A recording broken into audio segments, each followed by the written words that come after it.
So yeah, he's really growing into his prime.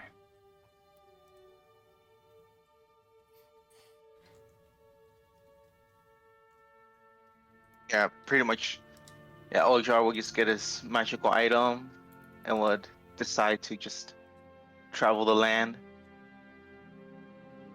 up and down the high road, long road, the Blackwood road. Make us an epiphany happens. He makes he starts want to make a little map. He doesn't know how to make a map, so I don't know. I don't know where I should be. In Neverwinter or Waterdeep. Did you use some of our materials for the magic item? Yeah, just one of the wings. Perfect. Oh, and yeah, I was just gonna be what's the magic item called? The winged boots. Nice, those are bussin'. I took So by the way, dragon style. Oh, how much would that because I know the wings was like 800, right? The wings were 400 each. 400 each. yeah, Okay, so 400 each. so you would only use part of that then, Okay. because I believe the winged boots are uncommon. Mhm. Okay, Yes, sir. and it only costs. Would you have made that in the forge? Yes. Okay, so it would have only costed 100 gold worth of uncommon magic material, which so you would have used only a quarter of that. So you can put on there that if you had 400 gold worth of dragon wings before, you still have Yeah. 300 Okay. to create your boots. Okay. But it's worth noting that all of those dragon parts, as much gold as you guys have, you can Yeah. only use them to make uncommon items Yeah. because it was from a young dragon. Young dragon. Yeah. Yeah. I did some looking, and one of the magic items that I did want that whole time is an uncommon magic item that we can make. Ooh. So. Yeah. Well, and typically, if you guys harvest from any from any creature, I will just label them generic. But the dragon ones are very specific. You guys get a lot more, but you have to use them in specific ways. Like, that's kind of the downside. Yeah. The upside is it's a lot of gold. Now, if you guys want, you can use those as a one-to-one to create stuff. But if you just want to sell the materials raw back to either like, well, if you sold them raw to Neverwinter, they would give you half price of whatever they're worth because then they have to try to resell it or reuse it. But Halia would, you imagine Halia would probably pay you a little bit more, but still not full price. Yeah. Likely. Well, I guess that'll be our first talk as a group is what magic items are you guys doing, or so you can just divide the parts, and then because I think we already said the blood that we can make potions. That's fine with it. So that will affect the whole group, maybe in the future. But if we can't make anything, then we'll just sell it. Whatever things we don't need, we can just sell them. Well, I spent this whole time kind of reading over magic books, and by whole time, Harry means like 4 weeks, but you don't even know that. Yeah. Kind of reading like magic books and stuff, and Harry's realized that there's a lot of things that he didn't know about, and there's a lot of things that you don't need to be bound to that are probably very useful for the party. Starting off with the rope of climbing. We feel like one rope of climbing would probably be equivalent to 2 or 3 ladders apiece. And that's definitely a magic item we could make. The Wand of Secrets, which helps you find secret doors and traps. As well as a few other, lesser useful things that he was also researching. If you want to pry into it, he'll divulge a few more. But for Jay, he was looking at the filter of love. All right. How about Tim and Ezra? Like, what magic items are you guys like? Are you interested? Because whatever parts we don't need, like we don't need from the dragon, we can just sell it. I guess. How's it Let's going? see. Good. Yeah, I mean, I've got a few to look. I don't know what the prices will be on them, so I was going to check. Plus, we still need to divvy up treasure from the end, right? Yeah. That's kind of what we're talking about, I think. He wants to Okay. discuss the magic items Okay.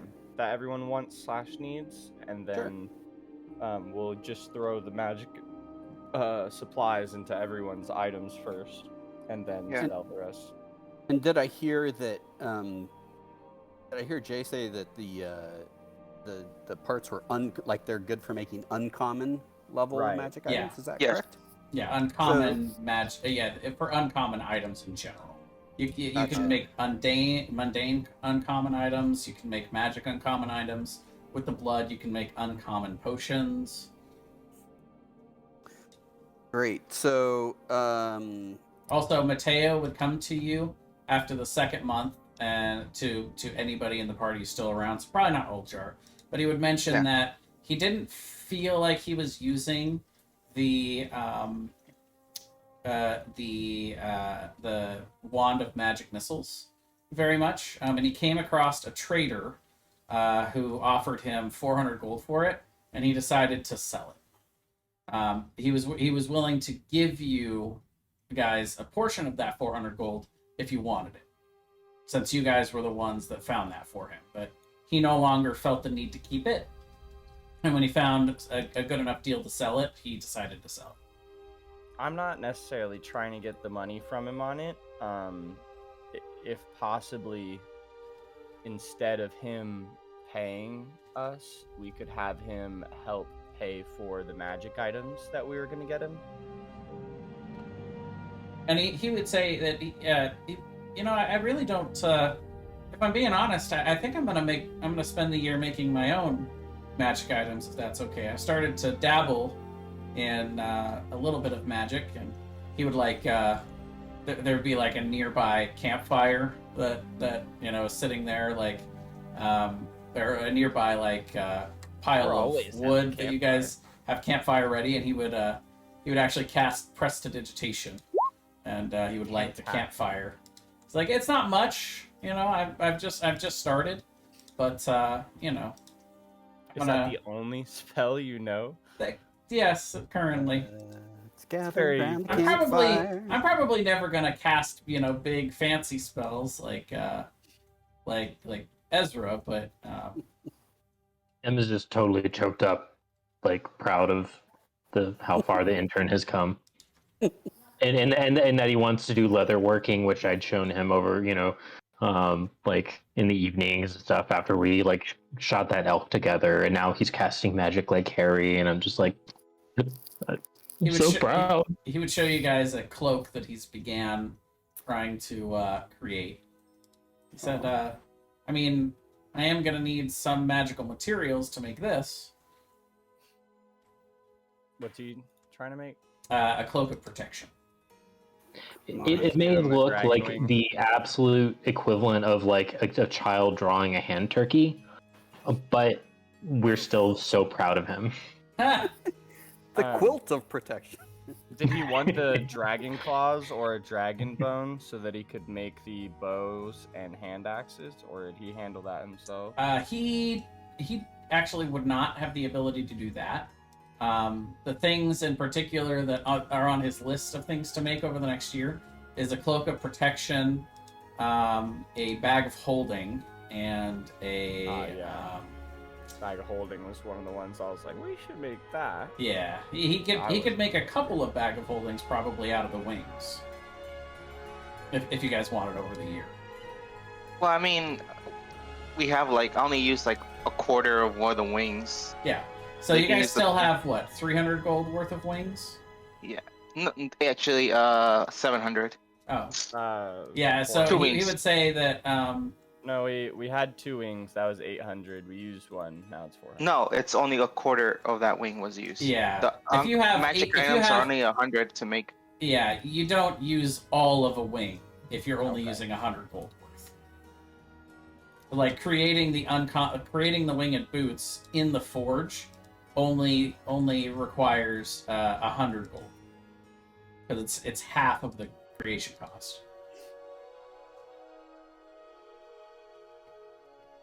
Unless upgrading So you're the using part of one of those wings just for the materials for the winged boots. And he would say, well, if you want me to use it, if you want me to grant me access to the forge, I could spend a few weeks. I could spend like, I'd probably need, let's see, what is it, 3 weeks? Create magic item. So it's just there. Yeah. Said I would probably need 3 weeks, but I could probably finish my cloak, and then 2 bags of holding, but I would need 300 gold of the wings. If you guys wanted, I could do 600 gold worth of the wings, and in 6 weeks I could do it without the forge. And I'm good doing it either way. You guys can feel free to let me know. I don't necessarily know if we have the ability to just grant him that. Well, yeah, so there's one slot that's always open in the forge, and so if you guys aren't using it, then Mateo could. But that depends I on was how much gonna time, use- because Uljar's already been in there 1 week out of the year. Let me go look up my message to you. My bad. Yeah, so it's like, how many weeks do you want to spend? If you're gonna was try to like spend- make something that's rare, it's gonna cost you 5 weeks in there, or 10 weeks not in there. Because if I remember right, I was going to spend most of my weeks in there. Yeah. Making him the. Well, and that's what he's which saying. was He's willing to free. do it either way, but So, It yeah, just I'm just costs gonna more. keep the bone bow and the 2 claws aside for him, but that's now 3 weeks that I don't have to do for him if he's trying to do it himself. well, he can't do a bow. He doesn't have a way to enchant that. He's not proficient in Arcana, but he can make. He's now proficient in leatherworking, which means he can make. He has the tool proficiency to craft anything that's essentially made of leather, and is leather related. So Could he get boots, the help? Okay, from- bags. Before gloves. let's get Tim and Ezra like what magic items they're gonna use too. Okay. Before, how do you call it? Basically, just get it all out there for you guys. Yeah, You go know. ahead, Ezra. So. Oh, and there is one thing I wanted to say before we do magic items. Just a reminder, you guys are more than welcome, and I would encourage you.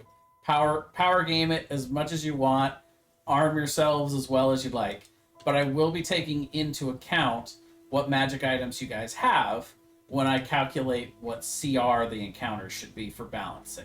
To make, because it's no fun for you guys to just roll over Fantastic. encounters. So, Yeah. I just wanted to mention that. If you guys have, like, for each uncommon item that you have, it's going to raise the CR a certain amount. By each rare magic item you guys have in the party, it's going to raise the CR a little bit more than all the uncommons, and etc. So just keep that in mind as you guys go through your magic item creation. I fear that this could be a broken mechanic, and it's the first time I'm doing it. So that's kind of my balancing. That's kind of my balancing strategy. Is the more magic you have, the harder the encounters are going to be. And I feel like that's how it should be. Yeah, and I do it. I mean, I wouldn't have a problem if it's a little hard, if we restricted magic items more to. I don't know what the. This is the longest game I've ever been part of, thankfully. Oh, there you go. And we're or just the- starting a long secondary part of the campaign. Yeah, so, whatever whatever you guys think is appropriate. Well, so in terms of uncommon, the main one I was looking for on an uncommon level were gauntlets of overpower. Yeah, Um, very, very doable. And you know, there's a couple other kind of possibilities, but there are also a couple of rare items, and I wasn't sure how reasonable or what should I even pursue a rare item, or should we just? I'm going for a few rare items, so. I mean, you certainly can. It's not even about whether or not it's available. If there's a magic item out there that that is written anywhere, you can make it. You can make it, or you can try to buy it. Probably the top one would be an amulet of health. That would be my top rare item. Yeah, it's just a matter of getting the means to do it. So in order to create a rare magic item, it takes 10 weeks of downtime and 2,000 gold to create. If you did that, if you had it created in the forge, it would take 5 weeks and 1,000 gold. Ezra, let me just give you my gauntlets of ogre string. You don't I can. want 'em? I know. I can swap that out for. I was thinking cloak of protection anyway, so I'll just give that to you. That'll save you some time on the forge. Okay. And because I was thinking of Well, that, and go ahead. and I'll give you some gold for them, just so you have a little more to work with to do something then. Yeah, I mean, it should save. It'll mean. I think what I'm going for, I might just be able to buy somewhere, and if we're limited by the number of slots of weeks in the forge, so I could just. Okay. Just to Can give I you guys just a heads hand up, that to you? there's 72 weeks, so make sure you guys okay. don't overpass that. Oh, I guess 71 now because I used it Yeah. 1 week. But Okay. Well, Yeah. and it's on a first come first serve basis. So whoever decides to reserve time in there is essentially how we'll do that. You guys can still negotiate, but Yeah. But yeah. So what Jay or anybody else who would know, what's a reasonable what would I expect to buy ogre gauntlets of ogre power for? Okay, ballpark? so if you go shopping for them, let's see. That's an uncommon. That's Mhm. all I Wow. know. Well, shopping falls under a different category than just the book. I know I'm just that. I know looking that. I'm just looking for a fair amount to give Tim Oh, in gotcha. exchange for the gauntlets. And you can use that money for. So yeah, Forging. if you had gone at some point to Halia, and just asked if she could just give you an estimate, just Mhm. because you're trying to figure out their value, she would gladly do that for you.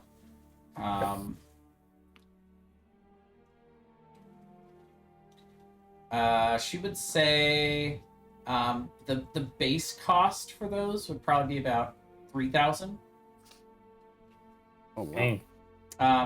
Whereas she gives you a hearty discount. Like she would say that if she had them there that she had created, she probably would have sold them to you for more around 2,100.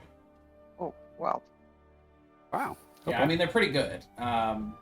Yeah, Not well, all magic items are created equal. Gotcha. I will be kicking in a lot fewer doors now because my strength will be dropping down to 12. Oh, but wait a minute. Does that what about your I'm giant growing longbow? as a person. What Oh, about yeah. your giant longbow dreams? That's a longer conversation. That's why I was gonna wait until the end. Oh, I was Okay. gonna say, remember guys, 3 attunements. I know you Yeah. can have unattunements, but remember 3 attunements because I don't know why you guys do. What happens I if can you expect over attune? Wand of I know something Fireballs bad happens, requires right? attunement, so I actually have not looked up if there's an official rule for that. My ruling, without knowing if there's a written D&D 5e rule, is that if you just attempted to attune to a 4th item, it would just fail. I will explode on you, and then all your magic items are useless. Yeah, Like I even if that was a written rule, I probably wouldn't go through with it. Yeah. Because that's bullshit. But yeah. yeah, the poor You can only be barbarian attuned who to doesn't 3. know just tries and fucking explodes. Yeah. He So flew too close to the sun. Roll me TD6s. See what happens. so if we were to Does lava sell, damage 20d10. if we were to sell those gauntlets, what price would she pay us for them? Would it be that The same base or price less? 3,000. Oh wow. Okay. Yeah. Nice of her. You don't what's need mine? to. That's a lot of. That's a lot of. I do so- not have that much at the moment. I mean, you guys should have a lot of gold. If you I haven't actually don't know if what you we- haven't split it all up yet, that might be the first thing you guys want to do. It's figuring Yeah, out okay. figuring out what your actual budget is. I think we split it up before the selling. Yeah, the So- gold. We only split up the gold, but we didn't split the. Well, you No, guys like have the have magic stuff items listed and in the everything. party loot. What I'm seeing at Yeah. the top is 1240 silver, 160 gold, and 10 platinum. Did you guys split that up already? No. No. No. And we didn't get. And then any you've also got a other- whole bunch of stuff to sell. Like, Yeah. Green dragon. Yeah, let's do poison. that first, because then that'll affect my plans. And but either way, I've taken off of the Gauntlets of Power in anticipation of just giving those to you, Ezra. Well, let me give you some gold for them then. How much Cash would you out, like? and then So we each have a Okay. green dragon poison potion that you said Yes, is we do. about 1,000 gold. I imagine that's also only for making uncommon items, so I would just try and sell that personally. yeah, so you could sell those at Neverwinter for half. What if I were to try to deceive the shopkeeper into it being more valuable than it is? Well, you would get the idea that you actually didn't know the exact value. You took it All to right, the so that- shopkeeper, and he told you what it was worth. I'll take the He's, 500. he's probably more knowledgeable about it than you are. This is, by the way, this is an alchemist shop you're selling it to, because That makes that's where it sense. would be useful. They're going to use it to make some sort of potions. So, I'm sorry. Are we each selling that? I potion? was. Is that We the all plan? had one potion, so I sold mine. Yeah, that would be well. It's a vial of Yeah, it's a vial. it's a vial of the essence of the dragon breath, essentially. Yeah. Of the venom. But so yeah, those are each worth 1,000 if you want to try to craft with them. But to sell them, you would be able to sell them to an alchemist for about half the price. Okay, I'll sell mine. That's fine. I imagine we gave the tooth to that poor guy in Phandalin who Yeah. Yeah. asked for it, so I will remove that. I'm just gonna remove the 2 claws and the dragon bone. I thought that you guys are had a lot more Mateo. teeth. Wait, why And- we have? Wait, why? We only have 2 teeth? Wait, I know we had 2. We had 2 horns, right? No, we should have a bunch more teeth because the fangs aren't the teeth. Oh, but you have down here, yeah, listed 1 tooth for the guy in town. Okay, yeah.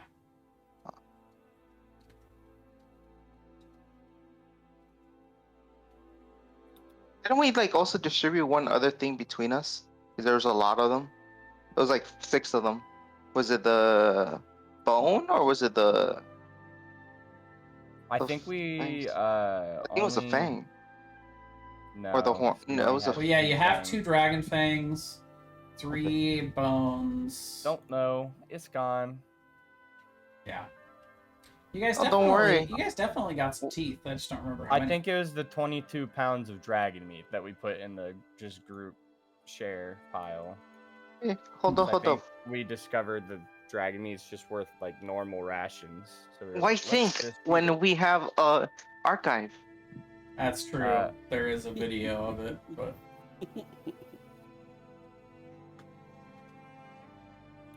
All right, well, you go figure out how many teeth we had. Okay, I'll do that. oh, and We I, were gonna sell the scroll of lightning bolt unless someone can magically use it now. Unless I can use that skull to make myself a lightning javelin. I don't think so. That'd be would be funny though. I think the scroll of lightning bolt is a higher level magic item. Oh, really? Just enchant Third my level spell? javelins. yeah, it's a 3rd level spell scroll. But not crazy. Should be worth Well, about, how much? Should be could, worth we about get? 200 gold. 200. I'll put that in this party loot. The 4 scimitars, as well.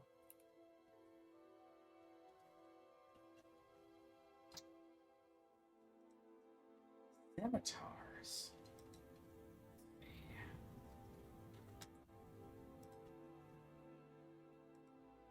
I'm tempted to just put 1 gold each for him and call it a day. It's got to be at least like 8, but I gotta get the. I gotta get. You want to call it Armor's 5? Handbook up real quick. It's loading. It's okay. This is our shopping episode. The stuff that I have prepared for the first session, for the hook session, essentially doesn't have to be done all in one, and it's not particularly long. I was planning on it being like half of a session, so we got time. No need to rush. Sounds good. I was gonna buy this fine emerald pendant from y'all. It's 200 gold, so I'm just gonna put, if that's cool with y'all, 200 gold in the party loot for y'all to split. So that's whatever 200 divided by 3 is. 15 gold per scimitar.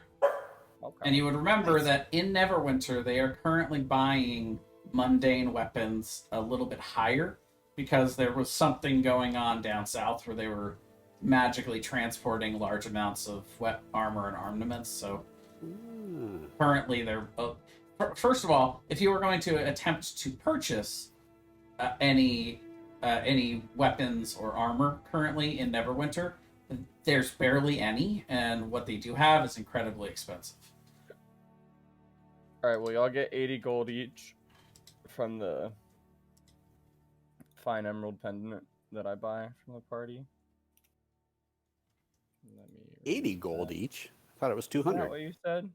It's 200 gold total. I thought you said 80 is what For that is. 3 of us? No, That'd be that's- 66.66666 each. Well, then you get the devil's amount of gold. 66. All right. Makes sense. You guys are about to go into hell. Fantastic. Spoiler alert, jeez. I know. It is on the cover, to be Just- fair. If you didn't know that's what why. Avernus was, that's fair, but That was I do see one of the Little Hell joke. Riders. By the way, if you guys ever actually want to know what that 666 actually stands for, I can give you a pretty good. Oh, here comes the cleric. No. Role playing a little too hard. The Do same. you tell me you have like tracks to give out? playing too hard, not me. You are. Are you like an atheist priest or something? Like He's Like, like a it- Templar. He doesn't even celebrate. like the or religion, he agnostic just in a world where enforces like it. gods are real and like are you can see them like All right. We all get 310 silver. Nice. Yeah, so Mateo actually volunteers. Mateo would actually volunteer to not use the forge. He's gonna make his stuff on his own. He wants to do it, the old-fashioned way. Sounds good. But he does make himself over the next several weeks a cloak of protection and a bag of holding. Perfect. He'll be our bag of holding runt. And he says if you guys want, he can after. Let's see, so that would be 4 weeks. Oh, also, to track the 160 gold, we each get 40. So I'm sorry? It's at 340 now, so just on that one we might wait till we use more of the magic items. oh, okay, so 340. All right, and then There's I guess diamonds with the 100 gold each in here as well. Are we getting? we'll base get value for 2.5 that? platinum. Hold on the splitting it. We still have shit we're selling for the party. Okay. That other thing I bought from the party loot is why I had y'all split it immediately. Jay, how much are we getting for each 100 gold of diamond? Straight across 100. Fantastic. How did my ring turn out? Really good. You paid extra, so we worked extra hard on it. So it looks very pristine. Fantastic. There's a potion of flying in here. Does anyone particularly feel like they want that? I That's already gonna have be useful. winged boots. That could be feel like- useful. I feel like Yeah, it you would guys be should hold on to that useful. one. Let's hold it in the party loot, yeah? Yeah. That's everything until we decide what magic items we're making. Did y'all have a certain number that y'all figured out of magic items you wanted to make? So I know which ones I want. Same thing. I already know which ones I want, but I'm probably gonna do them later. Okay, well, I want 2 immovable rods. While you guys are doing loot distribution, the Rockseeker brothers would come to you at the beginning of this year, let you know that they have struck an accord with Halia Thornton. She's going to fund upfront the work and the gold cost for the year, and essentially the Rockseeker brothers are going to make magic items, and Halia is going to sell them, either here or to the greater, Sword Coast. But as a part of that, Halia gives them, forwards them a year's worth of the profits of it, so that they can distribute that to you immediately, so they don't have to constantly pay you. So they pay you each out 3,600 gold. Come on. That is your yearly earnings for it. For and the whole year? Okay. yeah, if you guys want to leave like a mundane item and have the Rockseeker brothers create it, they can do that for 50 gold per week that they use making it, and that includes rare or higher items. Theoretically, it will take them the time. It costs them 50 gold per work week that they work on it, and then you also have to supply the reagents for it, or they can arrange that. You have to supply the gold for it then. But yeah, that would essentially cover your 10% of the of it that you get, and Sildar also gets that right at the beginning. So we should go ahead and add that to our existing Yep. gold amount. They hand you actually 360 platinum, because it's kind of but if you guys want, you can add 3,600 gold just for ease of keeping track of it. Nothing is ever in platinum amounts.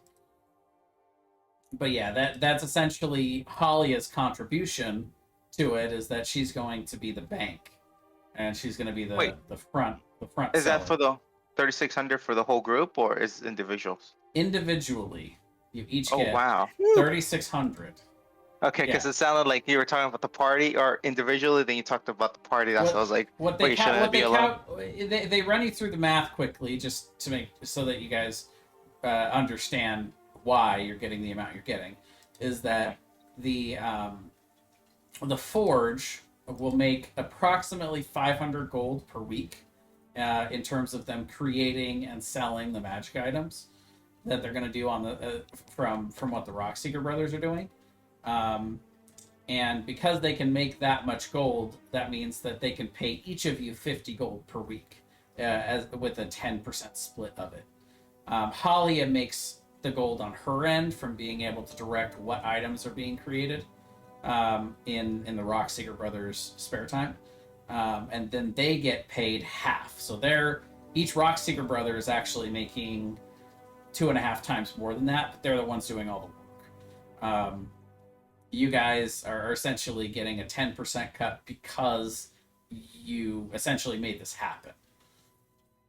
They couldn't have put it all together for you, and you guys don't have to continue working on it throughout, but you still get the 10% cut that they promised. So 50 gold times the 72 work weeks is 3,600, and they just pay you at the beginning of the year. And they said that they'll probably, after the first year, they probably will pay you in a more standard array of 50 gold at a time. But they figured, you guys deserved a big reward for what you've done. So they decided to pay you out for the first full year, all in one lump sum.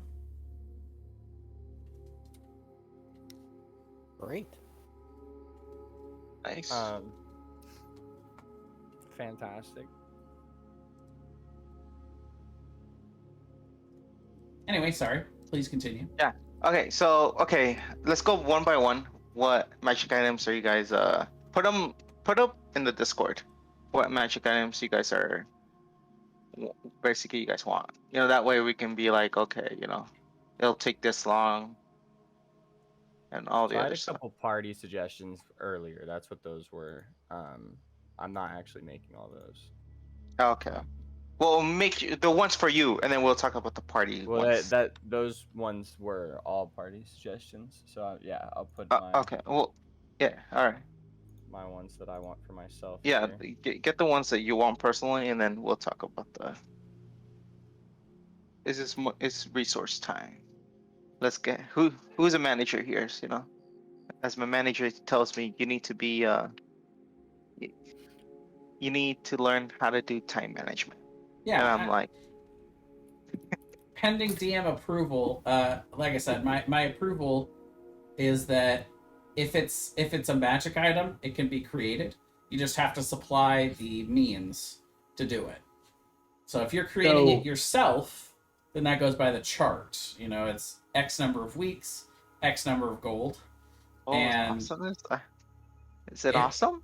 if it's no, time no, and no. forge, It's it's just half that. it's an oversized longbow. I mean, uh, after I made the meme about I'm gonna need a bigger bow, and I was like, I wonder if there actually is a bigger bow Okay, in so D&D. you're trying to And find it essentially. You don't know if it exists, but you're looking for it. Okay. yeah, I just realized though I would have to have my gauntlets of ogre strength to use it because it requires an 18 according to the rules. It requires a strength of 18 or higher, but we can deal with that. So simple. I mean, it's not. It doesn't look like it's a. Yeah, it's not a magic item. It doesn't say it needs attunement or anything. Um, that's right Well, here. most magical weapons don't need attunement if they're like have the mundane um, enchantments on them. Yeah, the only description of it is what I put in chat up here. And I'm sorry, which I'll paste it back in. So And Where's this other one? oh, I got you.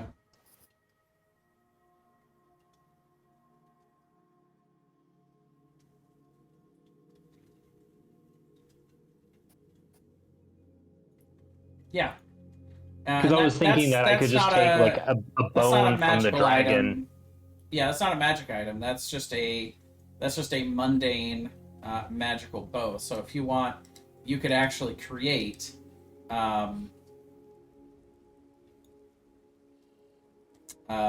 You can create a what we're gonna call that is a great bow.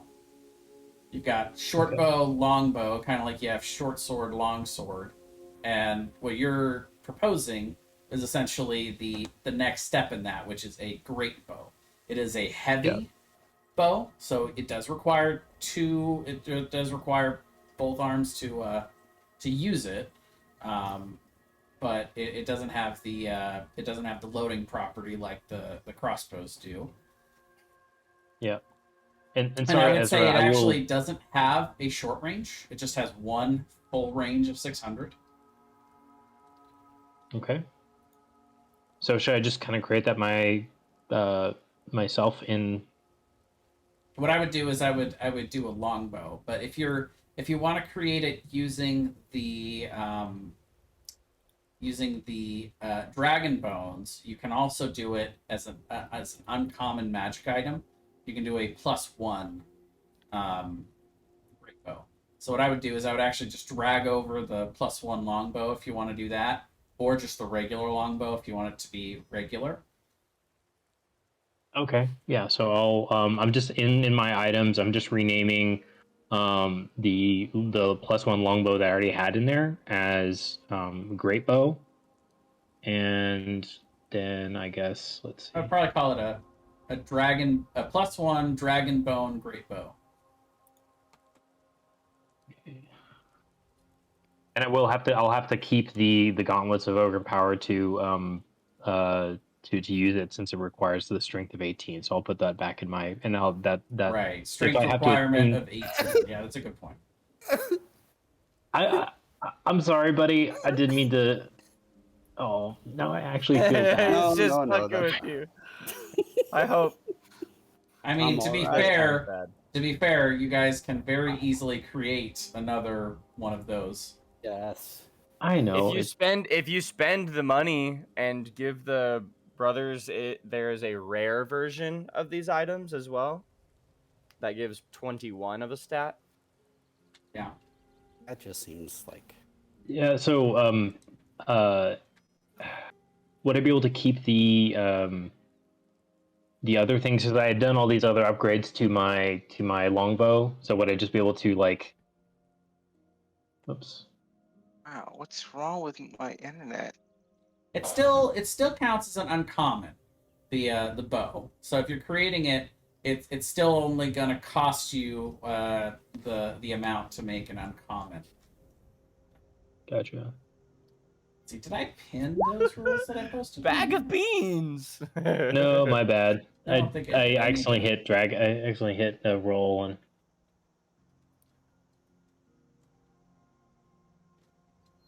Dice options.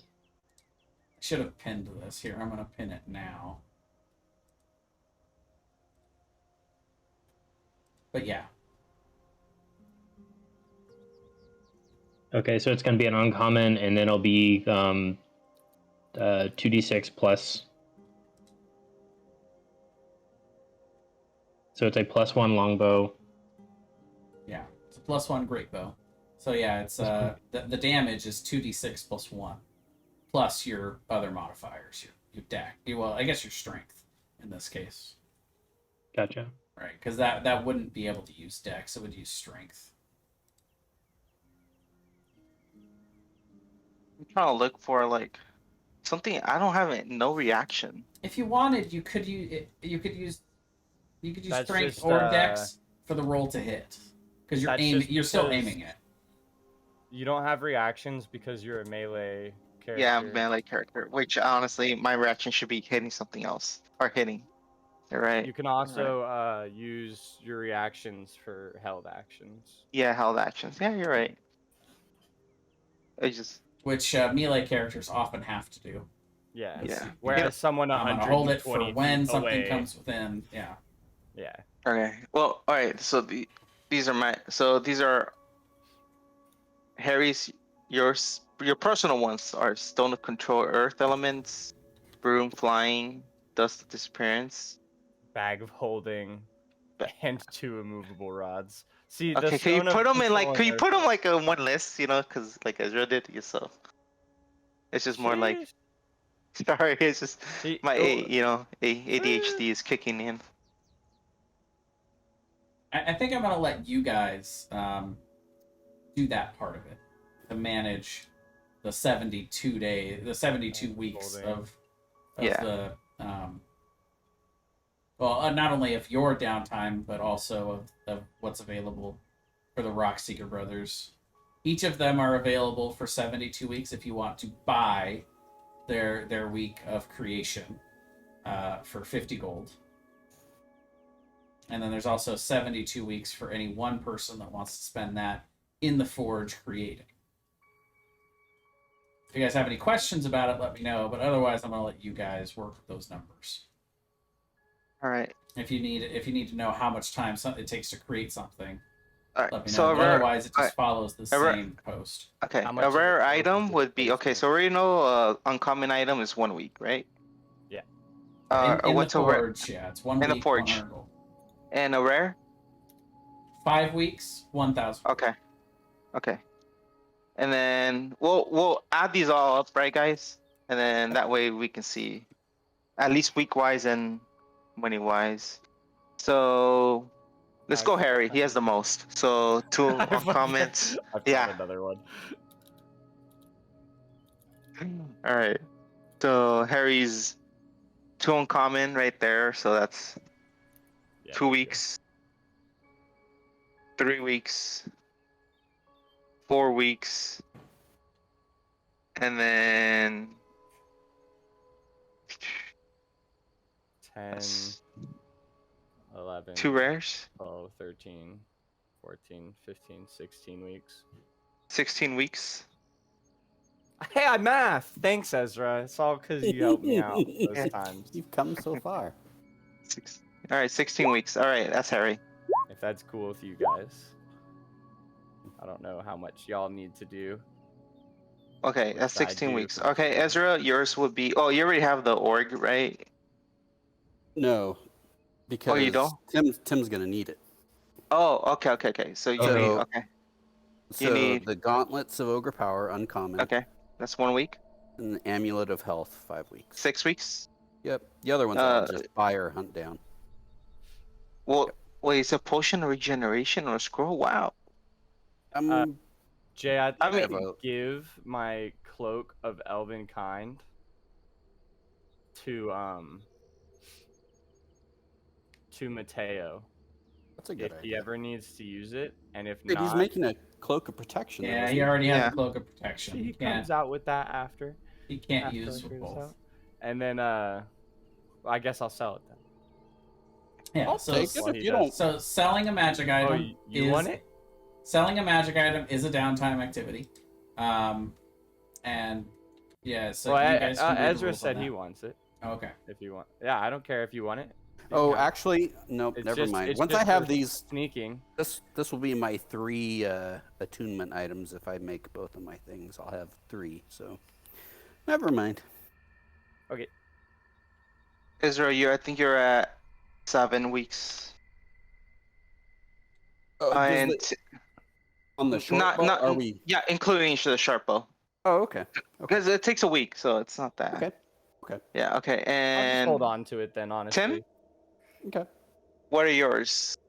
So I've already at this point I've got 3 attuned items, so I'm just gonna spend I guess the week to kind of refashion. I guess it'd be like the shin bone of the dragon into this dope ass dragon bone great bow. Nice. So we'll call it a week. And Did you Yeah, ever figure call it out a how many week. teeth we had? I'm Sorry, what? Did you figure out how many teeth we had? Repeat that. Sorry. How many you, dragon I thought teeth? you were looking at the dragon teeth earlier, but I never got it for the party loot. Oh, no, I wasn't. No, I'm talking about the weeks. I haven't looked up the dragon, none of the loot right now. I looked at it earlier, but I didn't change anything. What was it? Oh, We're gonna oh, review the video. the For, video. Yeah. Honestly, yeah. I think everything is right there, so you don't have to worry. I looked We it don't back. have Yeah. we don't have dragon teeth. Understood. Yeah. It's a gummy dragon. No, not teeth. Not teeth. What? I can look I, up I real was quick. I was confusing the teeth with the fangs. I'll go find it. 1 second. That's fine. I was confusing the teeth with the fangs, so I was like confused. I'm confusing my whole fucking career right now. I'm not gonna lie to you. See, the problem is that I can't listen to it without it being on the recording. Yeah. I will go look it up Yeah. Okay. while y'all discuss your stuff. I just realized that's not gonna work because that's gonna be all kinds of weird. Me recording me. Recordception. Okay, and then for me, it'll Mateo's be, I gonna already go got do a 1 little bit week. of gambling. 5. That's fun.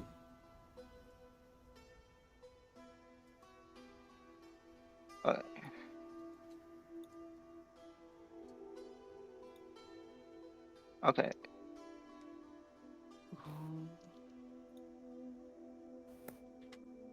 So this is our weeks: Harry 16, Ezra 7, Tim 1, and Ojar 11.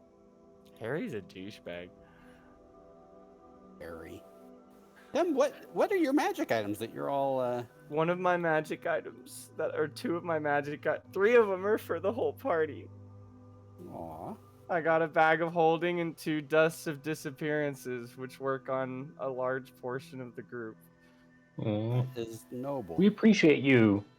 But I have specifically bracers of wanted- archery, the bow, and then the gauntlets of ogre power. Okay. Yeah. So I'm happy to pitch in and contribute the rest of if people Oh, no. need reagents or whatever, I'm good. Okay, we I have know- 37 weeks left. I just realized that it's going to be incredibly difficult to figure out the where the teeth are.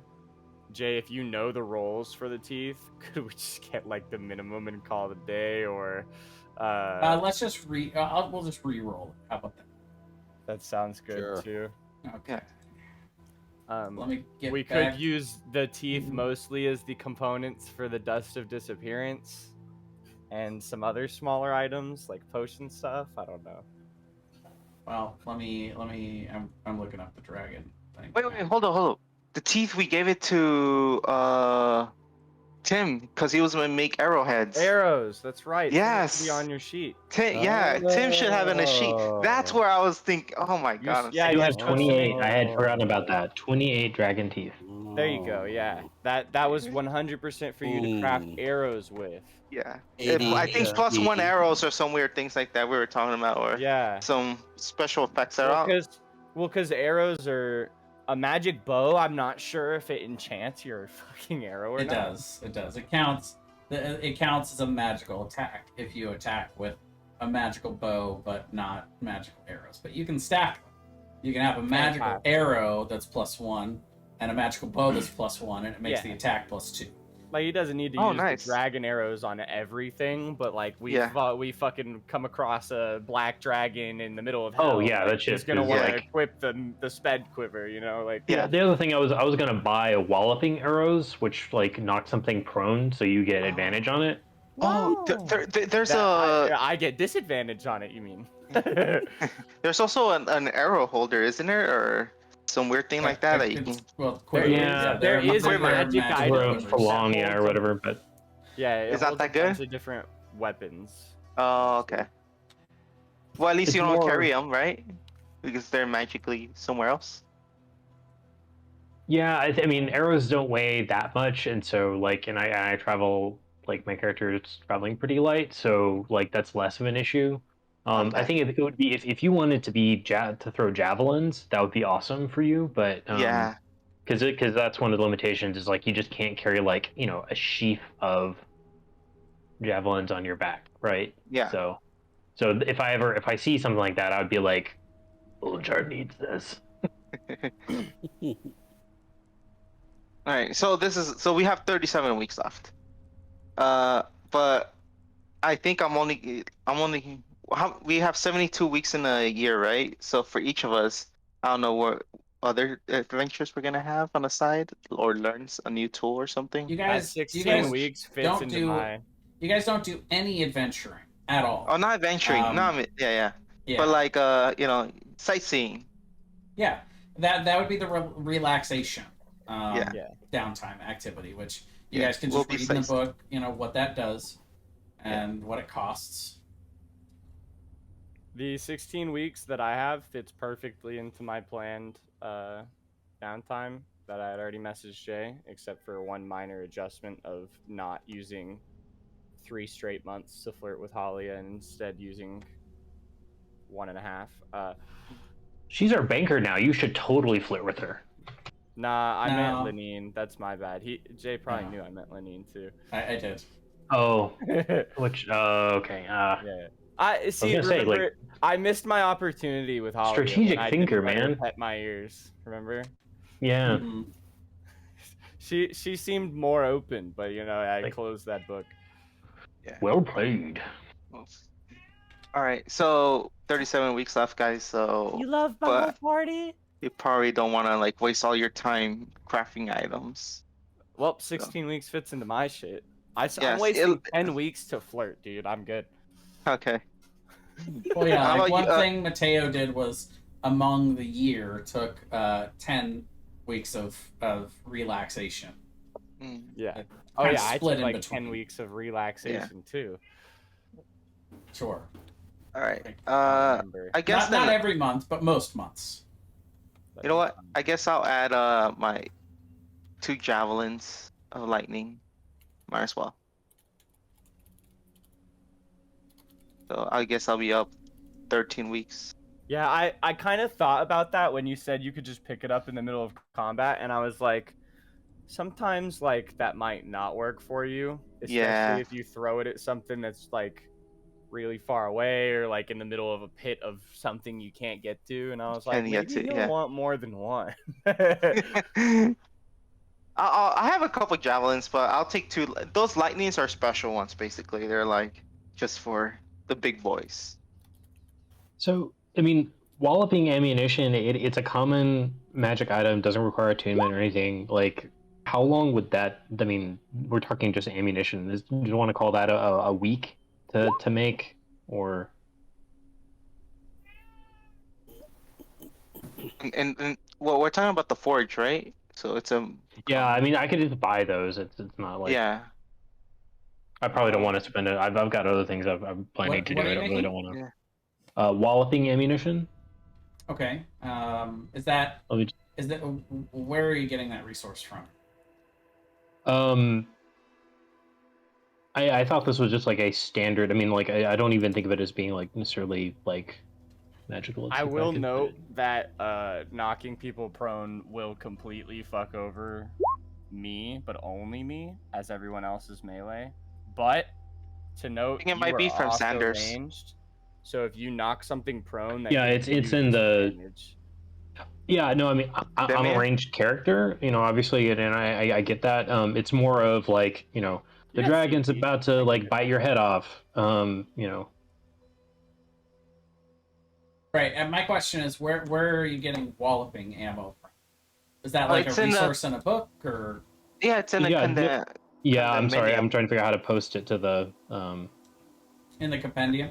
Yeah, it's in a compendium, walloping, and then it just pops out. Okay. It's a common Sorry, give me weapon. 1 second here. I don't think it's magical. Oh yeah, it is wondrous item. Yeah, I'm sorry, I don't know. I'm clicking on it, but it's not pasting it. Oh no, that's Yeah, fine. I don't think you can paste. Oh wait, I typed that in wrong. Sorry. It's like it can't be 5 every time. That's just Here you go. D10 plus 5. I already completely mapped my downtime. There it is. 22 weeks of barding, nice. 22 weeks of bard. So that's how I actually got my bard level. I was bragging about our exploits for 22 weeks straight, learning how to dance, sing, and use a lute much better. So I came up with a few songs and stuff just for us. DC 10. Oof. If that works on a dragon, Tim, I'm giving you 1,000 gold. Oh yeah, no, it's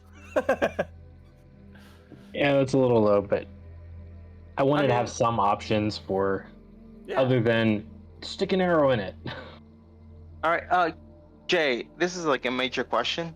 Yes. How long will it take me to like go around the Sword Coast, or at least like around the? You see my map? Basically from Neverwinter to Waterdeep, and then go up the long road to Tribord, and then to Mirabar, and then to Luvance, So and then so back down there. technically, so sorry. One thing at a time. But I will. Yeah. I put let's you on try the to list. finish our magic items. Walloping ammunition is it is magical, but it is a common magic item. So This one by 10, so. So yeah, in the forge, that would cost you. Let's see. Just stamp it out. It's like, again, this is like an industrial almost type thing. You could do two of those per week in the forge, and it would cost you 25 gold per week. That's okay. So depending on how many you want to that's make. a lot. That's a lot of time for what is a very niche capability. So I'm just gonna skip that. I mean, you could. That's the thing though, is you can make as many as you like. If you want, you can make 4, and it would cost you 2 weeks and 50 gold. Yeah. So you could just have you can have it as an option. You can have some of them, but not all. Gonna skip it. Kind of like how. What's his name? The Marvel character. Tony Stark? No. Thor? No, the guy with the arrows. Hawkeye. Hawkeye. Oh, There we go. Hawkeye.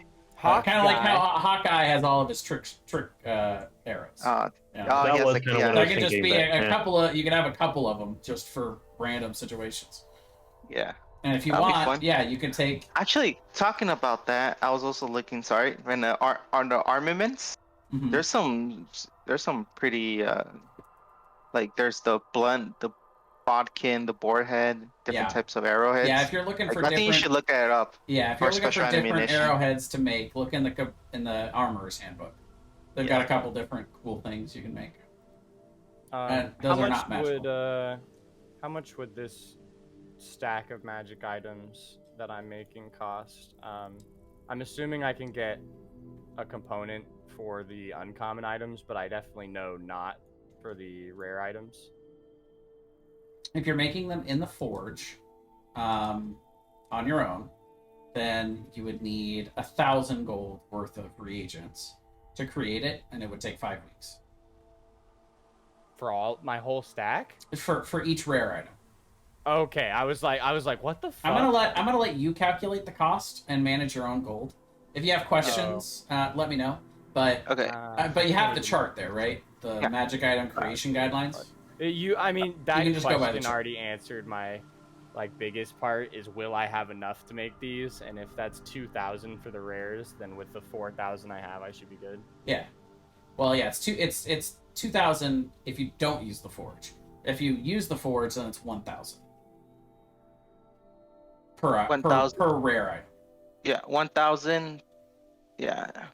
Where is it? It's and it would be like 10,000 using the forge. It would be 10,000 gold to make a very rare item, yeah. and it would take 12 weeks. All right. Yeah, I mean, you guys probably don't have the resources for that yet, but you're Yeah. probably getting close to like one Alright. very rare item. Do you guys care if I use? I guess we don't really know how much they would cost. Use? Do I take the gold value away from the dragon part items? Is that how that works? Yeah, so Like, if it's 100 gold, I would use like another 100 of a dragon wing instead of. right. or So like- if you have 700 gold worth of dragon wings left, then you could use 700 gold's worth of dragon wings if it's something that the dragon wings are meant for. Do you think I could? What are you trying to fashion make? Dragon wings for the broom of flying. Oh, that's an interesting question. Because I was about to say that one's a weirdo one. Well, the broom of flying is what rarity? Uncommon. Oh, that's wrong. That shouldn't be uncommon. That thing is so busted. Let's see. It is. It's listed as uncommon. I think the problem is that you have to cast or you have to roll riding with it. Ooh, If you're, okay, I if see. you're in combat. So sure. I'll give you the broom of flying. And let's see. The dusts of disappearance, I guess I'd grind up a bone or grind up something else. I don't know what makes dust besides my cat, so. Well, let's go ahead. I'm gonna take a look at the dragon guidelines here. Right. Well, first, let's add up the cost for each person. That way we can kind of know. So Harry, you have Yeah, I'm spending the 2,000 gold for the rare items because. all right, 2,000 We gold. don't- All right, and then Well, I already subtracted that, so you don't have Okay. to keep track of the Alright. rare. Because we can't use any of the components for the rare items anyways. Right. oh yeah, right, yeah. I'm just trying to spend a large portion of my gold because I literally live in the woods, and it would Yeah. suck dick if a rogue just walked right through my tent and I had 5,000 gold in there. Yeah. Same thing. I'm gonna have like about that much. I think I have the least gold out of everyone. I have 4,900. Including the 13 or the Yeah, The including that, 3,600? but not including that, but not including my 22 weeks of barding. Ah, 'Cause I this, was this is trying to basically look your that up. starting goal. Yeah, that's my starting. Yeah, that's my starting goal at the beginning of the year. Yeah. By the way, I made an incorrect ruling on the dragon meat, so I just want to correct that right now. Yeah. Each pound of dragon meat is worth two gold plus the rarity. So that'd be a +1 for young. So the dragon meat is worth 3 gold a pound And we have 22 pounds. because it is a specialty. Just Yeah. a small thing. Do y'all want to sell that? It's only 66 gold. Yeah, Do we y'all can wanna sell get it. Okay. Yeah. Let me. Do we get that value for it, or we got a bargain? No, it's just straight across. That's the value. Okay. They would buy So that it. puts Because us at dragon meat is very rare, so 666. it's considered a delicacy. That puts us at 666 GP in the party loot. Yes. There you go. It's a God, we're fine- hitting those. Okay, so Jaded what I metal. would say for the Broom of Flying, you could use either dragon bones or dragon horns. Okay. We have plenty of both of those to go around. I'll take it from the bone because we have 1,200 gold of bone. Yeah, and so how long would it take you to travel across the Sword Coast? That's Yes. that's a very good question. That would affect my proficiency or learning my skills on some of them. Oh yeah, because you did that so that you could draw a map of the places Yeah. you've been. Yeah. I remember that. Yeah. So I'm just gonna use the area map to calculate this.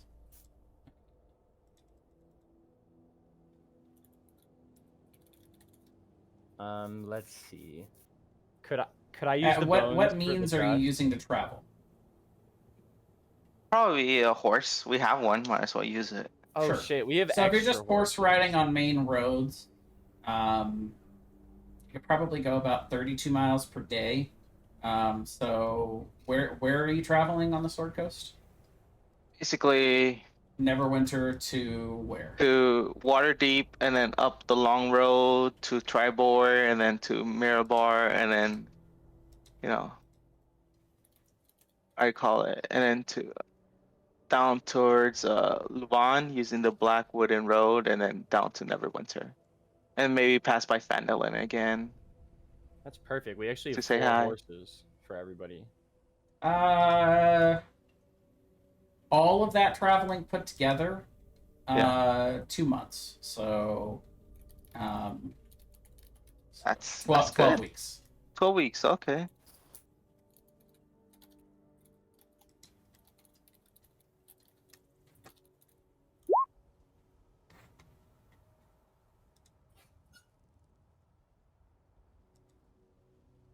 Because if I remember right, we had 4 horses. Um, And we were borrowing 2. that's correct. So yeah, So each of you would have a horse. Mateo would not. I would give mine to Mateo when I get the broom. Oh, okay. He would happily thank it and start taking good care of it. Yeah, I was about to say, you can have this for free, Mateo, as long as you understand the responsibility and you don't mistreat the horse. I personally didn't want to look after it either way. Well, I think that's quite responsible of you to give it to someone who will take better care of it. Acknowledge your, I hate It this was fucking acknowledge your thing. lack of care. It was probably gonna starve, so here you go. But you better be Acknowledge responsible. your anticipated negligence. I mean, it's a good gift for a young squire that just got knighted. You know, like It here's is, your sure. horse. It is. I was gonna spend 4 of my weeks crafting his magic items too. So like, I had Actually- to think of a new gift. I would like to also be in Neverwinter and upgrade one of my weapons. But I'll do that later, though.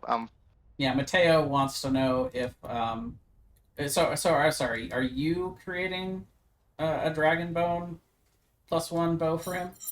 If is he that the can't plan? do that, then I suppose I will have to do that. If you don't want to do it, he actually makes enough gold over the year to pay. I already To pay for it to factored be it done. out, unfortunately. Okay, so yeah, if you're already doing it, then sure.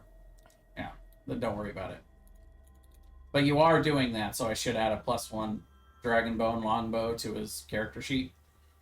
Yeah, I already removed the claws and bone for his bow and 2 hand axes from the party loot as Okay. just giving him those items. So if he can make those, I'll make them eventually. Or if he can give them to Gundren and them for a reduced price, then he can do that. Well, yeah, it would be 50 gold per item for him to have them made at the forge, which they would do for him. So yeah, Yeah. he can pay that. He's Fantastic. just so, but yeah, so you gave him the items for that though. Yeah. Okay, so yeah, he would pay. We had already 150 set those gold. aside last time. And they're not in the party loot anymore. Okay, awesome. So yeah, he's pretty well tricked out now. I mean, he doesn't have all the attunement items he could have, but he's he's well equipped for whatever comes next. Could I use bone parts for immovable rods? Movable rods. If not, it's okay. I don't want you to bend on any of these because I have gold to spend. I just don't know.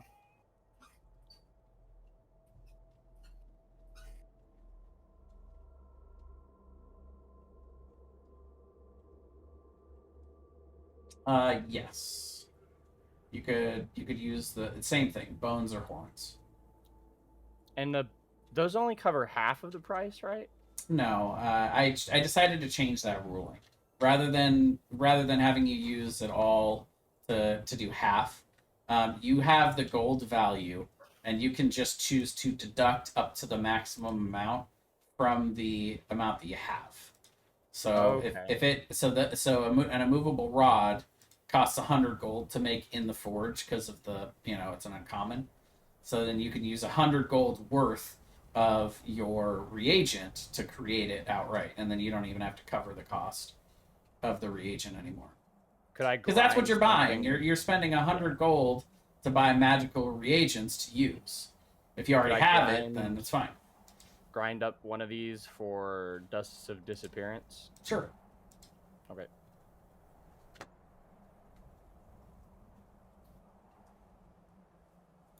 So, Jay, I have a little side quest I'm thinking about. Okay. But I kind of need to know.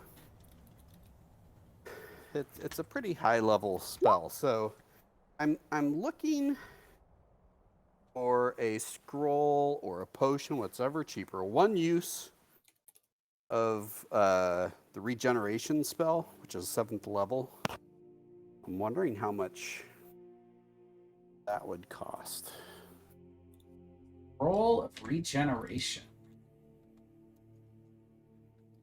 Well, so are you trying to have regeneration cast on something? Yes. That'd Okay. be a very rare magic item. Well, you would know that getting a scroll for that is probably not the most efficient way to do it. Okay. What would be more efficient is to seek out a priest capable of casting that spell and paying them to cast it. Well, that was something. So in Phandalin, I can't remember her name, but I was going to go check. That was going to be part of my downtime, was to travel there and ask her about that. Yeah, the Shrine of Luck. Yes, the Shrine of Luck. Dorelli. Yes. Yeah. Yes, I'm not sure if she's capable of it or if she would know. She is not. She's not powerful enough to do 7th level spellcasting, but she can put you in contact with someone in her order and send you to Neverwinter. Since you previously did a good deed for her and for her order, they would be willing to give you a discount on that.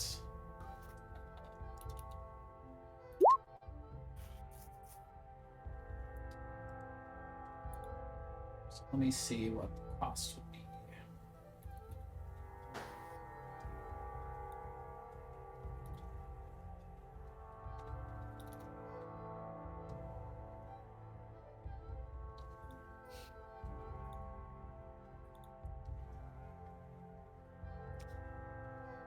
as a group, we have the potion, Dragon Blood.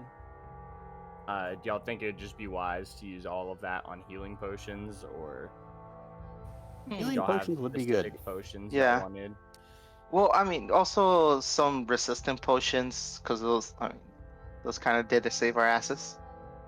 Yeah, I don't want 1,500 would be the Oh, that's not- cost. Yeah, and that you would know is a very discounted cost. So That's awesome. Yeah, and that's I would because like- you have that connection. Okay, so that is awesome. I would like to buy that potion for 1,500. Oh, it's I not. wanna- It's not a potion. Oh, sorry, a scroll. No. It is literally a priest casting it on something. Okay.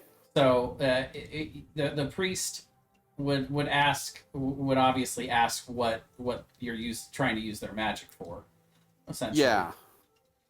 Well, I wanted to that poor guy with one leg back in Phandalin. Ah. I wanted to restore his leg. He is such a helpful guy.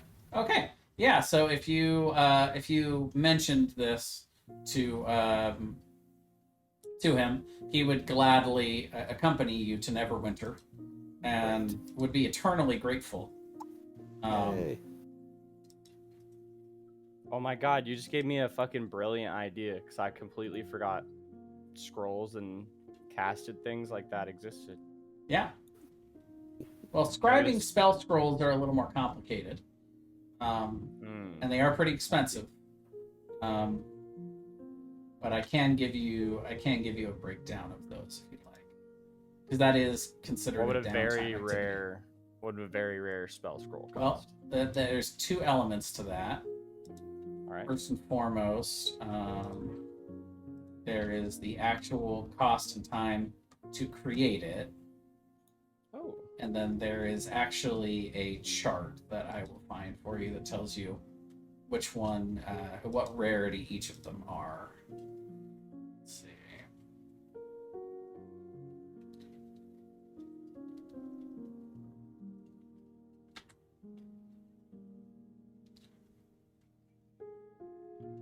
Let's see.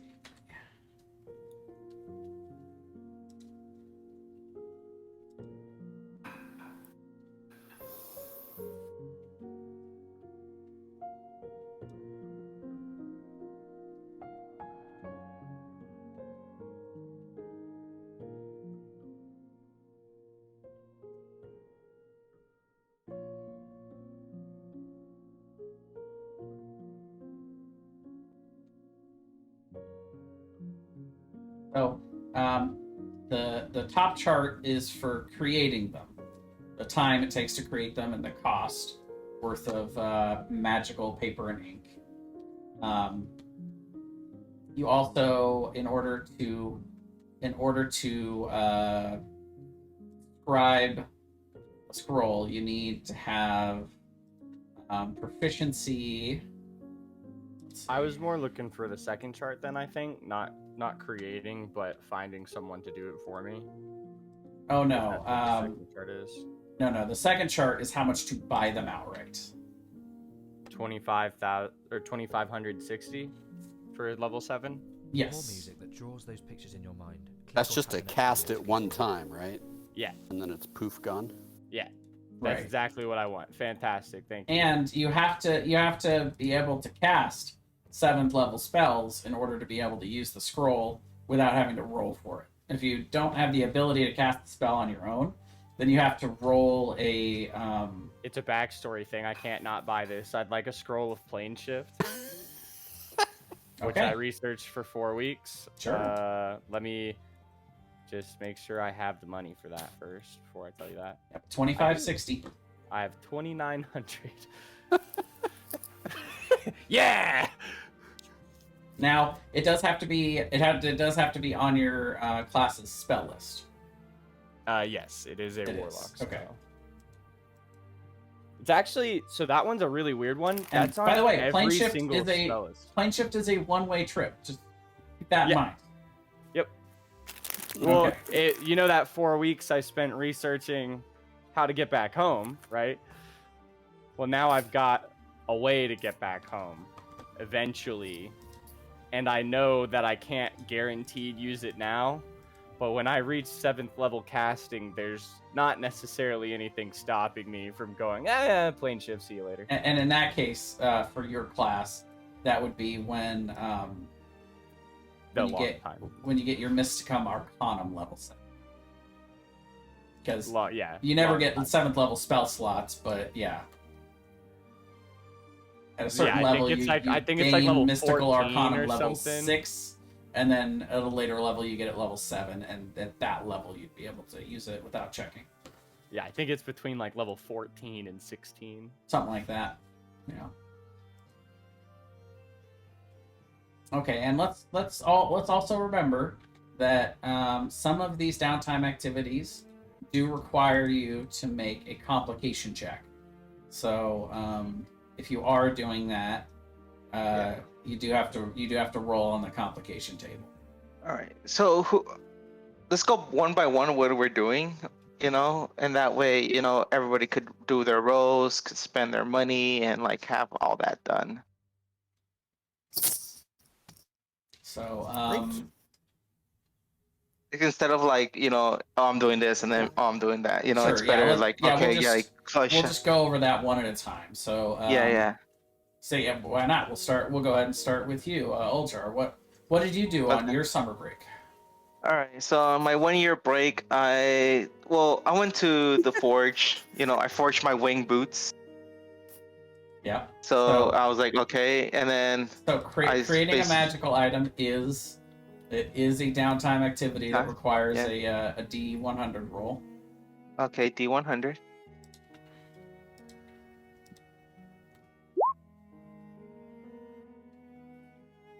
I believe typically it's a 10% chance for failure. Well, no, for there to be a complication. Oh, okay. Let's see. Yeah, like you gotta go do something, you gotta get something extra. Fucking the forge explodes, you gotta clean it up for a week. Yeah. The forge explodes. Did the forge explode? Actually, you know what? No, I'm gonna rule that, especially with how much you guys are doing that at the forge, that actually does not. It says in the book that it's optional, and I'm gonna say that does not create a complication opportunity. Okay. Well then, after I forged my first set of how do you call it, a magic item, my wing boots, I say bye to everybody. That I'm gonna go travel around the Sword Coast, get to know the area more. Bye, man. I say bye to Harry. Harry, keep out of trouble. Miss you. I won't. Mateo, take care of Harry. Will do. Ezra, how do you call it? You're a great warrior, and I'll see you in a couple months or weeks. And you're a kind person. Have fun, Eljar. And then Tim, well, if you want to follow around, just I guess send me. You can. Yeah, let's meet up in Long Saddle or something. Yeah. All right. I'm gonna go explore, and I travel around the Sword Coast, up and down, the main highways, looking around, going to Waterdeep. Really beautiful What happens city. in Waterdeep stays in Waterdeep. Yeah, whatever happens in Waterdeep stays in Waterdeep. This is some drow, there's some drows. Go up. Go up, hit, what's that? Go up the long road, hit Amphel. Nice city, that's a nice town. Then travel across forests, hills, plains. There's a nice little lake, I don't know what's called, but good water. Go to the Tribor area. Same thing. The town is nice.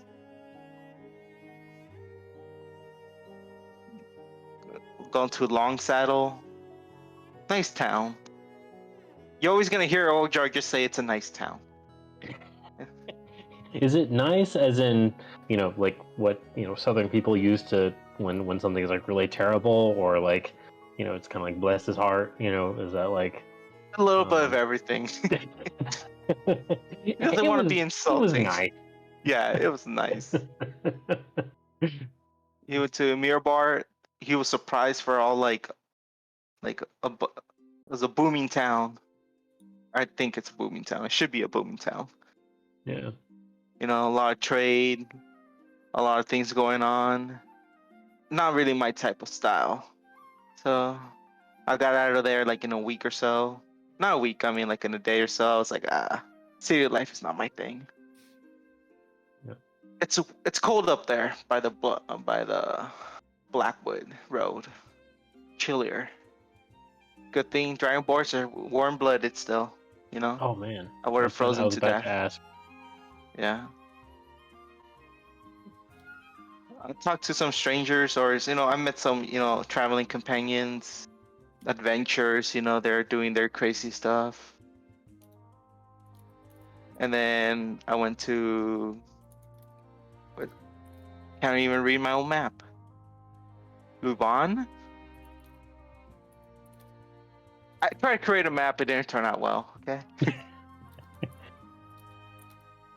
Did you get Uh, proficiency in cartography skills? Is that what you like? Is that like yes. this? Oh, that's awesome. Okay. I got Yeah. carpentry. Carpentry. So on the road, I'm like, I go to all these places and it's wonderful, but it sucks that like one night I'm like doodling around on the ground with like a piece of wood, and I draw a little map, and I'm like, oh, it'll be nice if I can tell I have something that could show where I've been or my adventures when I'm older. And that's why it clicks on me. I should make a map. So then I go down to Neverwinter and I try to study cartography. Should I roll for a complication on that one? No. No, that would be funny. All right. You And then screw up your maps yeah. so bad. So yes. You So what happened paper is cuts. I So saw many my paper writing, and it was, as you can see from my map, my writing's not really great. So I decided after I drew my first map, this is my first map here, I'm like, I really have some horrible writing. So I decided to, and then I heard from another student, it's like, oh, you have bad writing, just take a calligraphy class. So then I decided, well, why not? So Ojar then decided to take a calligraphy class in Neverwinter. You know, he's still not, his writing is still, I mean, it's only 10 weeks. I mean, yeah, about those 10 weeks of practicing how to write. He's gotten better, but, he's not that dexterous. He is, but, he sees it, he sees like the other students and they have like spectacular writing. And he's like, well, as long as people could read my writing, that should be fine. And after that, he decides to go back to Phandalin, say hi to the guys, see if they're still around or not. Yep. We don't. I'm chilling Well, here. Harry's chilling there. So is Mateo, I believe. He works Yes. here now. Are there any So we'd be there to languages greet that you. you guys speak regularly that is not like common? Elvish, Celestial, and Sylvan. Draconic and Orc. Anybody else? Mine are pretty run of the mill. I guess my Common, non-normal ones are Celestial and Sylvan. Elvish is pretty normal. Okay, well, when you come back and you greet everybody, Mateo would probably surprise you by greeting you in Draconic. Ah, It appears as though over some of the downtime he has learned Draconic. I feel very touched by his how do you call it? By his gesture, and I start speaking in Draconic too. You know, maybe throwing some, Draconic jokes and puns. There you go. To help him learn even more. Yes. And after that, I was like, well, if nobody's using the forge, I'll just finish up making my magical items. And I guess I'll do my what it called? My belt of dwarven kind, my ring of free action, and 2 lightning javelins, which I still haven't done the math, but it should be about 2,000 gold for the rares each, so that's 4,000 gone. And then the javelin lightning, the 2 javelin of lightning, can I use the young dragon bone for that? For which item? The 2 lightning javelins. Yes. All right, so I'll use that to make the 2 javelins. Make sure you edit the party loot. Okay, I'll edit the party loot. So that'll be Linked what with each. control. Oh yes, no, I mean, Jay, how much would that be? Like, Are those uncommon? yeah, those are uncommon. 100 gold of the bone each, I believe, Yep. Okay, so it'll be 500 then left on the party loot. for Mhm. the bones. Yeah. Yeah, and then after that, I'll just, I love my Morning Star. It's been through hell and back with me. And hold up.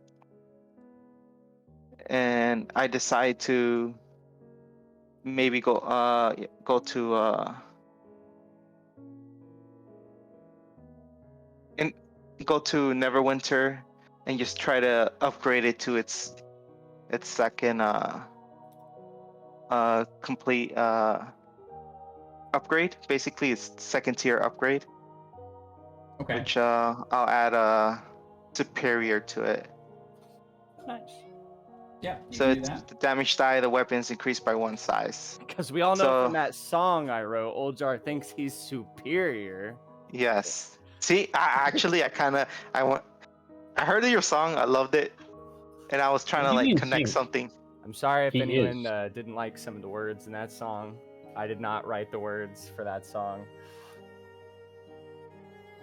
I find it hard to believe that a generation of people that grew up on Family Guy and South Park would be that easily I offended. had someone ask me why the fuck I thought I had the right to say those words, and I was like, I'm 3 lines in this song, and they were very generic at the end. They thought I was the one rapping the whole thing, and I was like, no. Oh, really? Yeah, Wow. right. They must not know me very well. Yeah. And okay, and after that, I'll just go live off the land around Neverwinter and how do you call it, Phandalin. Maybe You can going into the always town chill of with us. Phandalin, hanging out with the boys. Do I We're in the remember- woods Do I remember nearby. hearing somebody that was planning on doing something with the manor? Or am I just That was making me. that up? Okay. I wanted to buy it, but I didn't really ever hear back on a price, so I may have blown all my gold. Okay, never mind. Just wanted to Unless make- you have a price for me. I mean, yeah, Yeah. I could give you a price. Yeah. So I'm down. Okay, so my last couple weeks, I guess I'll just be living off the land. I don't know how much gold will that cost me, or it's just like me going. We have a tent that has an extra bedroll for you. You're welcome. I'll stay with Harry. I'm like, thank you, Harry. This is a nice place you have.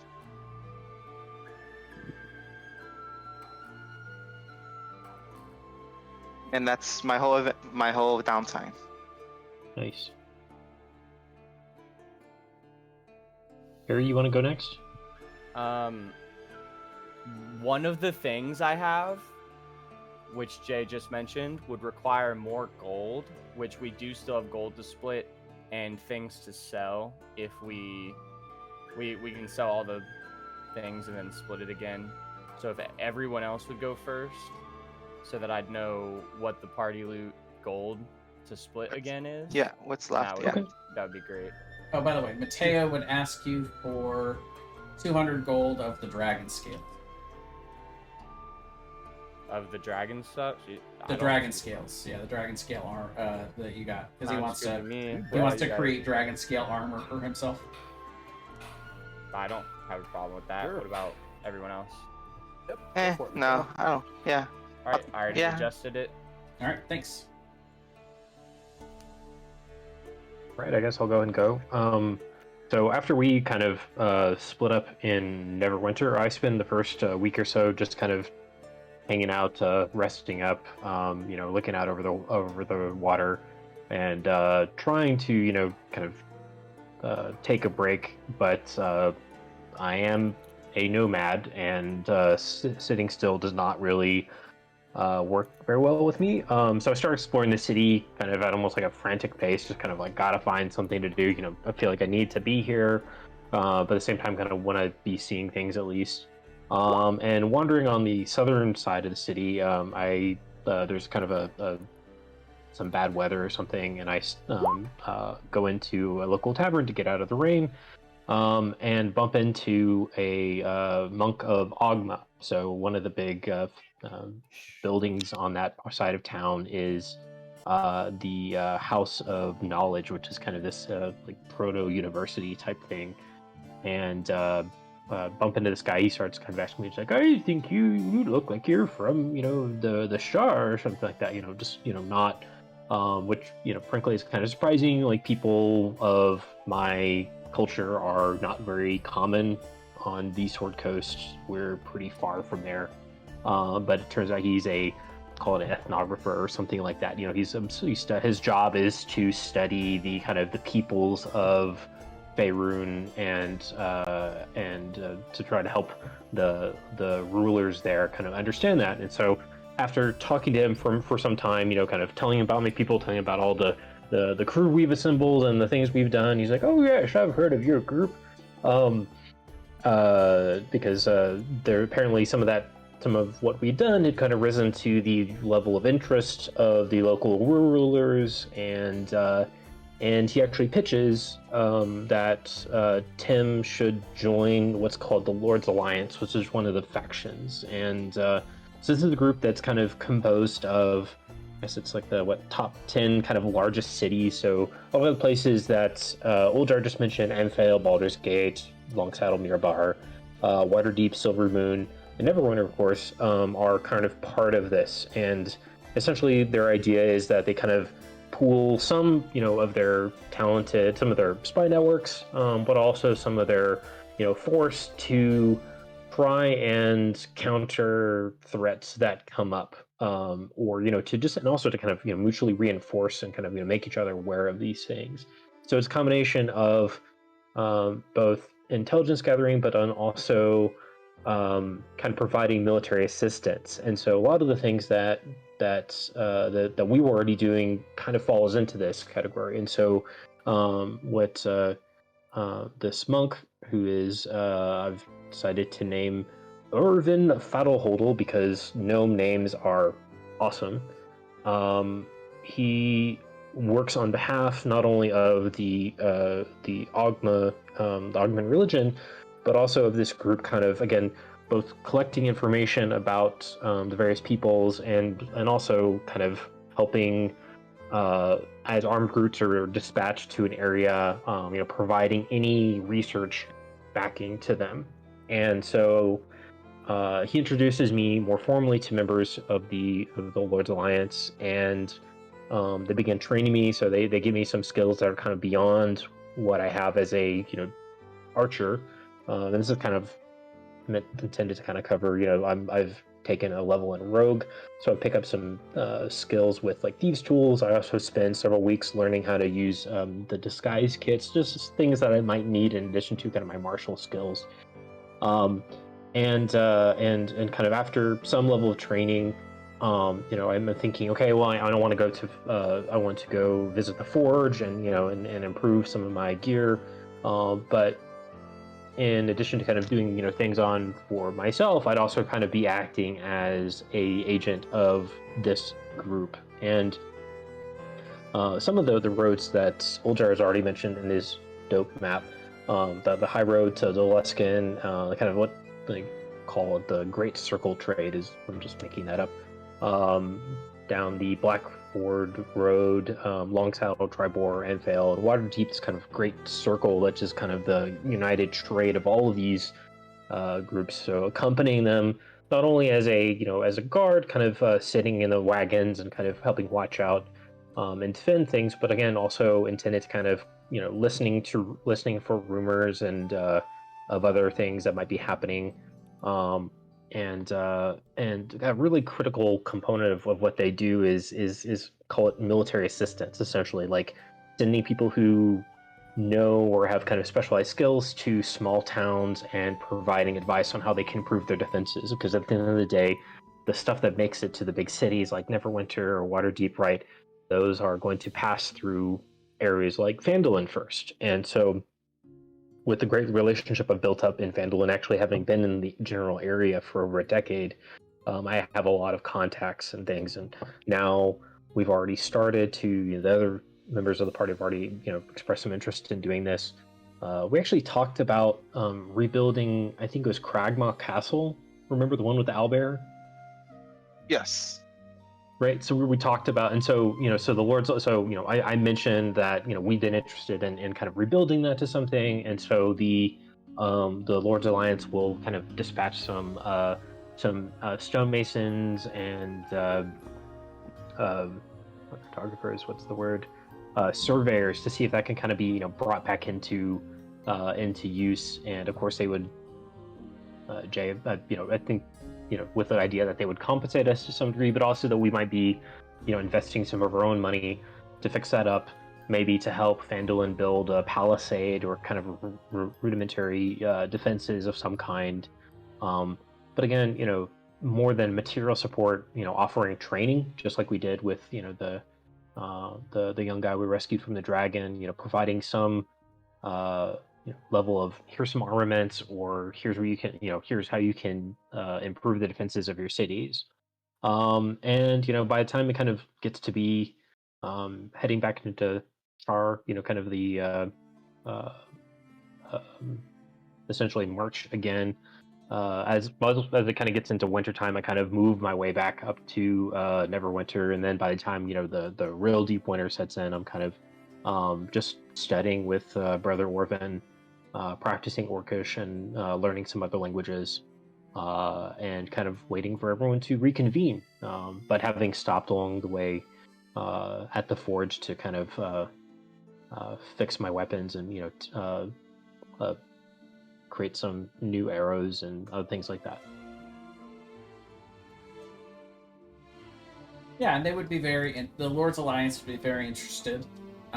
They said that they do not currently have the funding to do it fully, but they did send out an appraiser to check over the structure. You provide very sound instructions on how to get there. They actually send a battalion of 4 of the Lord's Alliance members, led by Sildar, who is kind of your most direct contact to get in contact with the Lord's Alliance when you are in Phandalin and the northern area. But they're everywhere. There's a lot of members of the Lord's Alliance.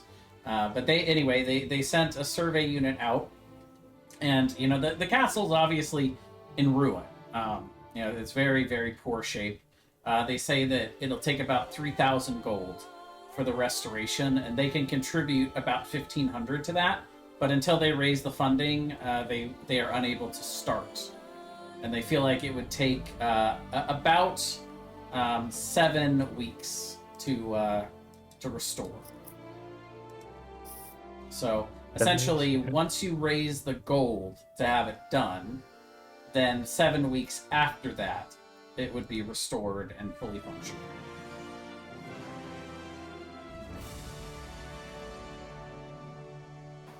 But yeah, you guys would have to raise 1,500 gold to make that happen.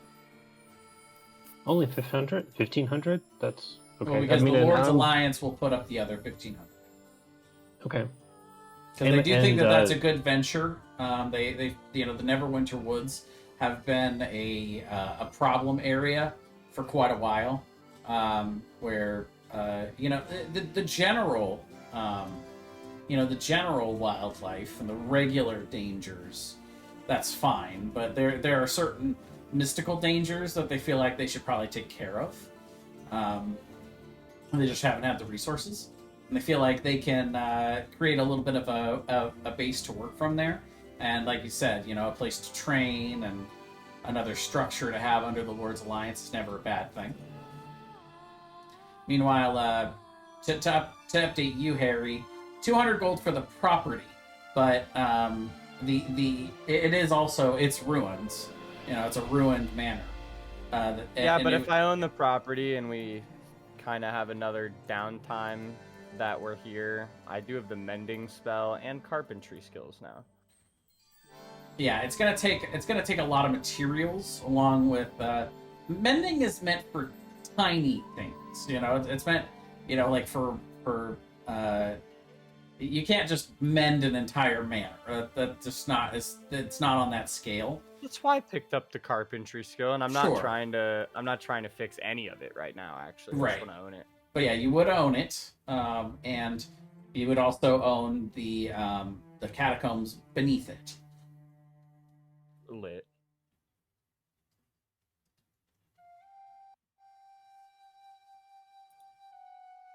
I still have to wait for the party gold split up. I want y'all to know I spent everything but 10 silver. Well, there you go. Yeah. 10 silver. I'm just testing out my weapon. Yeah, like I have Nice. That's without the party gold split that we're doing after this though. Did you use everything from the party loot that you needed? I'm sorry. Did you use all of the items you needed for enchanting in the party loot?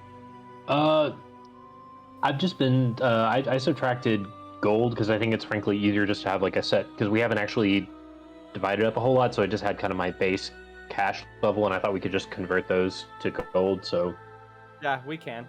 Yeah, well, for the rares, you definitely do that. Well, if we don't use any of the pieces, we can Yeah. convert them to gold, if that's what you meant. Then. If not, yeah, go ahead and use them. I mean, I think the Jay, excuse me, I thought you said the great bow is just an uncommon. Yeah, it's an uncommon magic item. Okay, so Plus- Dragon Plus bone one on that. great bow. yep. So I mean, so it's not like so I don't really need to dig deep into that. So because these are uncommon items, so it's just 200 GP for these things anyway. So I'd rather just use that and keep it simple, because again, we haven't had like a kind of a like, this is how much money you've got.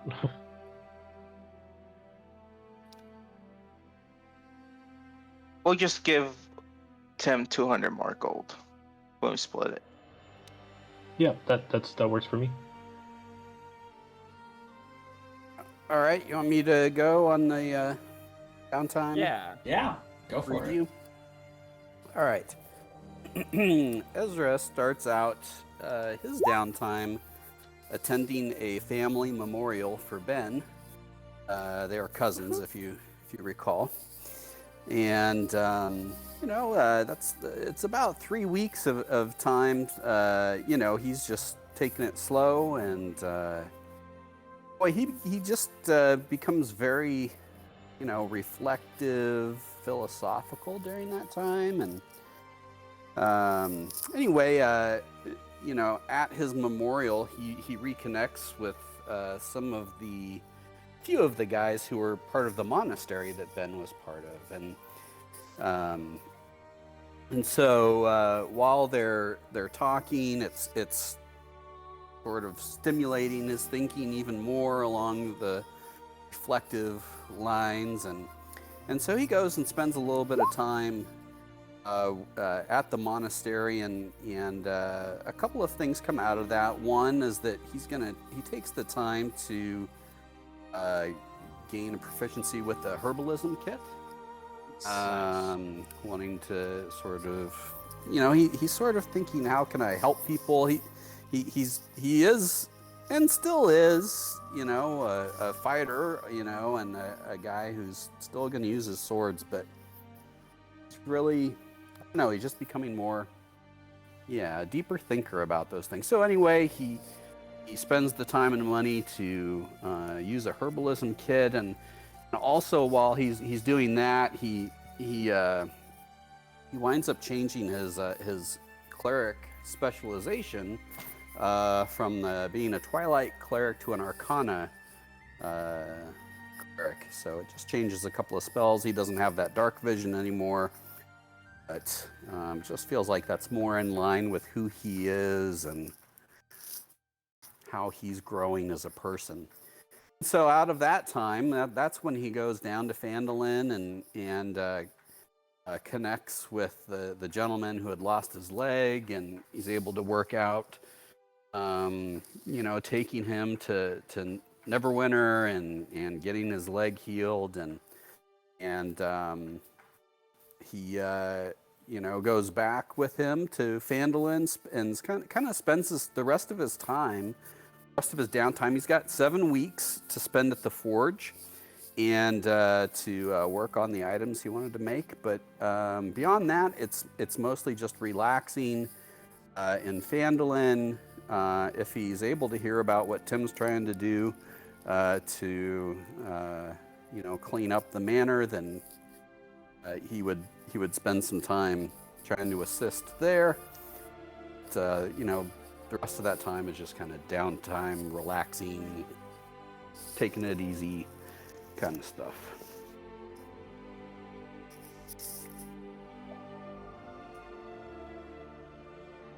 I think that just leaves Harry.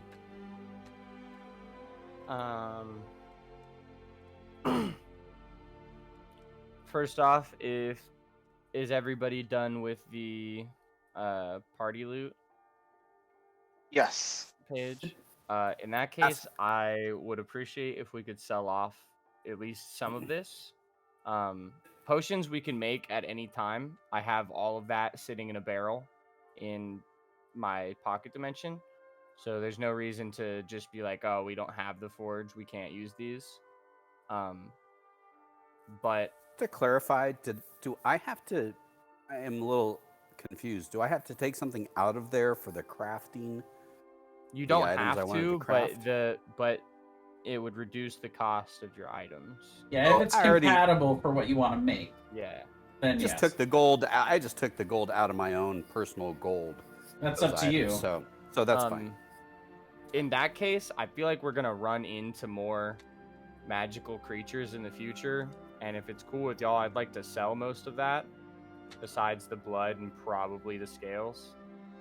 Yeah, I'm good with selling. Yeah. Well, also the skin. It's like most of the stuff we could sell, but there's probably We could some sell parts the that scales probably. too if you want. Yeah. What do you Yeah. not want to sell? Well, no, it's not want to sell. It's like we can use a certain part for, let's say, a magic item, especially for you, your warlock. Let's say Well, you I need the already- eye or something like that. It's like, Well, I already took everything that I needed from the party Okay. loot for my magic items, and then Okay. subtracted anytime y'all mentioned using them for magic items, I subtracted that as well.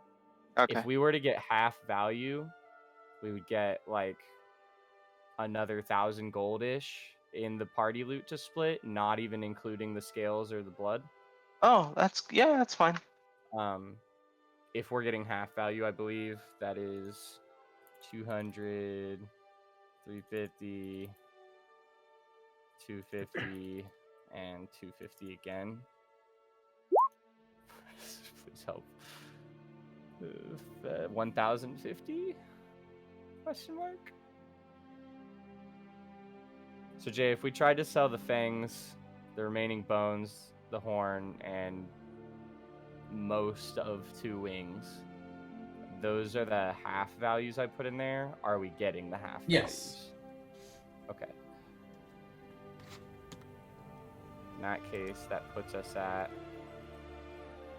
1,716 gold in the party loot to split.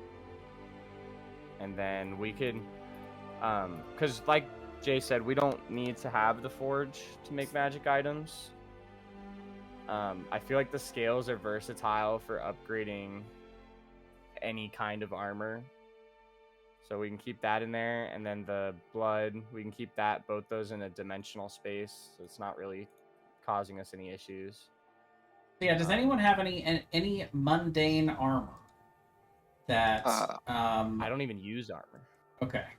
I have mundane weapons, so I'm trying. If anyone to has any mundane armor, Mateo would volunteer to essentially spend 2 weeks adding dragon scales to them, which would allow you to add one of the 3 dragon scale armor upgrades, but it would cause your armor to become attunement based. Oh, dang. So the 3 different upgrades are +1 to the armor, or you can add a poison resistance to the armor because they're poison dragon scales, or green dragon scales, or a advantage on dex saving throws from dragon breath weapons. You can choose one of those 3 and have it essentially infused into your regular armor. It makes it an uncommon armor that is attunement. None of you have to take that, obviously, but if anybody ever wants that, Mateo can do it. And he has done that to his own. You can see he's actually upgraded his armor over the year to green dragon scale studded leather. And he's made a cloak of protection. And then at the very tail end of the year, he had enough time and extra gold, so he actually decided to emulate one of his idols, Tim, and made himself a pair of bracers of archery. He's growing up so fast. I'd actually Right. venture to say if nobody wants any of those upgrades, or even if someone does use those upgrades, we should track the dragon scales, that we should probably just sell the dragon scales after that. I would agree. And Tim I'm and, good with that. and Mateo would agree. At this point, he can't actually use any more of those scales, but he's like, Yeah, we need better you know, if we ones. ever find an adult dragon, I'd really like to kill that. Does 'Cause I could anybody use those want to scales. use the green dragon. Slow down there, buddy. Hey, no. I love the attitude. Let's just get Bigger- us I'm down to kill another. a bigger dragon too, Mateo. I don't want to discourage 16, it, because I love it so much. He feels invincible. Just so. You know how teenagers are. They all feel invincible. Just most of them aren't as invincible as Mateo actually is. So who are we to discourage him? Right. I'm looking at the armor proofing rules and I'm not seeing attunement. So like if I got say like a first tier proofing, Yes. would that it would make it an not attuned be item? attunement. No. And yeah, for the record, like +1 armor, not attunement. But the dragon scale armor is attunement. Oh, okay, cool. The dragon 'Cause I'm scale thinking- armor. The dragon scale armor is much cheaper to for him to craft, but that's the downside. Is its attunement. A normal +1 armor is not attunement, but it's a rare magic item. Because I'm looking at the just the first year, and that's actually really good. Well, and I have a lot of cash. It's 1,000 gold for the regular type of proofing, which is the damage threshold, which you can do. You can do that, or you can do a +1 for each tier of armor proofing, but the cost is tripled. So for 3,000, you can have them I reinforce already the have armor. to be a +1 +1. armor, so I was hoping I could get this Oh, applied. they cannot. You cannot do those add-ons to magic items. Oh, okay. I must have that then. Okay. Unfortunately, yeah. The Okay. the armorer's handbook is only for mundane items. Roger. Okay. Never mind it. Yeah. Anybody need dragon scales? I'm good. All right, they're sold. I mean, the other option is he could spend time creating those magic items and then selling them. I could probably make more money that way. Probably can, yeah. If he wants to use his downtime to make everybody money, I'm not gonna argue with him. Sure. So he's got 12 weeks left of his pool that he hasn't spent yet, so he can make 6. Do you guys have 12 weeks remaining in the forge that you haven't used? Yes. Yeah. Actually, no, we have more than that. We have. We just meant minimum. Do we have that? Sure, at least yeah. 12. So yes, he yeah, would we have spend about. We so over he would- 35. So he would spend the last 12 weeks. Do you have 1,200 gold left of the dragon scales? We have 2,300 gold. Okay, so go ahead and take 12 off of that. He'll create 12 dragon scale armor of varying types, and he would actually each one of those is going to cost 1 week to sell. You know what? He would actually get a deal together with Halia, and she would just give him. He would auto give him the base price, which is 400 apiece. So, so you can go ahead and take 4,800 gold to split amongst the party. This includes him now, I suppose. That's up to you. He at this point he put in all the time to create all those, so he would probably expect a cut. But that's up to you guys because it was your material. Fully How invested. much he gets. Yeah. So that's 7,000 divided by 5. 1,413, and I used a calculator. I don't know. So that's all of it total. That's right. After you add the 4,800. Yeah, Okay. that's each after the 4,800. And that's each after I sell the dragon scales, all that other shit, and put the money that he made. And I only sold the dragon scales he didn't use. Right. Okay. So sorry, how much was it total for everybody? 1,413 and 2 silver. Can I just use my cut to like pay for the Cragmaw Castle thing? Absolutely. Yeah. Okay, so I mean, is this going to have any in-game effects, or am I just kind of?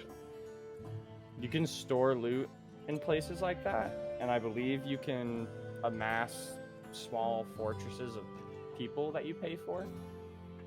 But it's over there, so. Yeah, no, I mean, I guess this is, in terms of a game mechanic, I guess I'm just looking to, what this would mean is just kind of have some kind of way of playing out towards my,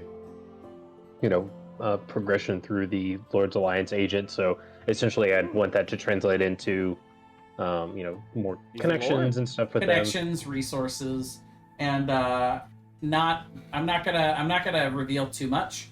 But that is a very cool thing that you've created there that could have an effect on something later in the campaign. Yeah, because I just figured that like we as a group are. I mean, one, this is deeply an ideological thing for Tim. His people were annihilated by a magical cataclysm that ended up leading to bad critters coming out into his area, and his people were dispersed to the four winds and destroyed. So the whole Lord's Alliance thing is essentially to preventing these types of disasters from happening to this area. And so it's both personal for him, but then also he recognizes on a very pragmatic level that he's a total outsider, and we have sort of a crew of, I think it's fair to say, misfits, right? We've got a dragonborn on the warpath against all dragonkind. We've got an ethereal rabbit person, and a kind of conflicted, very kind-hearted but conflicted cleric who's not sure what his religion is. And so having some, getting into the halls of power, or at least, having people who will speak favorably of you in those halls, seems like a really good use of money. Like, Tim is not a sophisticated person, but he understands how power works. How much would it cost to have the manor, all of the stonework repaired and rubble removed?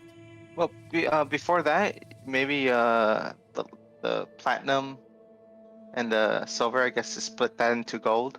That way. The reason I had those still in there was so that we could buy rations. Oh, the silver, yes, but the platinum.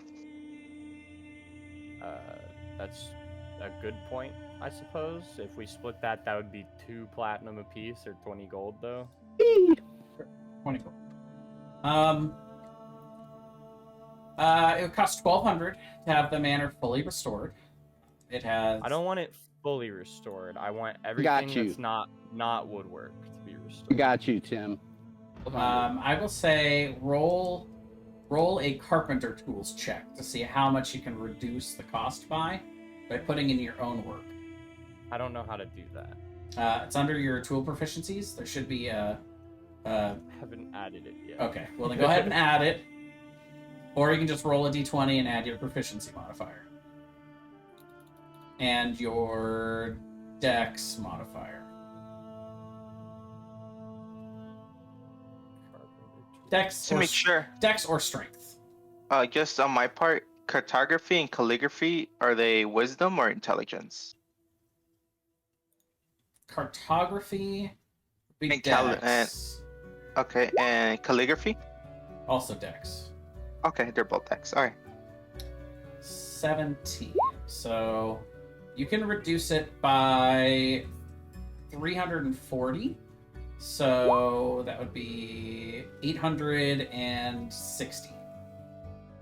And Mateo would volunteer to pay for half of that. I'll pay the Okay. other half then. I have plenty of gold. Yeah, You don't have to he pay also for- has you don't- lots of You don't gold. have to pay for the manor. Well, he wants to live there.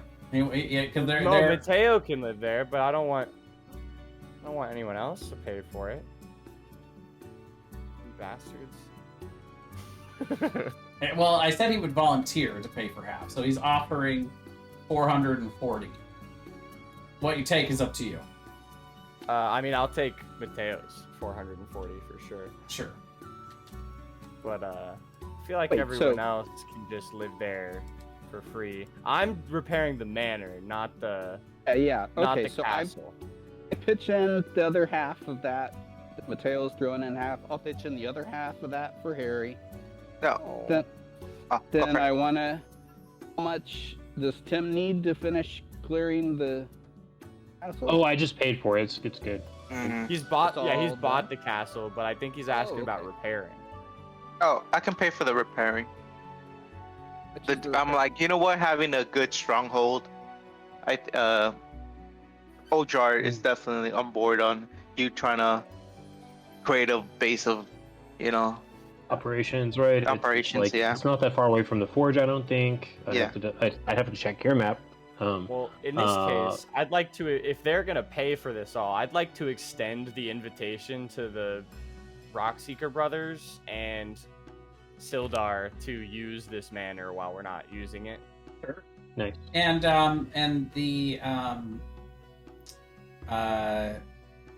you also would notice that there's been a bit of a relationship developed between Mateo and the former members of the Red Brands. Cool. And they never actually left the basement area as their living I'm not arrangement. trying to kick them out either. Okay. Sounds like they'll defend the manor for free. Yes, exactly. Well, Mateo actually starts a little. He trains them all in hunting, so that when he eventually does leave, there's still people in Phandalin that can still provide good meat and good foraging stuff for the. He spends some of his own gold investing in training and time and paying all of these guys. And yeah, they have their living arrangements between the basement of the manor and the sleeping giant tavern that is connected to it underground. How much gold to fully furnish the manor? Not a whole lot. You're able to make an arrangement with Halia. They send it down probably 100 gold for I would say 100 I'd gold like- for decent I'd like furnishings. nice furnishing. at the least. 250. All right. And this is feather beds in every room. Just basically the nicest furnishings. The kitchen is fully loaded with all the latest utensils and kitchen gadgets that have been invented from Neverwinter, and like you go all out. And this is a very nice, comfortable living space for anybody that needs a place to stop and Phandalin and rest. And it has 5 rooms in the actual manor itself, along with a study. It's a 2-floor structure, and each floor has its own privy. The entryway in the basement is pretty ornate and has a little bit of a hosting area there. And then there is a large dining room that could easily do a feast for 10 to 15 comfortably. It's a very nice manor. Once you do that over the course of the year. Yeah. Yeah. And then for Tim, how much would it be to repair the Cragmaw castle? He paid it. It was 1,500. Oh, 15?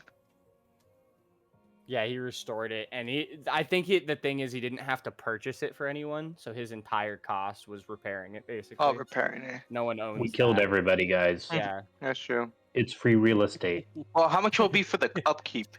Let's say yearly. Or do we? Or I think you the want to? lords. I think the alliance is gonna cover that, and they're gonna man it. Okay. As It, well, Okay. it, right? it kind of pays for itself. It actually is able. fact It that you own actually it. once it's up and running, it's able to generate enough revenue to pay everything in. 'Cause you actually notice Okay. that there's, assuming you would go out to visit it at some point, you would notice there's actually a job board there. That's Wow. younger adventurers can come and you see stuff on Oh the job my, board there's like there's some goblins in the area. well not Yeah, not shit. actually. Funny you mentioned the goblins. Circle of life. Because you would actually find out that that Mateo, I'm manning it. of all the things he's been doing, he also met some of the goblins that you had met at the Cragmaw hideout. They had crossed paths during their hunting ventures, and he had discussed with them potentially setting up a secondary base for this kind of hunting business that he's been making so much money off of, and he actually invests a little gold into better equipment for them, and they agree in exchange to keep that part of like the roads safe over in that area, and they actually develop a little bit of protective communication between the former Red Brands that are now working and protecting Phandalin, the formerly Cragmaw Castle, which you can feel free to rename whatever you'd like. That's castle. between the castle and then the it's still named the Cragmaw Hideout, because this is what's left of the Cragmaw clan. Are these not friendly goblins, but they're not causing trouble anymore. What's These the manor goblins, called again? yeah. So between the 3, they actually keep this area pretty safe. What's the manor called again? Keep. Or I guess Owlbear I How's can that sound? I guess I can rename the manor. Yeah, it was named the Tresdar Manor after the former owner. The Now Tresdar it's the- family used to own it, and that's actually where the Talon came from. Was from the previous owner owned that you found in the basement. Well, now it's the Daggerhop Manor. And if possible, I'd like to outfit every single red brand with an ornate dagger that says DH on it on the hilt. Sure. Yeah, you can have those custom made at the forge. We'll say there's 10 of them. We'll say you could do it for 20 gold. I'd like to spend 50 gold worth on it, so there's extras in case they do any recruiting. Sure. All right. In And that case, I have when 900 when you're giving these out to all of them, you would actually be approached by Carp, and he would ask if he could have one and be an honorary member of the town. Of course. Of the town guard. Not only can you have one, you are the most deserving of one. No. I hope that you hopping on grow dragons. up to be one of the best adventurers in the land. Your potential far exceeds mine. When the time is right. What are the prices for the superior healing potions and the potion of resistance choosing? The one that you get to choose. Sure. Okay, so let's talk about potions real quick. So the herbalism kit and the alchemy kit are similar, but they're two different things. The herbalism kit allows you to create healing potions specifically. Okay. But those would also count for potions that do any kind of healing, like a potion of what was it? Regeneration? Regeneration, yes. Ah. Stuff like that. Okay. Whereas an alchemy supplies lets you create any other potion. Any potion that's not directly related to restoration or healing. Okay, so I guess I what shouldn't- Ezra got, you could use to create healing potions. Okay. And a regular potion of healing is a common. A potion of greater healing is uncommon. And the dragon blood that you guys got, did you already sell that? No, we still have it. kept all the dragon blood. Okay, I so have you it could in a use the barrel. dragon blood to create potions of healing or potions of greater healing. Okay. I'd like it to would- still buy some of superior healing if we can't make Sure, the those then. superior healing is very rare, which I think that's the rare one. Supreme healing's very rare. well, they're both actually very rare, which is odd. Yeah, that can't be right. It's got to be very rare and legendary because it's let's see. Yeah, no, actually, you're right. The superior healing should be rare. I don't know why it's listed as very rare in here. The book, either the way it's ruled is wrong, or the book is wrong, because those should not be the same. Yeah, they could have overwrote the book at some point. Yeah. Anyway, the superior healing, yeah, that would be the rare one, and those cost. Holly would be able to get those to you for 300.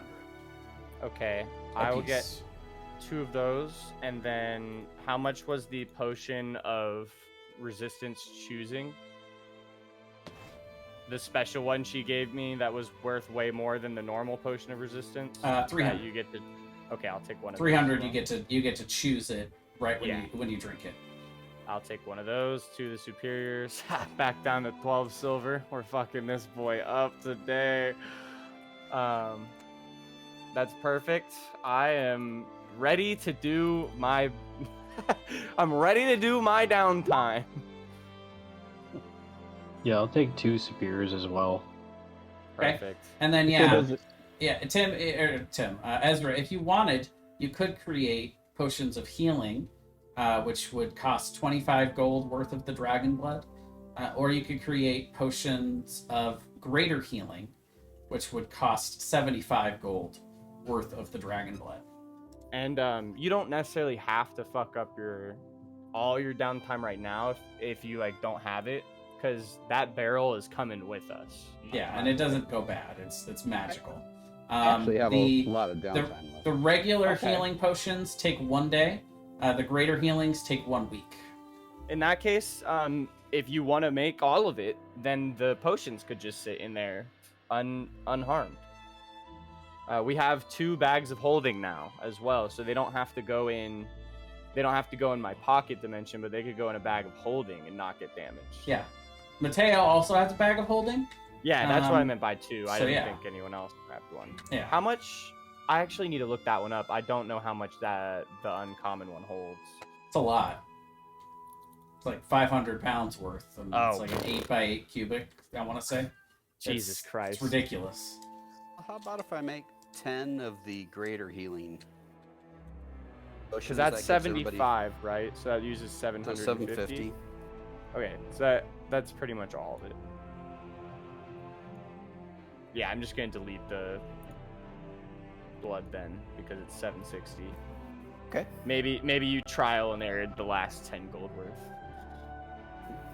So that everybody gets 2 potions of greater healing? Nice. Nice. Nice. All right, we are ready for an adventure besides my downtime, I believe. I've got a couple things I know I need to roll. I already split up what I used on the crafting time.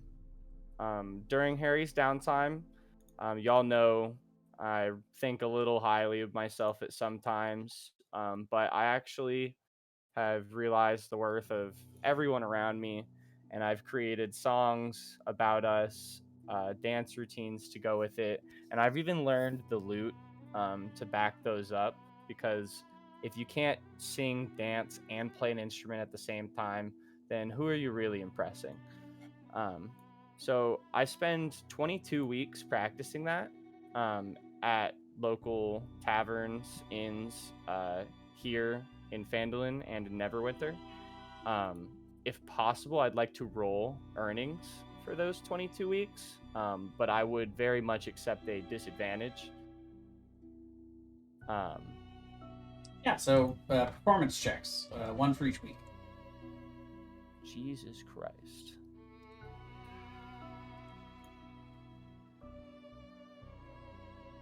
Dang. Dang.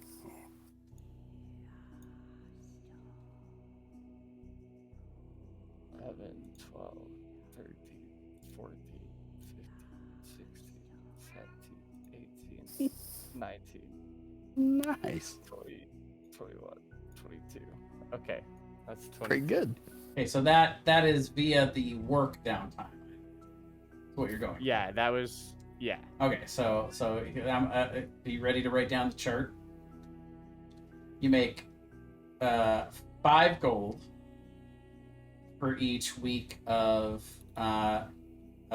if you roll between a 10. So you make nothing if you roll below a 10. Okay, cool. If you roll... Am I getting disadvantage for these because No. I wasn't a bard yet? Or okay, that's cool.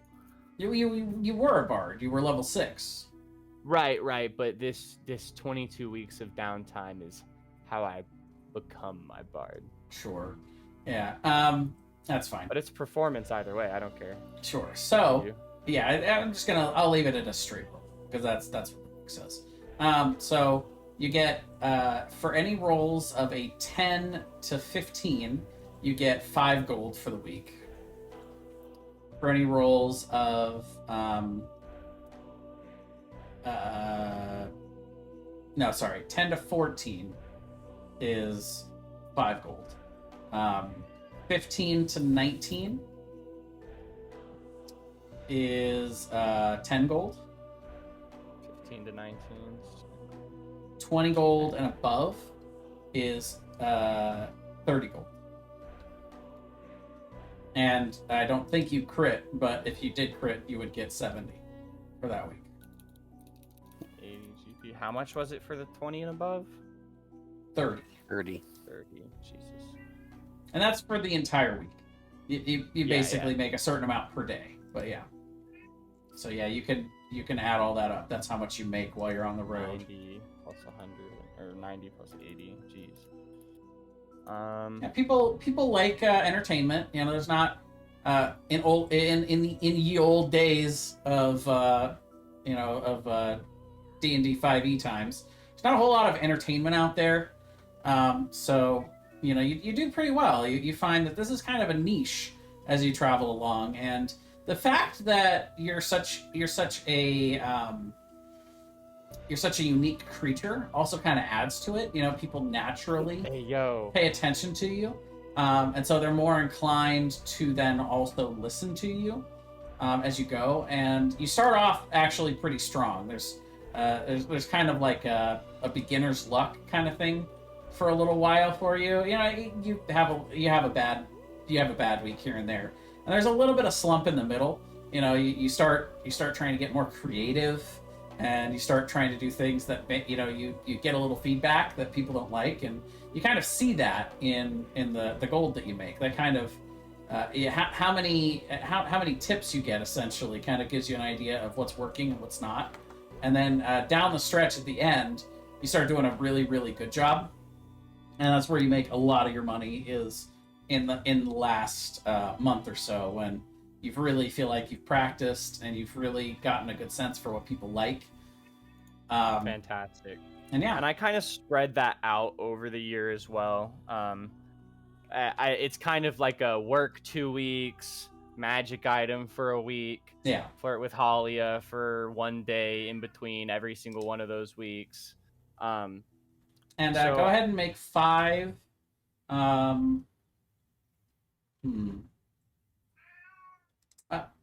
Persuasion checks. Persuasion checks. That's not good, boys. Oh yeah. We're living the dream. I guess I present the ring tour on the 5th or the 10th week. As I spent fucking 10 weeks specifically flirting with Lenine. So this is a 10-week process. So you know what I'm actually going to do is I'm just going to take the scores of all of those rolls individually. So it's 7 and 14 and 19 and 11. Oh geez. There's no advantage or disadvantage. I'm just a pro. Those last 4 weeks, I was really nailing some shit.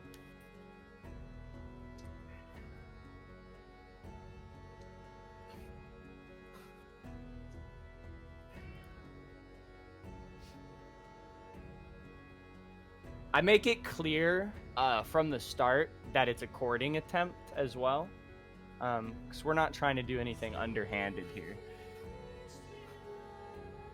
Yeah, I would say that she would return your affection. Aw.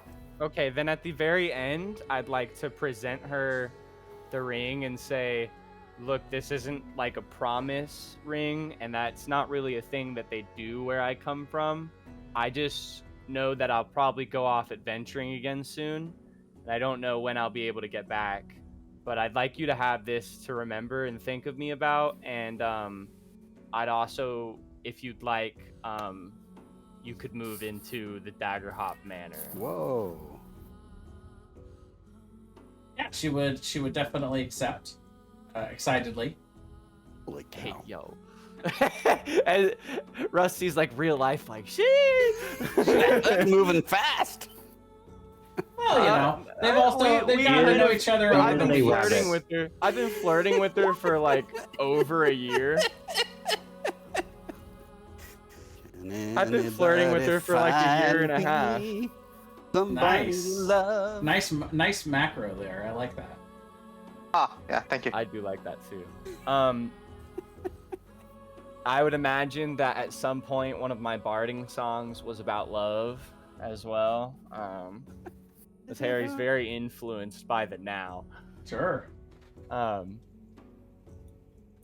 last thing Harry needed to do on his downtime, I was kind of feeling like my creative influence was only in things that didn't last. Because other bards could sing my songs and do my dances, but they wouldn't do it the same way I did. It's kind of like a hand-me-down kind of thing. So I learned as well how to construct wooden structures. And I suppose I practice what my instructors gave me on my own manner.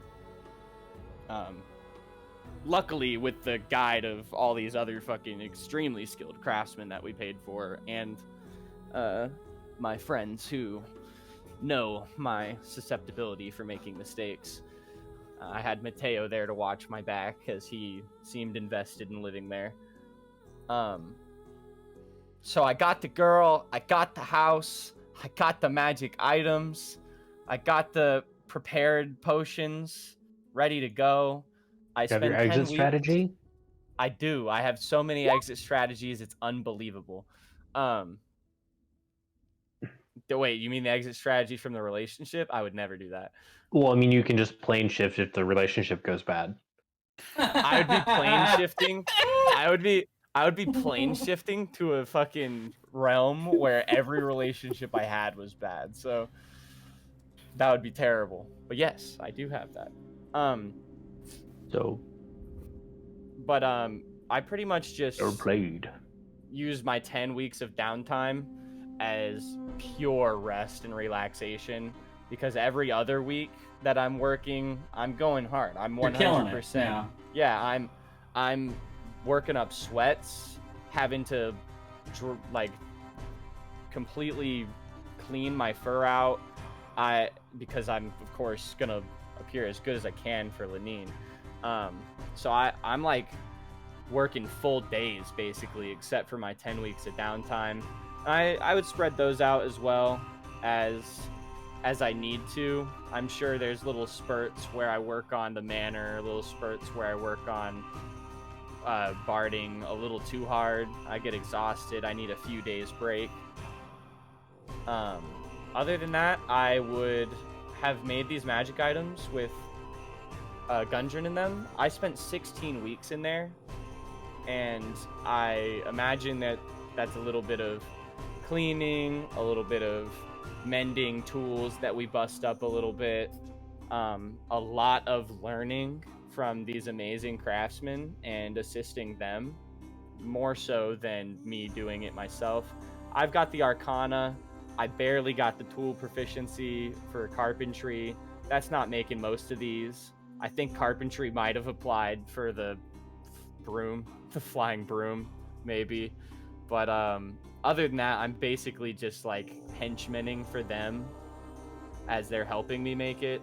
Yeah, they give you instructions, but you know what you're actually doing, which is interesting. You're not really crafting. You're using your arcane talents. So yeah, really, you're just enchanting it with the magic rather than crafting it magically. That's really cool, then. Yeah, and the magical forge can help you do either. You notice that the Rockseeker brothers are actually crafting the items, and actually that's how Mateo does it. That's why he can only do it with leather items, because he only knows how to leather work really well. But he can do that. He can work with the dragon scales to make the armor, or but he couldn't make he couldn't make a sword. It's just not something that's in his wheelhouse. But what's interesting about the Rockseeker brothers is between them, they can do all of them. They have all of the tool proficiencies between the two of them. And they had even more between the three. They did. They had several coverages between all three. But yeah. But what they do is they help you by a lot of times creating or acquiring the mundane item fairly quickly, and then allowing you to enchant it. And they're giving me that wisdom that I don't have. I'm smart. I could figure it out, but I've never heard of any of these processes before. So they're kind of helping me out there for sure. And I spend 4 weeks as well as kind of a pseudo downtime researching and reading up on how to get to other planes. It's kind of in a Harengon's blood to want to travel, even more so than a plane just in general traveling, but they are very well known for just going to a different plane just because they felt like it. So I researched that. I find out a few ways to go to another plane, and almost none of them are within my means whatsoever. But I end up picking up a scroll of plane shift knowing that sometime in the future I'll be able to use this guaranteed. And if not, I can always gamble it and try anyways. That would be a last ditch resort if I was, I guess, about to die. But the end goal being that I want to get back to my parents and I want them to see how much I've grown and that they don't hold the chains over me anymore. But also that if I really did have something to do with the death of my litter, that I'm sorry and that I'll do something to make up for it.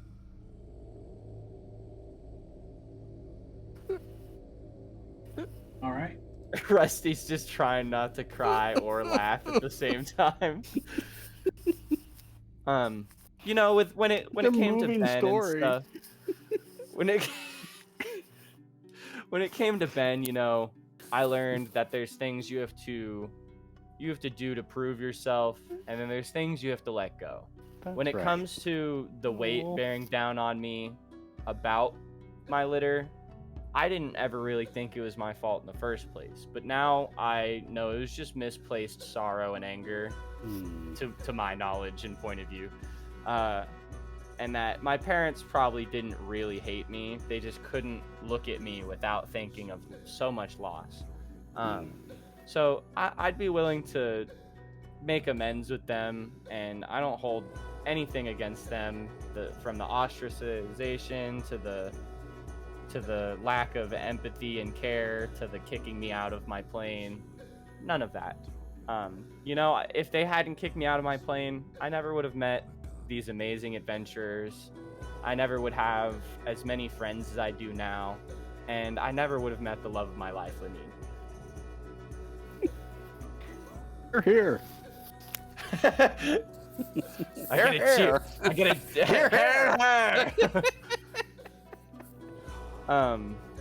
that's about it. I've prepared for the next adventure. I've regrouped, I suppose, at the manor rather than living in the woods. By the end of the year, I've extended my invitations to everyone who's allowed to live there. The party is by all means allowed to stay there when they're there. The brothers and Sildar, I know they spend a lot of the time at the forge and that they have multiple living spaces there. But if they ever really need a break or they want to cycle out who can relax, they can come over here. The Red Brand isn't allowed necessarily in the manor, but I honestly give them the entire catacombs under. Just with the knowledge that us and our groups might pass through there. But other than that, that's their area. They can sleep there. They can do whatever they want down there. I'm not necessarily scrutinizing their behavior down there, and they seem like pretty stand-up guys now. Yeah. Especially with the guidance of Mateo, who I trust very, very much. He's come a long way. I'd like to say much further than anyone else, but I used to be a terrible, terrible person. And this past year, I've really changed some of those things. Especially when it comes to trusting one another in my newfound family.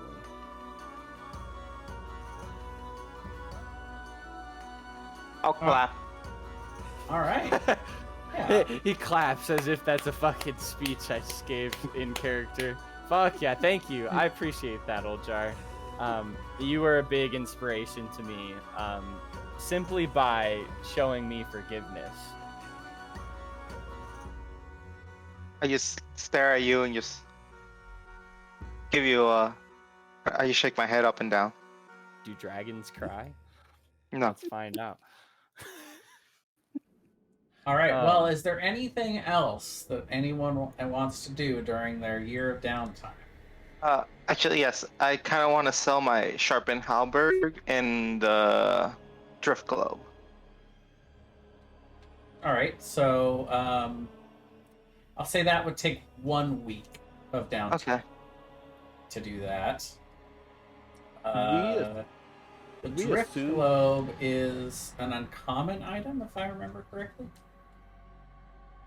Let's see. Because also my belt of dwarven kind gives me 60 feet of dark vision. So. Nice. I was I like, love I don't that need belt. this anymore. I what I actually have wondered. one more thing I want to do too. And Dragonborns grow a beard. I Ah, was wondering about that belt. I don't think so. Their Whiskers. hair protrusions are horns. yeah, horns. It looks I like, saw- if you look at Islace on his picture, it looks like he even has on his big jawed chin little horny looking things that come downwards that might Yeah, indicate horn-like Mm. beard. so I just grow more of those. There you go. Ooh, he's a spiky 50% boy. chance. Turkeys Okay. have beards. So where are you trying to And- sell these items, They're Oljar? lizards. Oh, Drift Globe, I'll sell it at how do you call it? You know what? I'll be in Neverwinter because depending on something, I wanna. Depending on how much I get, I wanna like maybe upgrade my Morningstar again. But Okay, so go ahead and make a persuasion check as you try to persuasion sell check. these two items. Hmm. Okay. 13, nice. So the vendors there would offer you for both items 475 gold. Nice. I'll accept. Okay. I'd like to hire, because I don't know what their infrastructure looks like. I'd like to work together with Mateo to identify a leader of the Red Brands that's not, because if he's going to be adventuring, he needs like a co-captain or a sub-leader. I'd like to identify whoever's in charge of the Red Brands while he's gone and while he's not there. And I'd actually like to gift them the Cloak of Elvenkind with the condition that they spend some of their free time making sure no one's messing with Lenine. Okay. And you actually, you had talked to somebody. Let's see.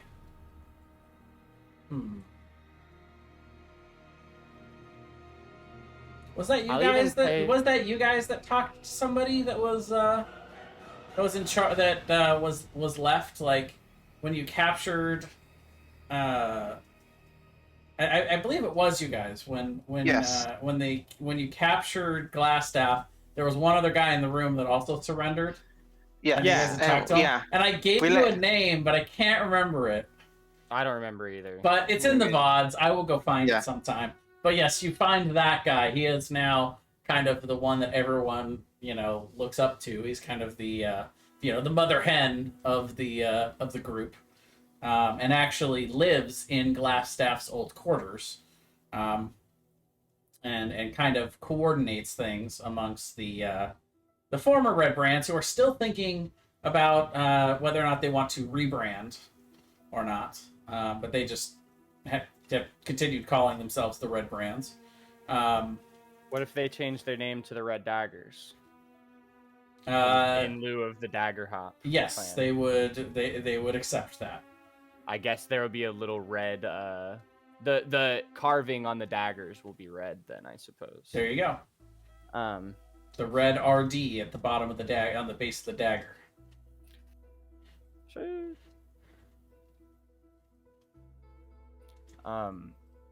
And I'd he like agrees. to- He graciously accepts the cloak, and he says, "Thank you. This is Yeah, and the nicest I thing don't I know own." if I don't know if he's super magical or not, but I explained it to him like this'll shift and blend color around you. It'll help you hide. That'll It's be a very useful specific for when we gift. go out hunting. Yeah, it's a very specific gift too. Because I don't necessarily want Lenine to feel like you're always watching her, but I do want you to check in on her every now and then. If she's dealing with someone shady, or if she happens to like travel to Neverwinter, like I want you to be around to make sure she's safe.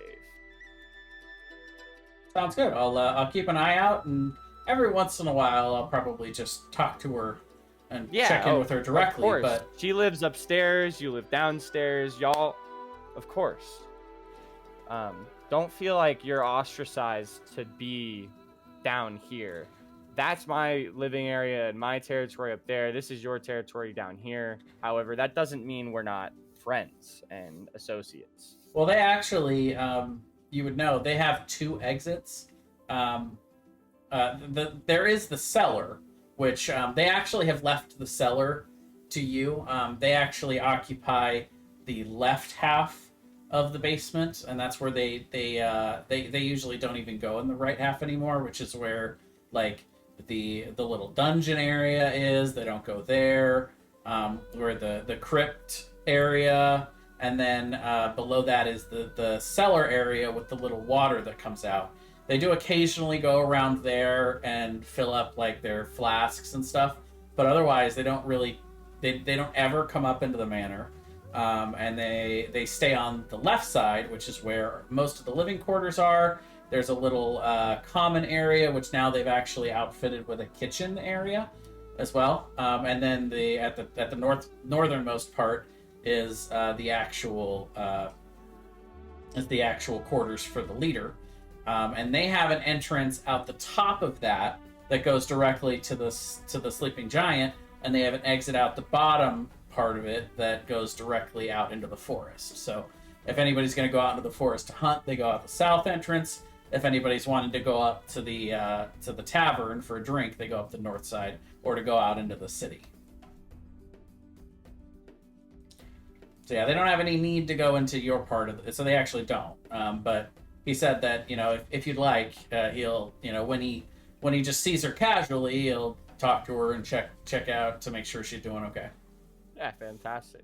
They're happy to make sure that everybody in the town is kept safe, and especially the benefactors who own the property that they're living on, more than happy to do a little extra good job for Lenine and making sure she's safe. I would definitely appreciate that. Anything else? Going once. Are we going to? Are our magic items like done? Yeah, I think so. Just add them in. Anything that you guys wanted to create over the year? It sounded like you guys made sure that the amount of time was taken care of. I mean, a year is a lot of time, so I'm going to assume that you guys pretty much had enough time to create anything and everything you wanted, that you had the money to have created. Time was not as big a factor in that. No, we still have 23 weeks. Yeah, so basically those other 23 weeks goes to the Rockseeker brothers just having extra time to maybe work on a couple of things, but yeah. I think I have one more week. I think I have one more magic item I'm looking at. And Mateo came out of this year actually looking falling out. Yeah, he's looking solid. Yeah, he's got a lot of gold. He's got a lot of gold. I actually gained the stealth proficiency from Bard, so that's why I dropped that cloak easily. Yeah. And I also have invisibility, things that can make multiple of us invisible, and darkness that I can see through. So I was like, this cloak is kind of useless. So I got the Cloak of Displacement, which gives everything disadvantage to fucking attack me. Oh, yeah. The Cloak of Displacement is pretty good. Okay, got it. Can I get a Mantle of Spells Resistance? Ooh. Can't cast magic, can't be cast magic on. Okay, so let's see. It's a rare. It is attunement? Yeah. Yeah, most of those busted ass things are attunement. So, you already have a ring. It is rare. So, are you wanting this created for you? Yes, in the in the forge, yeah. Okay. And are you creating it, or are you having the Rockseeker brothers create it? I have the Rockseeker brothers. Okay, I only have 2 attunements, so I just need that third one. Actually, hold on, wait. Winged boots, that's an attunement, right? It is. Winged boots. Okay, never mind. I'm already up to 3. Never mind. Okay. Never mind. I'm already. I just have 2,000 gold, and I'm like, wait. Yeah, I mean, you guys made a lot of gold. It's also it's perfectly valid to just hold on to your gold. You don't have to spend it all. That's true. You know what? I'm probably gonna, because I was looking at very wise. I was thinking of upgrading my Morning Star the thing is, I already upgraded like pretty much everything that I can on it. Well, there's some that I can't really, but actually I can do brutal. Okay, I'll add brutal to it because I already spent second tier on superior, so I'll just add brutal to it. Yeah, so that would be That 2,000 way- gold, and 2,000. you would have to have that done in Neverwinter, but you definitely could Yeah. have done that over the year, no doubt about it. All right, so I'm down to 36 gold. I moved So, most of my I stuff have so many prefixes now. from the dimensional space to the bag of holding. If you check my character sheet, I actually Yeah. do have them separated under treasure. Sure. Yeah, I mean, absolutely. And You know, and you would imagine that the genie that lives in your extra dimensional space probably appreciates that. Yeah, there's the ladders and a chest. That's all that's left in there, and then some stuff in the chest. But I got rid of a tent, the bedrolls, the 100 feet of chain, bunch of torches, a golden statue, the fucking 8 traps I had. You would think past a certain point that you would advance beyond the need for ladders. I kind of think about that, and I'm like, you know what, Senny? I don't even think the ladders are for me at this point. I can jump higher than this ladder extends, but I have some less fortunate friends that might need to climb sometimes. But you know what? That's a great point. I don't think I need all these ladders anymore. I shed one of my 30-foot ladders. Thanks for the advice, Senny. I really appreciate it. Once again, is there anything that is within my power currently that I could get for you? Or maybe think about? I'll think on it. I could even... So there's a shrine in the manor. If you weren't aware, I purchased a rather ornate manor. There's like a shrine area there. I could even set that up to be a shrine of you. If that's something you'd be interested in. I don't really need praise of mortals. Oh, it's less about the praise and more about possible donations. People leave gold, sometimes things they've crafted in your image. If you don't want it, it's fine, but the offer's open. I don't have any other religious uses for it. I just think with your vast greatness, Senny, and your amazing capabilities and powers, that somebody should appreciate it besides me.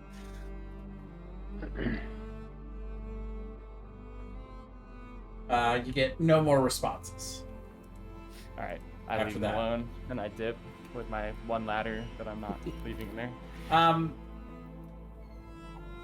You said something about creating healing potions. Were you distributing those to anyone, or what are you doing with all that? Are you talking to me? Yes. We made 10 of those greater healing potions, and everybody got 2. Oh, Yeah, he I did distributed not. those, I and did not deleted add the those blood. to Mateo. So let me go ahead. Yeah, and go. Please do. Yeah, the blood's long gone for those. Jay, when you get a chance, can you look at my sheet? I added the Amulet of Health, but it is not... You have to Good. manually do it. You can't. There's definitely a way to do that, but I usually just let's see. Dragged it over, but it's just not registering. Yeah, it does that sometimes. So it's better just to manually change it. Just change your health to 19, and I'll just update the. Well, yeah. So what Oh, we'll okay. do is we click on your Constitution score here, and we just put it at 19.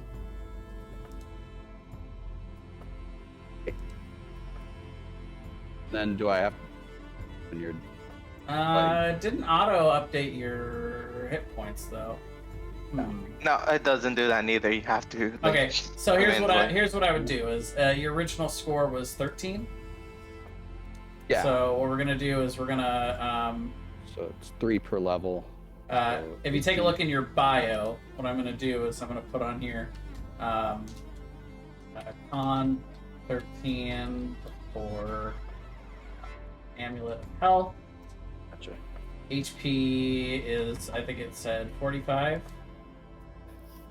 Yeah. So that way we just have a recording of what it is originally before the, when you don't have the amulet on. Yeah. Okay. And then, so so that would bring the con modifier up to 4, so 3 per health. So yeah, you'd gain 18. I just learned that I have an absolutely guaranteed way, via rules at least, so you could override it, to get to the astral plane, and it's by simply taking the bag of holding into the necklace. Yeah. So let's say I didn't do that. I didn't know until just now, but let's imagine Harry knew, and I didn't take the bag of holding into the necklace. Yep. That's something that the Rockseeker brothers would have told you about when you were creating bags of holding. But just if to we be ever need to careful go to the with astral multiple plane, extra dimensional spaces. Yeah. If we you ever need to go to astral a plane, random place in the astral plane. Yeah. Okay. Across the streams. Oh, I started with 14 health. Huh. Anything else for the year of downtime? I'm Going good. once, going twice. Yeah, I'm good. Nope, I'm done. Did I get paid for any of the activities I was doing? I did. What were you doing? Well, I was accompanying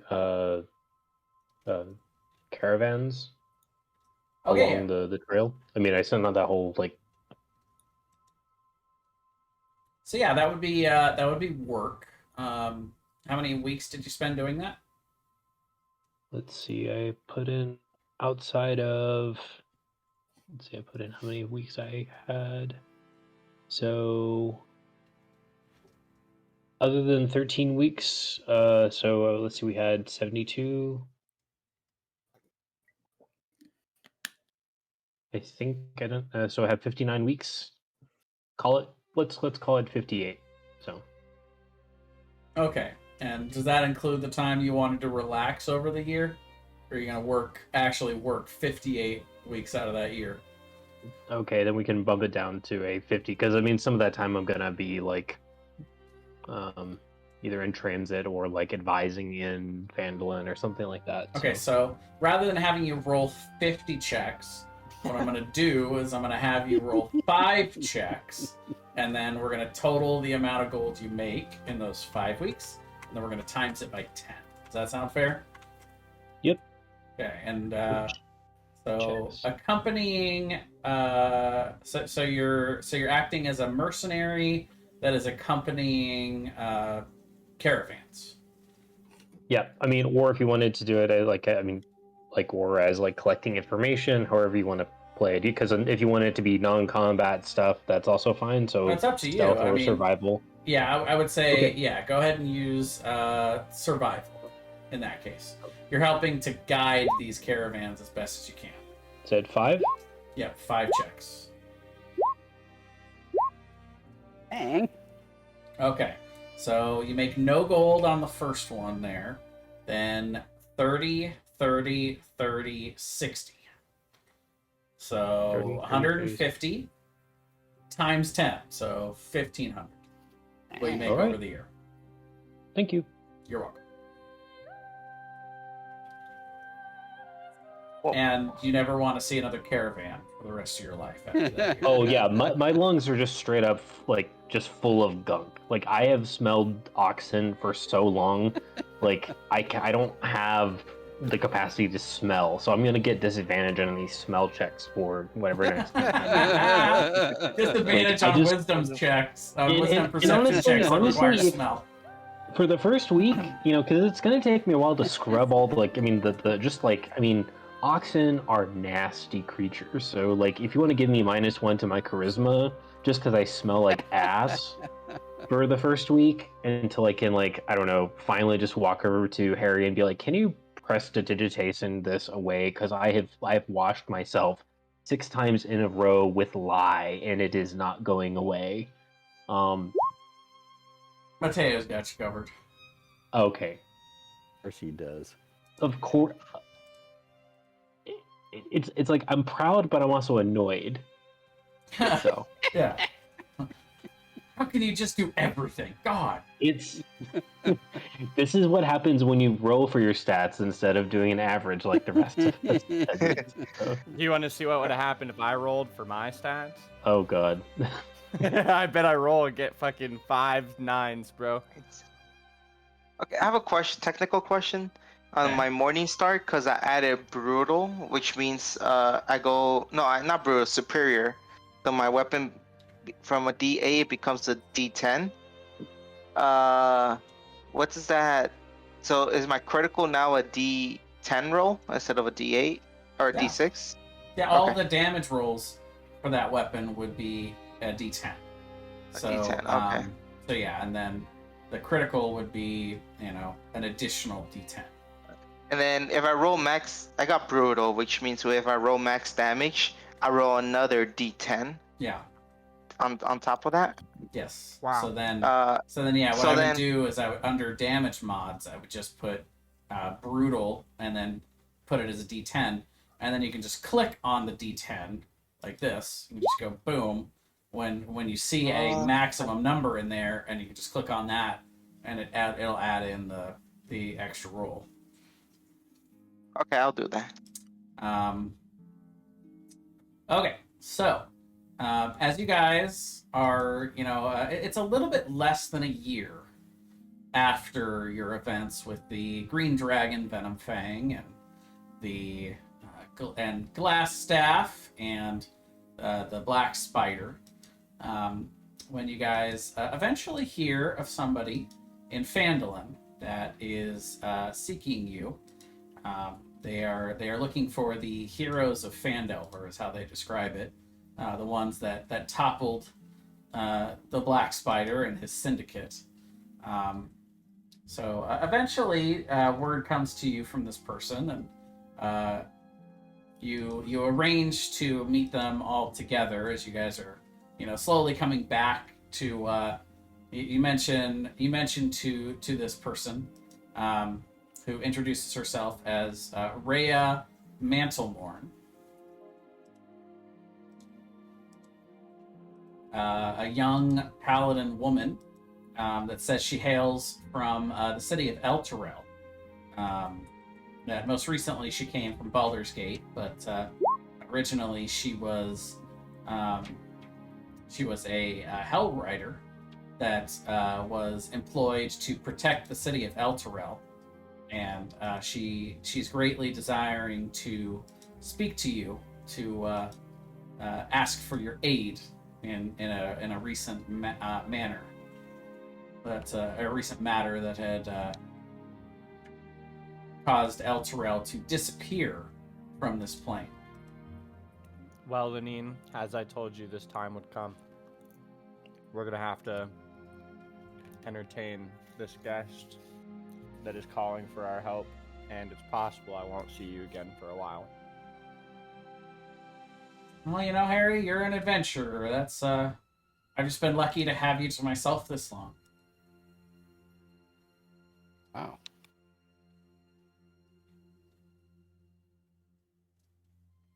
Just promise me you'll come back.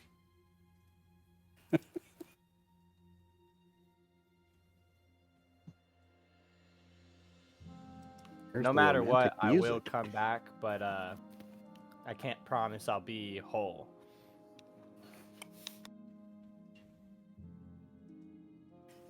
Mostly make sure to take care of the ears.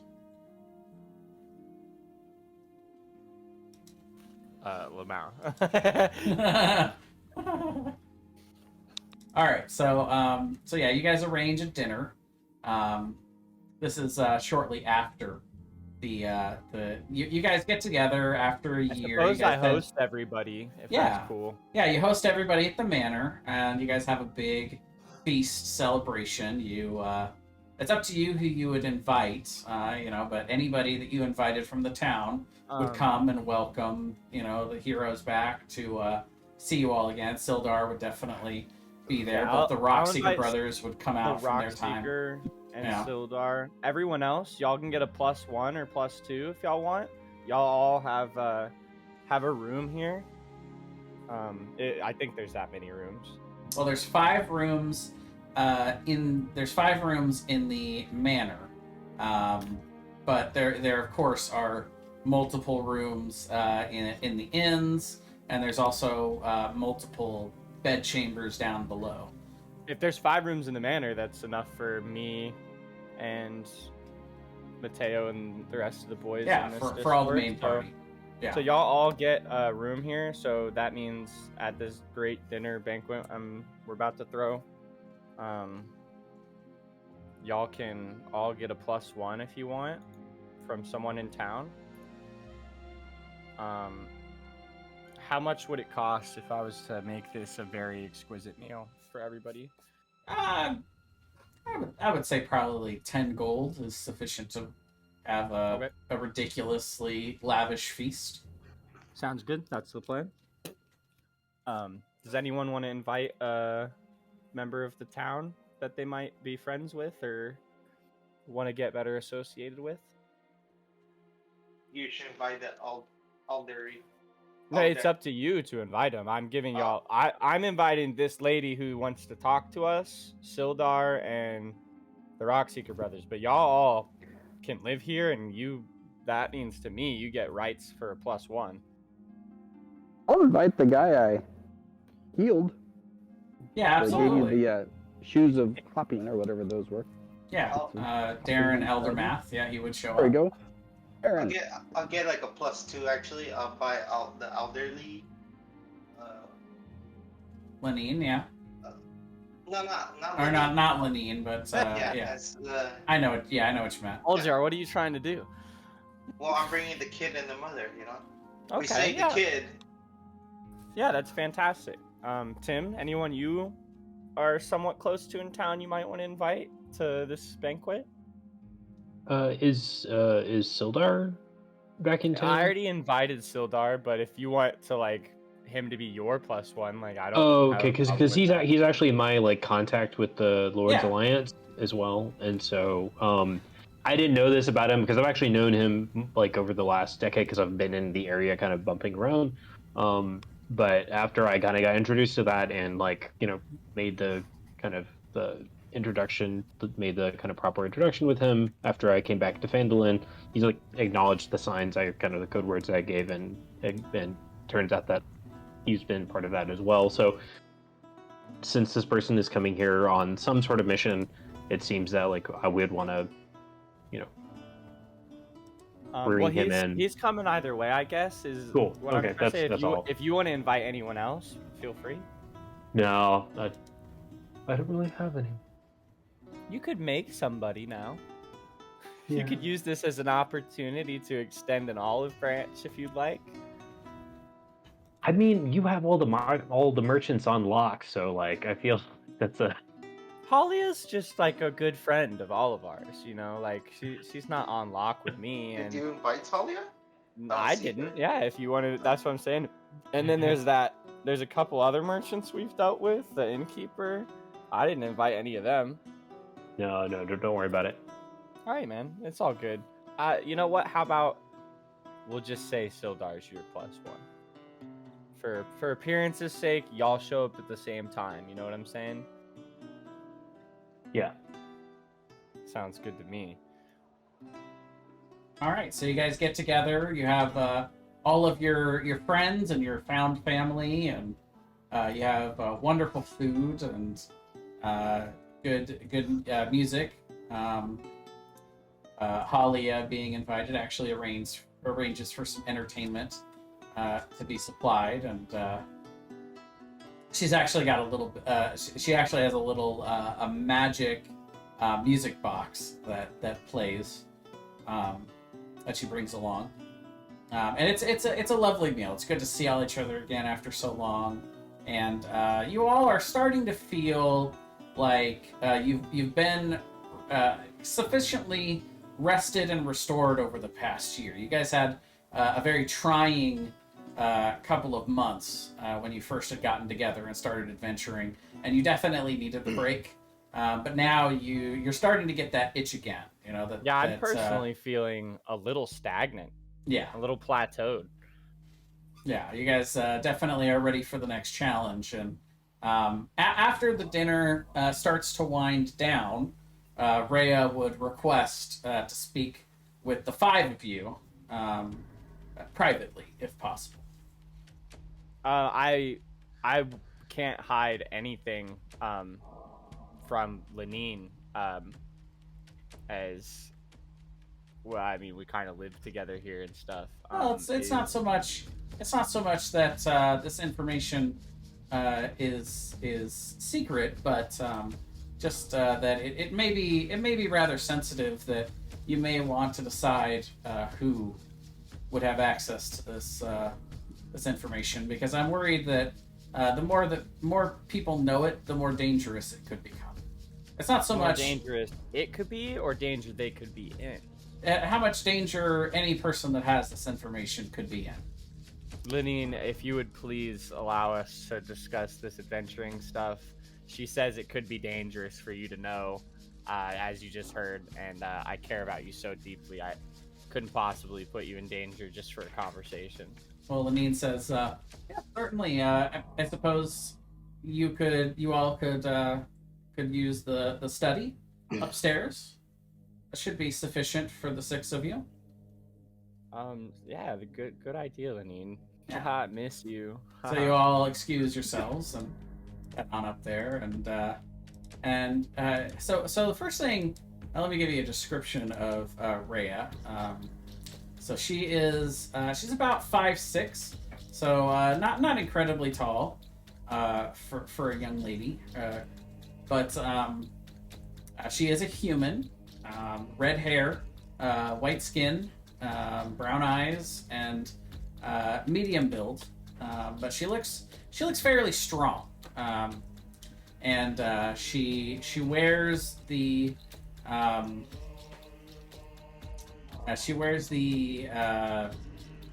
armor, and she wears armor and armaments that would mark her as a some sort of martial soldier. And when you get up there, she would mention to you, so I've been investigating the disappearance of Elturel. Over the last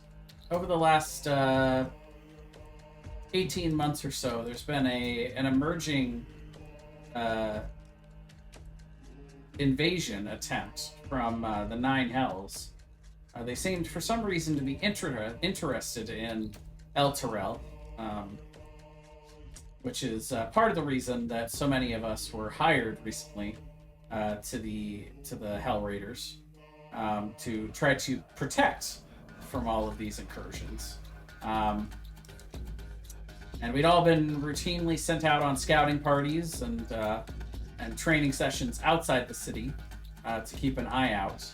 And unfortunately, one of these times that I was out scouting, there was an incident.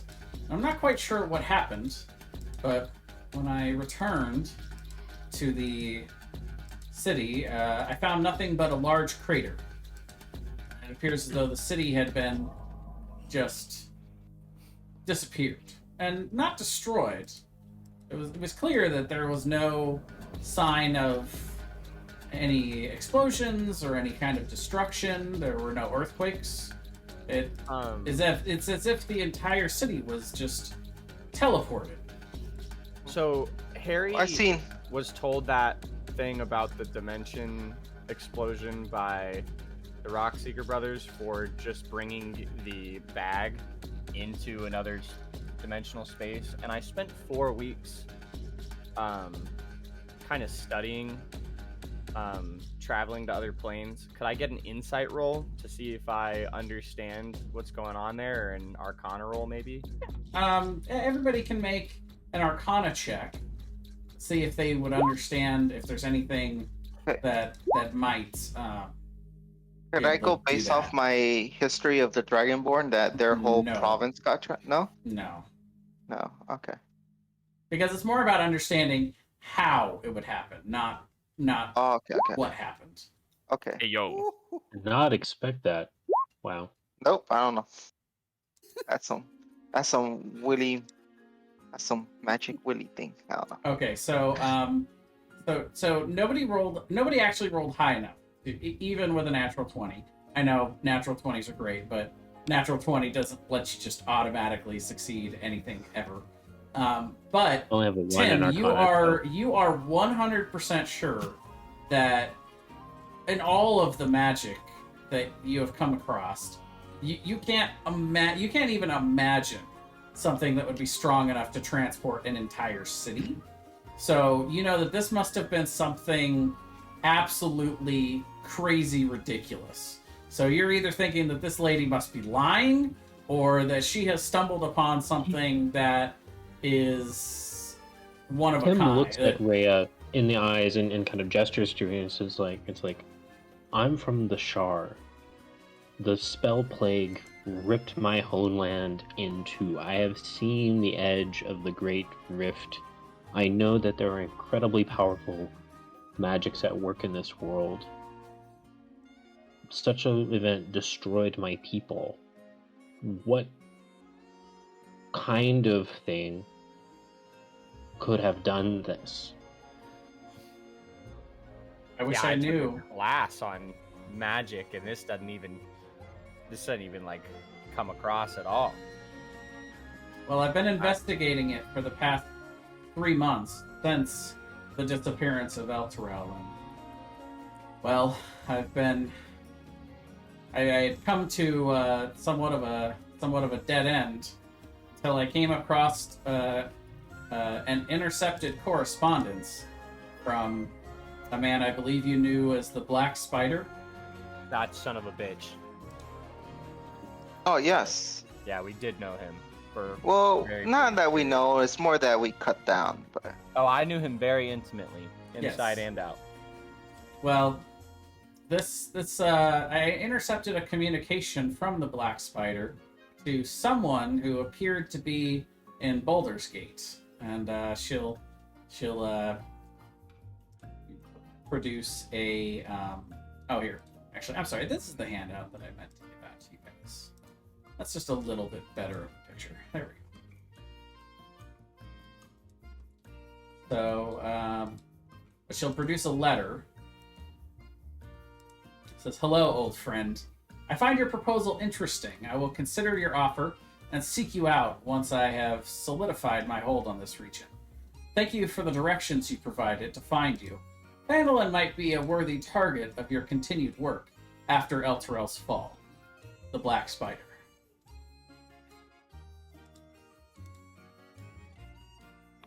Oh hell no! They're coming after Phandalin next. We're on this, boys. I don't care how dangerous this is. We're on this. They can't take our home away from us. Tim's spidey senses are like, blang, blang, blang, like full on. Oljar, I don't even want to let her finish without accepting this quest. Is that okay? Like they're gonna blow up Phandalin or something. well, we have taken care of the Black Spider, so there's no hold. But That's not true. He wait, said, hold up. No, I raised my hand. I'm like, but you are right that there. It seems that they're trying to sneak their fangs into Phandalin. yeah, Which I'd like to that itself point is out a the threat. last So especially the last sentence. It sounds like the Black Spider is admitting that this guy's more powerful than him. yes. Can I do a history check to see what I know about her? I mean, so she's a member of the Hell Riders, right? I mean, that's a pretty weighted thing. Yeah, well, this was a yeah, sure. Make a history check. So not very good at this, guys. But You've only vaguely heard of the Hell Riders, and only because the name strikes you because you had once heard that it was the Hell Riders that had been tasked with defending Elturel from the hell incursion, which you thought was just a funny, coincidence. But you don't know anything about the Hell Riders. Okay. Yeah, but she would say, "Have you found anything amongst your eliminating of the black spider that might indicate directions of any kind?" Well, we did find a weird map.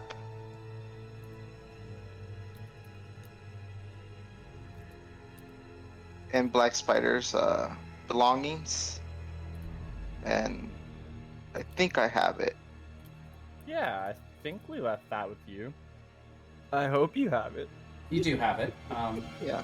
In fact, it's in the handout right below party loot called the Black Spider's Mysterious Map. Oh wow! What a coinky Yes. Well, I mean, I have his letter too, so Right. I still have the letter. Well, this appears to be the mysterious dungeon or structure that you had found, and you didn't know what it was for. There was no indication of what it was for, but you do see on the top left corner of it that it is labeled BG and VV. Very, very bad game. BG, bad guy. Very, very bad guy. Oh, Tim's on to something. Interesting. Do you have any indication of where this might be? No, but if it's a dungeon, then wherever. Do you know any dungeons by Baldur's Gate or something? Baldur's Gate. That could be the BG. Anything to do with 2 V's by Baldur's Gate, by any chance? Hold on. Let me check on my map. Everyone can make a history check. And I'm going to actually include her I'd like in to that cast check. the spell Borrowed Knowledge. Sure, absolutely. Doable. Nice, Rusty. Nice. Where's my Me and history? Rusty are on the same fucking Nope. page. I don't know what the hell you guys are talking about. I actually Okay, opened my history. magical book to Rusty's page while I was copying them. Oh, I forget the Mateo's here. Don't you do it to us, Mateo. You son of a Oh my bitch. god. There's the intern. Yeah. Well, Hey, like an election I he's had not- last week. It's He's sad. not an intern anymore. Hey, he's a member of the party. We even He gave is. him his joining the party gifts. It was just a reference Yeah. to Tim's Oh. comments earlier. Oh, him being butthurt about Mateo carrying us hard. He's so good at everything. Yeah. Hard carrying our whole team, yeah. I'm just gonna grab my walker and I'll. He's the best thing I ever did. Just invite So me to Mateo, the what's party. do you know anything about this? Because after a while, I'm like, you know what? Mateo's really good at random stuff. He's not even very good at random stuff. He's told us multiple times that he's deeply studied history and geography, so we might as well Yes. just ask him. He actually pulls a map of Baldur's Gate out of his bag of holding. Gee, guys. Well, and Baldur's Gate It's a big place. is a big city. So he, it's not at all weird that he would have this because it's a city that he thought he would likely go to someday. Just let me get you the handout real quick. Sorry. We might be a ragtag team of like borderline psychopaths, but boy, do we come prepared. Well, if we're going to hell, We don't know nothing about going to hell. no, I say if we go to hell, we're gonna have to bring a lot of holy water. Fuck no, I'm not prepping holy water to go to hell. I believe in killing demons the old-fashioned way. Oh yes, with Bashing The map. them. But yeah, that is the map of Baldur's Gate. It has a very detailed area, and he says there's something about that alliteration. And Something. Van Thamper Villa. That's it. What? Emperor Villa, right here by Halfway Cathedral down on the Street. left. Cath- EV. oh, it's near the temples. That must be where the entrance is. I Uh-huh. still can't. Oh, I see it now. Van Thamper Villa. You think they Interesting. might be like an underground cellar? I think Or it dungeon? could be another branch of these asshole cultists across the world over there. I don't know how far away Baldur's Gate is, but it could be another branch of these crazy cultists, and it's possible that the Black Spider was working under whoever's working there. Because that's a much bigger town than here. Well, That is the Van Thamper family is one of the more influential families in Baldur's Gate. So if there were someone this is to from corrupt. this is from Rhea. So, Rhea, if there was someone to corrupt, it would be them. That's who you would choose. It's possible. You I want don't know much about them other than that they're wealthy and have a large manor, which I guess theoretically this could be under the manor. How much sway do they have? I don't know. Well, either way, Harry, we're going. We're going? We're going. Thank you. So when do we pack up? We're going here, Rhea. I don't know what your plan for us was. I was hoping from you the would dead accompany stop. me to Baldur's Gate to look for any clues, but it seems like you've supplied the clue, and now we know exactly where we need to go. Yeah, I don't know how invested you are in this. I know your whole town disappeared, and that's very sad, and I'm very sorry. But I'm more worried about the things we can prevent happening in the future. And Well, if my their whole target life is in here El Terrell, next- so any help you can provide me to try to figure out what happened to it or try to save it would be much appreciated. Okay, well, that's definitely on the list of things to do. We've got that, stop these people, and I guess save your town. How big is your town? El Terrell is a moderate-sized city. It's not quite as big as City? It's not quite as big as any of the large metropolises like Baldur's Gate or Neverwinter. Neverwinter? I thought it was a small town. I didn't realize we were It's- talking about a city here. These it's- people are atrocious. I'm sorry. It's a We're gonna fairly handle it's a fairly decent sized city. Yes, I wouldn't say it's definitely larger than Phandalin. Quite a bit larger, in fact. But Is it like Marabar? That size? I would say it is. It's probably the fourth largest behind those three metropolises. Oh, I would say El Terrell's amongst the next.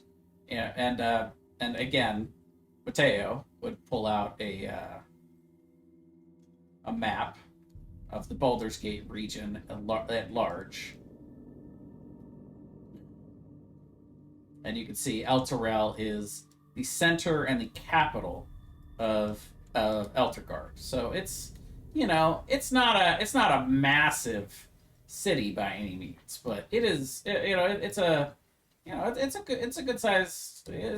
I would say it's a medium sized city. Is that north of us or south of us? That is south. Damn, so there's not a road there, though. There is not a road there. Shit. Well, Oh, yeah, there is a road that comes down from here. This is essentially south of Waterdeep. That does go down the Golden Road, and you can either come down this road and wind up through the mountains. But what she would suggest, she would pipe in at this point and say, well, we actually would be better off traveling north to Neverwinter and either attempting to procure magical means of transportation to Baldur's Gate, or if that's not something we can get access to, then procuring a ship to take us down the coast to Baldur's Gate. That would be the two quickest ways. We could probably pool money together for a teleportation circle if everyone wanted to do that. Fine. Either way, if you would allow, I would like to accompany you on the morrow to Neverwinter to see what means of transportation we can procure. Get there as quickly as we can.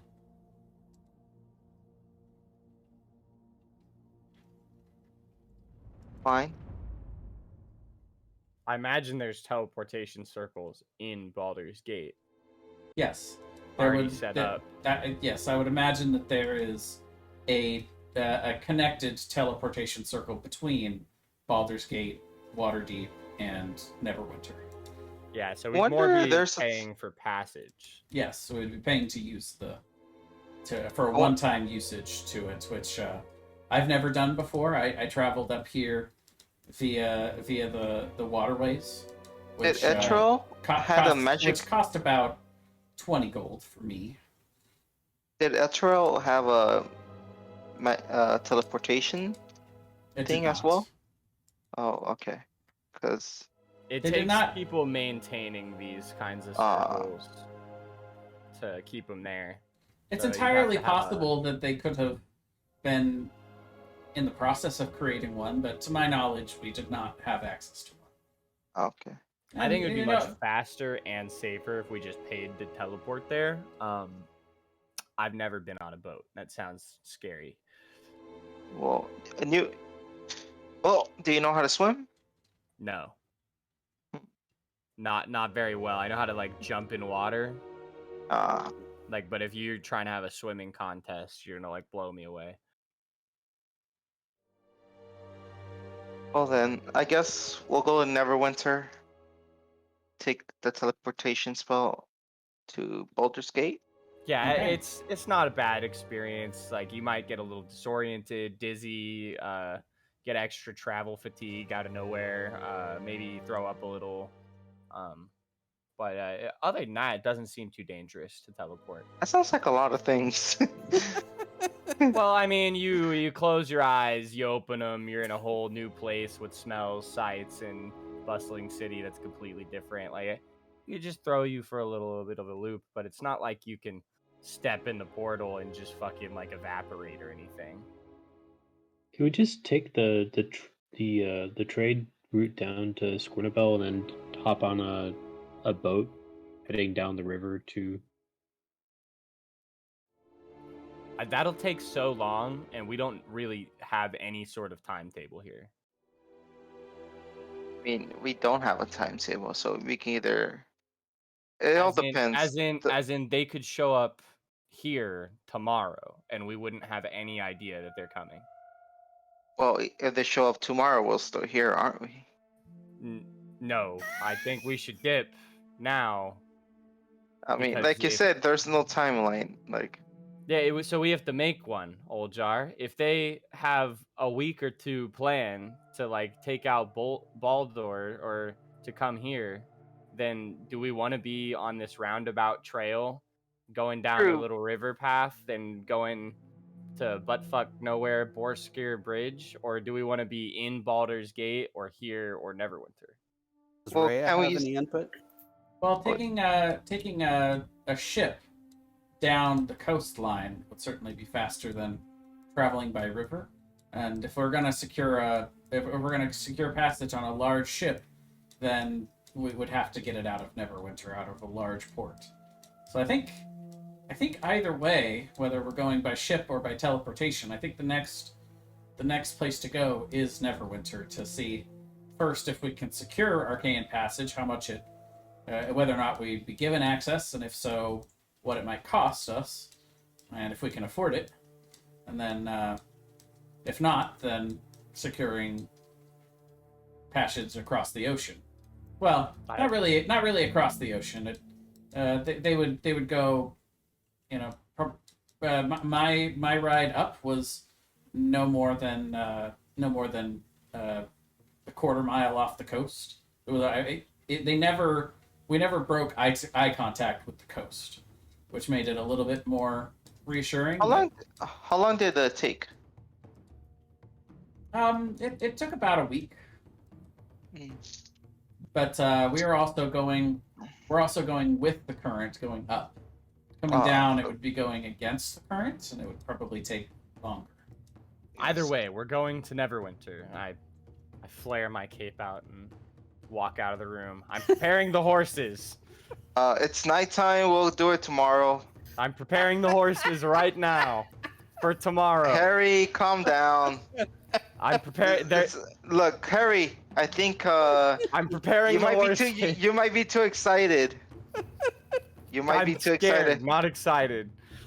It seems that you're too excited. Calm down. Have your last night with. Have a sense of urgency, old Jar.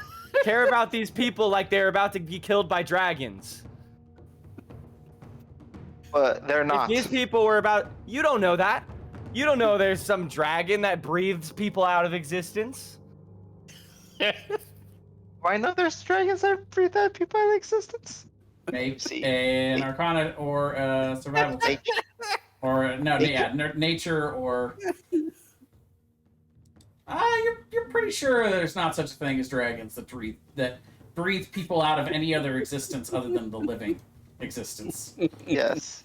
I think Harry, calm down. Well, Jar, if it was a dragon, I'm not saying it is a dragon. If it was a giant dragon that had an unknown time to get to Baldur's Gate, would you be saying, "Hey, let's leave tomorrow. Let's not worry about it"? It's at that moment. Or would you be hear saying, the "Let's loud go right flapping now"? of wings? No, I'm kidding. Tim draws his bow. Be honest, He's like, Doljar. That's a If space you knew dragon! there was a dragon on the way and you didn't have a timeline, Yes, would you be but that's- going now? Harry, that's The if we knew. space dragon We don't. kidnapped Ladine. We do know that there's an impending. doom. Harry, okay. Hey, Well, Spelljammer comes out in like only a few weeks, so okay. space Harry, dragons are real. Well, Jar, just because I care about people more than you do, and it has to be a dragon for you to have a sense of urgency, doesn't Well, mean the that end we of the need to sit campaign. here. Whoa. I look at Tim and I look at Ezra. What do you think Harry's acting irrational right now, or he has a point? I put my hand on your shoulder and I say, "Is this because you just can't see in the dark and you might be a little bit scared of the dark?" No, I can't. I look at you. I was like, no, I can see in the dark. Oh, I thought you needed why the does the globe. dark I thought matter? you needed the nightlight, which No, is what I'm going to call his like 60 foot, drift I globe. think now. No, I can I see in think the he dark had now. the drift globe for us, maybe, or we didn't have that at that time. I Yeah. don't know. Like, Yeah, oh, it's okay. before. Yeah. That reminds me, Dude, I'm- Mateo E- purchased a goggles of nights during his year of downtime. I rely on what my opinion is. What does Rhea think? We need to go now. I think, You know, I mean, I think that we should travel with some haste. I think it's been months since El Terrell has disappeared, so I don't know that there's an urgency of risking our health and well-being to go as soon as possible. I think, resting the night and then heading out in the morning should be plenty hasteful enough. But yes, we definitely do not want to waste any time. I feel like Harry, I just rested all year, Ray. I don't know about you. Oh, no, I've been searching tirelessly for the last 3 months, trying to find any answers. And the moment that I found one thread to pull on, I traveled here as fast as I could. And now we know that we need to go to Baldur's Gate, which we will go tomorrow. That's my final say. Everybody rest up. Grab your weapons and we'll prep in the morning. I'm already prepped. Everything's ready to go. I've Well, got then go to sleep then. I've got 50 rations, a barrel of water, 6 water skins, tents, bedrolls, potions. What else could we possibly need? Well, then I guess I'll meet you here at sunup. And Yes. she bows and takes her leave. And starts heading back towards the tavern. She has her room for the day. Right. Everybody just have a nice sleep. We'll meet up here tomorrow. Yeah, I'll Crap, make and sure I ready to go. spend all night having a nice sleep trying to think about Fandolin not getting erased from existence. Harry, I think you need to calm I've been down. thrown out of a Lean. plane. This thing's been thrown out of a plane. It's not impossible, Jar. A Lean. city Oh, I'm not with- a saying it. I'm city not is saying. missing. Look, Harry, I'm not saying it's impossible, but she said it's been months and nothing has happened. One more day It- will not it- change It anything. probably takes months to get there from here. We're taking the teleportation circle. Nothing will happen. Who Or- knows if giant calamity-causing events can take teleportation circles? They might have walked here. Mateo would put a hand on your shoulder, Harry, and say, "And do you think that leaving 6 hours earlier is going to stop a cataclysmic event from happening from Phandalin? No. Do you think we could even stop a cataclysmic event from happening to Phandalin, Yes. even if we saw it?" Yes. I Well, do. You have more confidence in yourself than I do, that's for sure. I mean, It's not we about could certainly confidence. we could It's not certainly about we could confidence. certainly investigate it, but if there's something that's able to teleport an entire city, I can't imagine the power that much must wield. Mateo, there's a difference between confidence and hope. And I'm trying to be a beacon of hope rather than someone who says, I don't think we can do much about it. Let's wait till tomorrow. Well, there's also a difference between being reckless. Is it reckless to leave 6 hours early while we're all well rested except for Rhea, who could rest on the way? I don't think that's No, it's- reckless, Oljar. We're all I think it prepared. is. We all have We everything just- we need. What we could just we heard- possibly prepare in the next Harry, 12 we hours? just heard this information. You just want to run out. What other That's why I call it information are you reckless. gonna gain?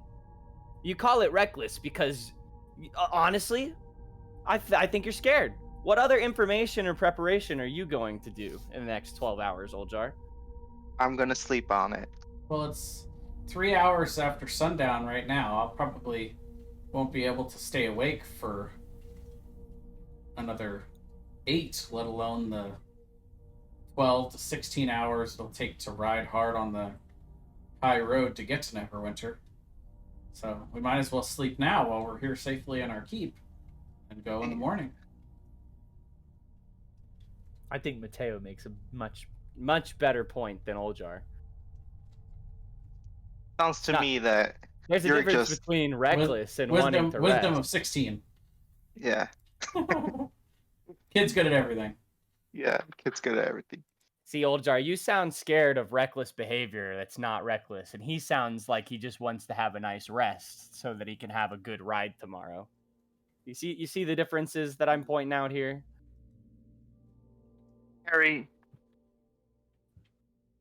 it seems like you're very stressed about this information has stressed you out. You fucking telling me that now? My ears feel like they could roll into my asshole right now. Mateo starts guiding you How back did it to even your happen? I don't know how. Tim it just happened.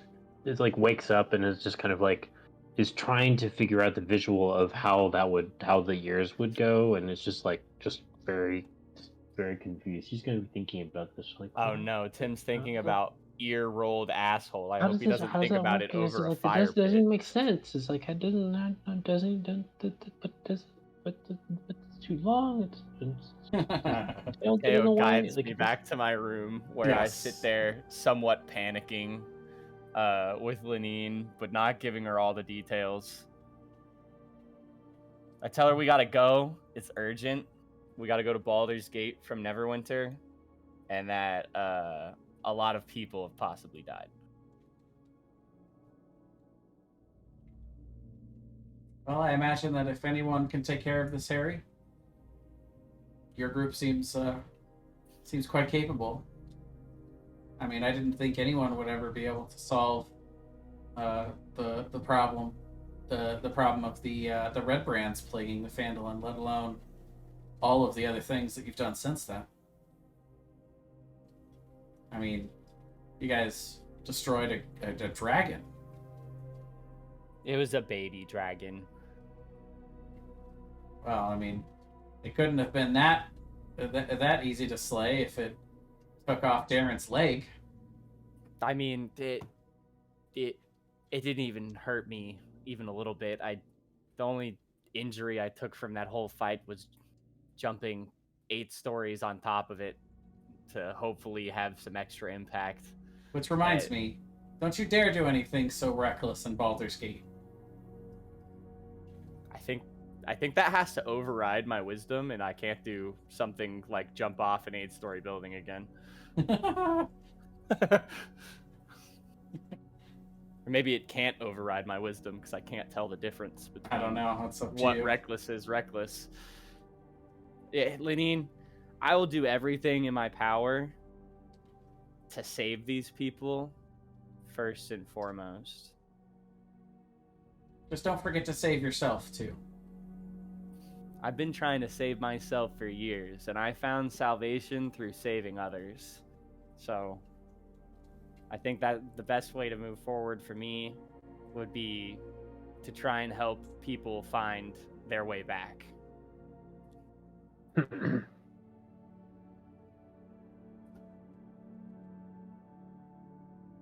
All right, well, so you guys are able to take your long rest, and in the morning, it looks like, in addition to your 5 horses, that...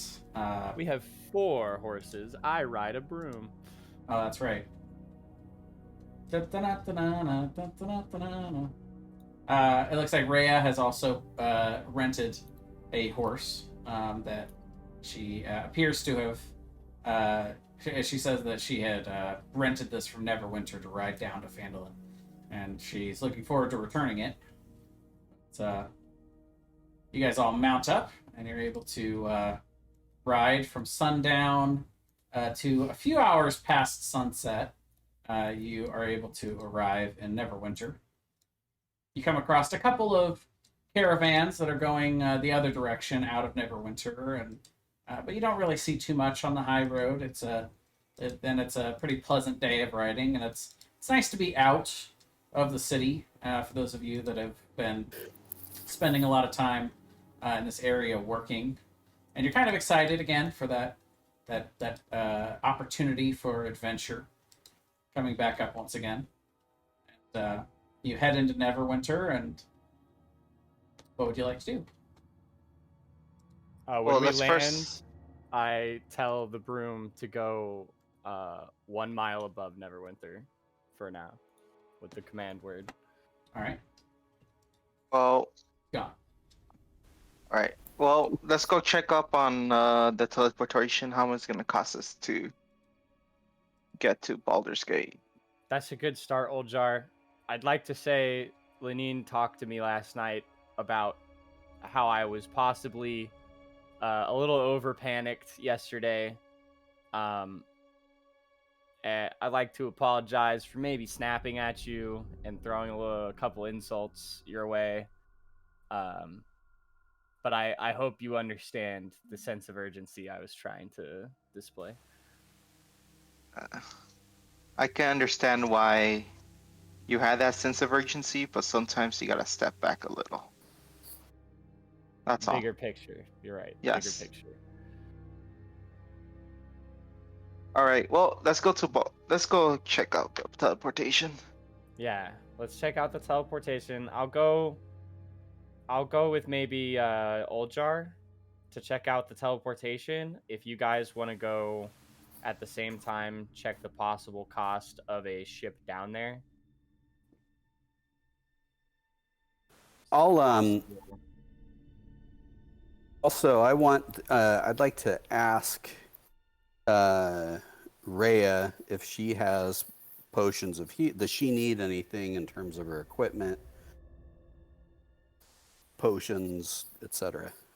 I guess we should ask her if she's joining our party for this investigation, or if she's just That's going to true. stay in Baldur's Gate somewhere. I'm certainly planning on following through until I can find out what happened to Elturel, and then I mean, I guess it depends on if you all are are going to be able to aid in trying to save or help El Terrell or whatever happened to it, restore I it. won't stop until I am able to help.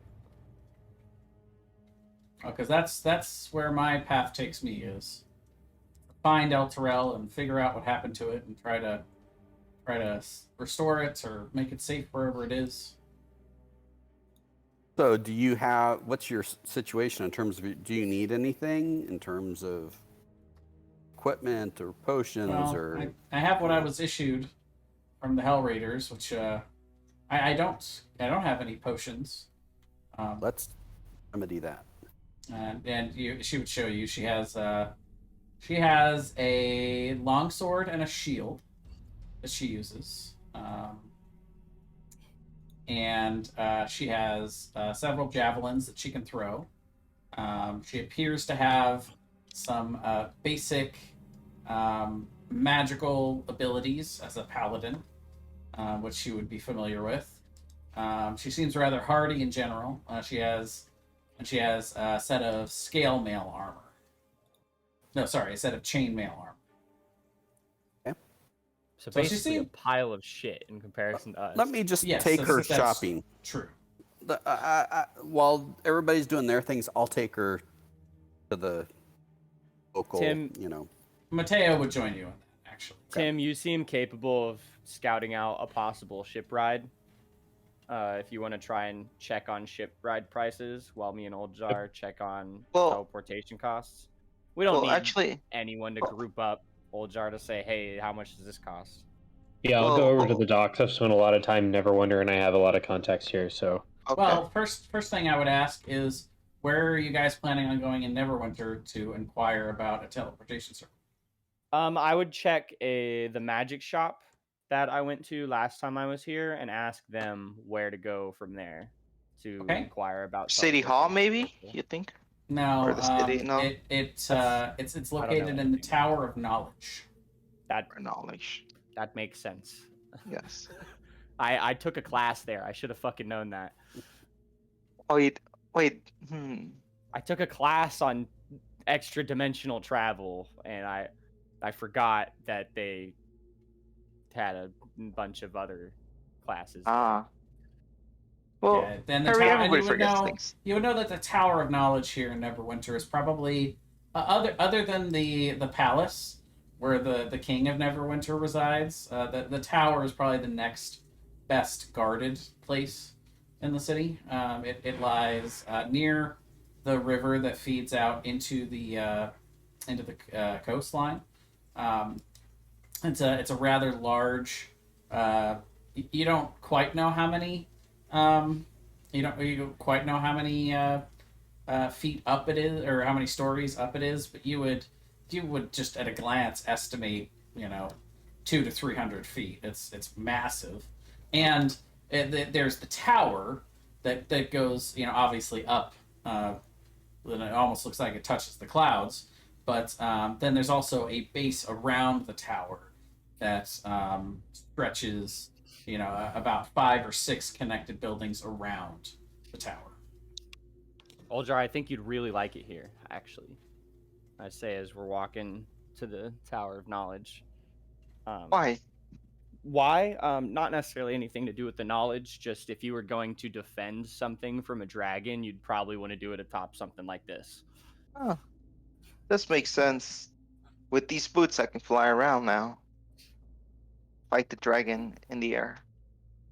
All right. Well, you go to the Tower of Knowledge, while Tim goes to the docks. Can I tell them to look for Brother Orvin? I mean, I've spent a decent chunk of this last year in and out of the Tower of Knowledge. Yeah. I don't know if that give them like a +1 or whatever to their rolls, just to. Absolutely. Though you would get the idea that if you went yourself, you might have more of a influence. But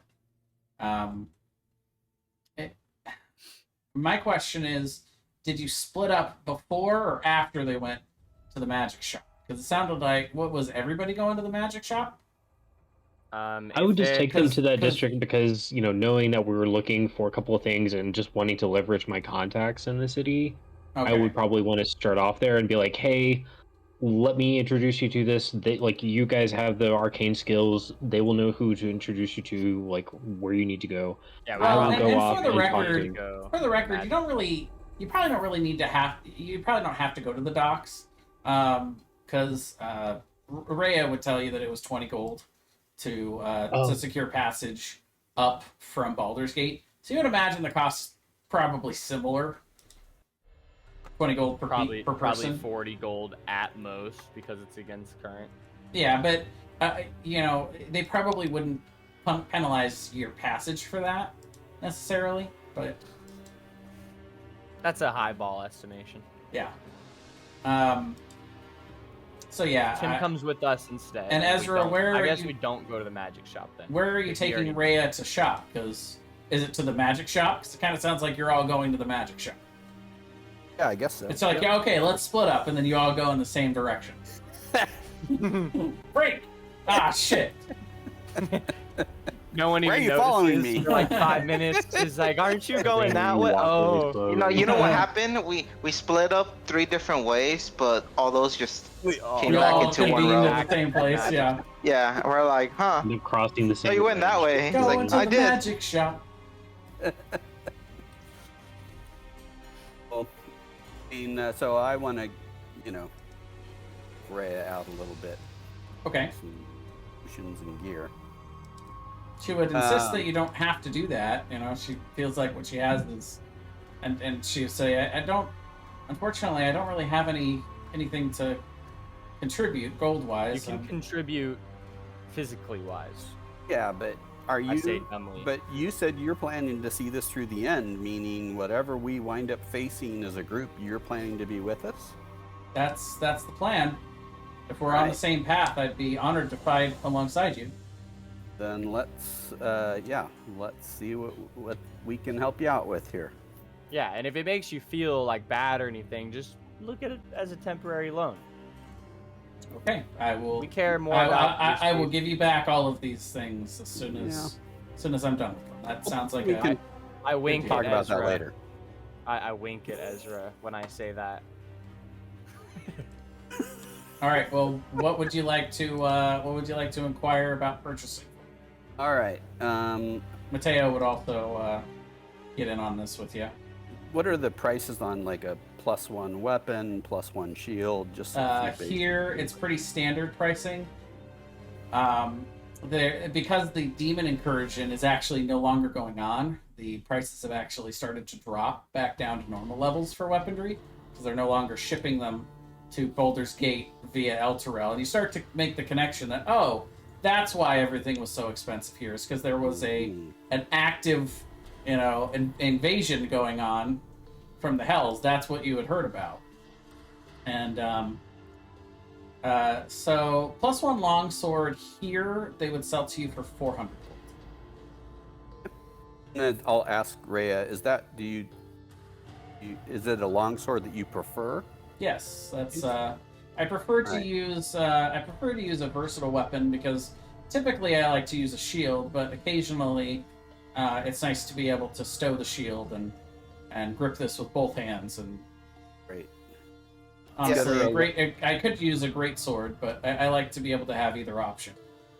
Okay, so let's buy her a longsword +1. Okay, so 200 gold from you and 200 gold from Mateo. He will split that cost with you. Oh, that's nice. Okay. Yeah. Then how about shields? How much, either if we go with either a +1 armor or a +1 shield, what are the costs there? A +1 shield is going to be a lot less expensive. Let's do that. Let's see. Actually, I am going to do a price check on that. Just to make sure Check that I have it right. Let's check. There's always the possibility that we find a magic item during the adventure. Yes, sure. That suits her as well. So the price for each of those actually is the same.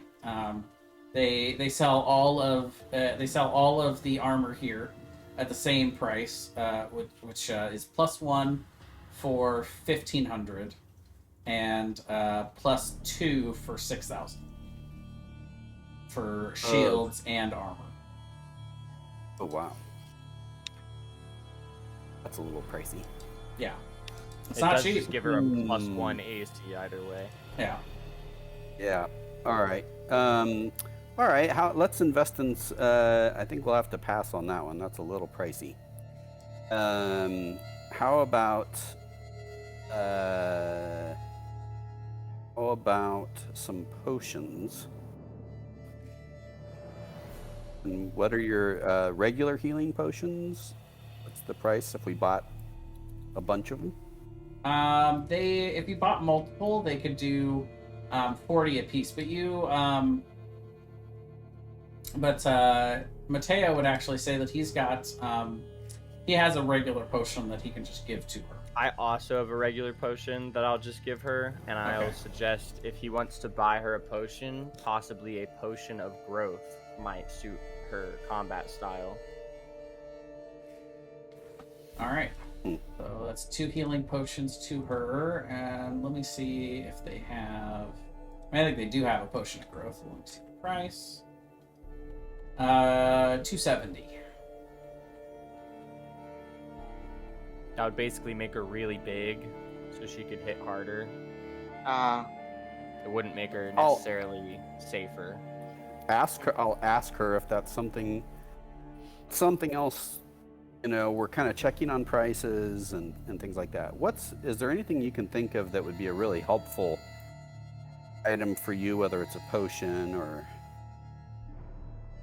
Well, she kind of looks around at all of you and says, well, what do you think, if we're going to be battling in combat together? I imagine that I'll probably be the one on the front line, yes? She kind of looks at everyone and, you know, like... No, you're not. Well, she looks at you and it's like, okay, well, you know. He says, no, you're not, and I say, Oljar, it takes 2 points to form a line. Well, what were you thinking, Rhea? If it's a close combat, I'd rather have Mattel be next to me. He's pretty. Mateo's an archer. Yeah. Is he? I thought he was okay. I'm usually the one up front. Yeah, usually. Yeah. Rhea, what were you thinking? What do you I think would be for me, helpful? protections are going to be more valuable than. Well, I mean, I think that having a magical weapon that's going to be very helpful, indeed. But I think anything that can allow me to be more defensive, I think, is probably what we should prioritize. All right, I'll ask the person we're working with there. What would you say is the least expensive item you've got that would help with protection?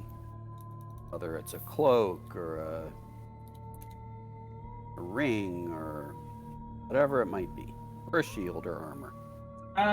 They could do, especially when they hear you discussing that El Terrell and like their knowledge of what's been going on down there. And then you guys are not new customers. You guys have been here before and bought and sold stuff. They would say that they'd be able to give you a slight discount on a cloak of protection if you wanted to get that for her. That they could probably do that for 1,000 gold, which Mateo would offer to go in on that with you. Feels pretty good. He could put up to 800, but it depends on how much you. Yeah, I'll split it with Mateo. so yeah, he would put 500 in for that for sure. All right, there we go. Done. +1 to AC and saving throws. Is Yeah. a nice. And I'm not sure what we're getting into, so I'll also buy 5 additional just regular potions of healing. Sure. So yeah, that'd be another 200. What a cleric-y guy. You're the best cleric I know. and I've played games with people that go like 10 levels in cleric, and you still somehow manage to pull it off better with 2. One level. Oh, One? one. Oh, you went fighter. I went fighter, yeah. For the Okay. extra attack. Are you also? That's what. Wait, are you also backline or? He's midline now, I suppose. Oh, if we have midline. another Well, frontline. He's a switch hitter. Is a switch? Okay. now okay. I'm more frontline. I mean, You're never backline, is what I'm saying. I took by the Amulet of midline Health. is that sometimes you standing behind the front line, like even one tile, is what a midline would do as a support, or even next to them. But that doesn't mean that you're supposed to be taking the hits. It just means that you're very supportive to both the front and back. Yeah, I'm in better shape now after picking up the items I picked up. And Mateo would say, guys, look on the bright side. As soon as we kill the next dragon, I can make her armor a +1. Whoa, Mateo. That's a I good mean, point, Mateo. I look at Mateo. I'm like, if we're going to hell, we're killing demons. Okay. And slow your roll, Mateo. Oh, I'm sure there's dragons in hell. Well, of course. And But by the way, that's we don't- metagame. You guys Yeah, have we don't know no anything idea about going to about hell. We don't even know hell exists. I was about to say, we don't even necessarily know the hell plane exists. Just for fun, Wait. everyone make a religion check. I totally know about the 9 hells. Let's see. Religion. Oh, there you go. Oh, Oh, yeah. my God, nat Oh, 20. yeah. Oh, Yeah, you guys have heard of the 9 hells and the different lords and. We seem pretty well versed. We are Yeah. aware of the nature of existence. Okay. Let's We see don't know We all anything get it. about going to hell. We barely know there's a connection of hell with Baldur's Gate. yeah. We didn't know about that, but we knew about hell. Yeah, you guys are aware of what hell, it looks like in this world. You know that the devils and the demons fight a massive war in all levels of the 9 hells, particularly on the first level, which is Avernus. Yeah, they all hate each other. And what's interesting is that it's kind of important for the mortal planes for that war to continue, because the demons constantly spawn from the abyss. They're constantly flowing, and the only thing that's really stemming that tide are the devils. So if all of the devils in the 9 hells were to be wiped out, then the demons would just continue to pour out of the abyss and find ways to get into the mortal plane, and would overrun every plane of existence. Where do the devils come from? The devils come from the 9 hells. The 9 different And the levels. demons come from the abyss. The demons come which from is the abyss. Below, next to, adjacent, and irrelevant. It's kind of abstract, right? This is the multiverse Yeah. we're talking about. But it's easier for them to get into the hells than it is for them to get into the mortal plane. Not to say that it never happens, but most of the time they come through the hells and then use the links between the hells and the mortal plane to get there. And so if the devils were not constantly fighting that war with the demons, then the demons would just wipe out everything. So, and the devils aren't necessarily fighting that war for us. They're fighting it because for themselves, they're being raided. Basically, they don't want to be They don't want to be destroyed more than anyone else. And devils are evil creatures. You guys know that with your natural 20 rolls. That devils. But they're lawful evil, not. They're lawful evil, right? So yes, Right. what they do is they're very conniving, and they're interested in collecting souls. And I'll say with 2 natural 20s, 1 natural 20 would not have gotten you this information, but 2 natural 20s, I'll give it to you, is that their main objective is to collect souls. Because when they collect a soul, when that person dies, the soul gets transferred to Avernus into what's called the River Styx, which spawns what's called a Lemur, which is the lowest level of devil. And then from there, that devil can essentially work up the chain of command to try to advance to become higher and higher levels of devil to become more powerful. And they do that. They do that by essentially working for whoever's above them. They have a hierarchy. And a lot of times the best way for them to do that is to corrupt a soul and earn that soul to spawn in Avernus to then feed the machine, essentially. Look at Harry. I'm like, make sure not to sell your soul to a devil. I would never. That is just context. Well, actually, no, that's not true. You guys are aware that there was a demon invasion, so yeah, you guys are. Yeah, never mind. There's context for you to actually be talking about that. All right. Well, she seems pretty prepared now. Yeah. Ezra, you're just like a standing ovation machine at this point. Yeah, if I wasn't Mateo, I split it with Mateo. I wasn't silently golfing. Hey, where do you think you got that from? From you? If I wasn't standing here golf clapping silently behind you noticeably, I just want you to know that it's at least metaphorically happening at all times. All right, so you all make your way to the Tower of Knowledge. They do grant you entrance due to your previous dealings with them. And if you guys want to get access to their teleportation circle, I will have you make any two of you or one of you with advantage can make a persuasion check. I'd think it should be Tim? persuasion check because I've got like a 7 in persuasion. Doesn't That's a Tim know 0. these people? He I do said- know these people, but it's entirely going to be based off of that kind of RP relationship. It's not. I am not a naturally persuasive. You just had Okay. to prejudice. borrowed knowledge of persuasion. Okay. You just So I had guess to. Tim, you can help Harry out. I You guys are. just take my the smell of ox shit off of me. So, like. Okay. So essentially, I'll just tell you even before you roll it, because it's not a success thing. You can get it. It's going to cost you 50 gold per person minus whatever your roll is. Now it's per person, so we'll call it just to make it even.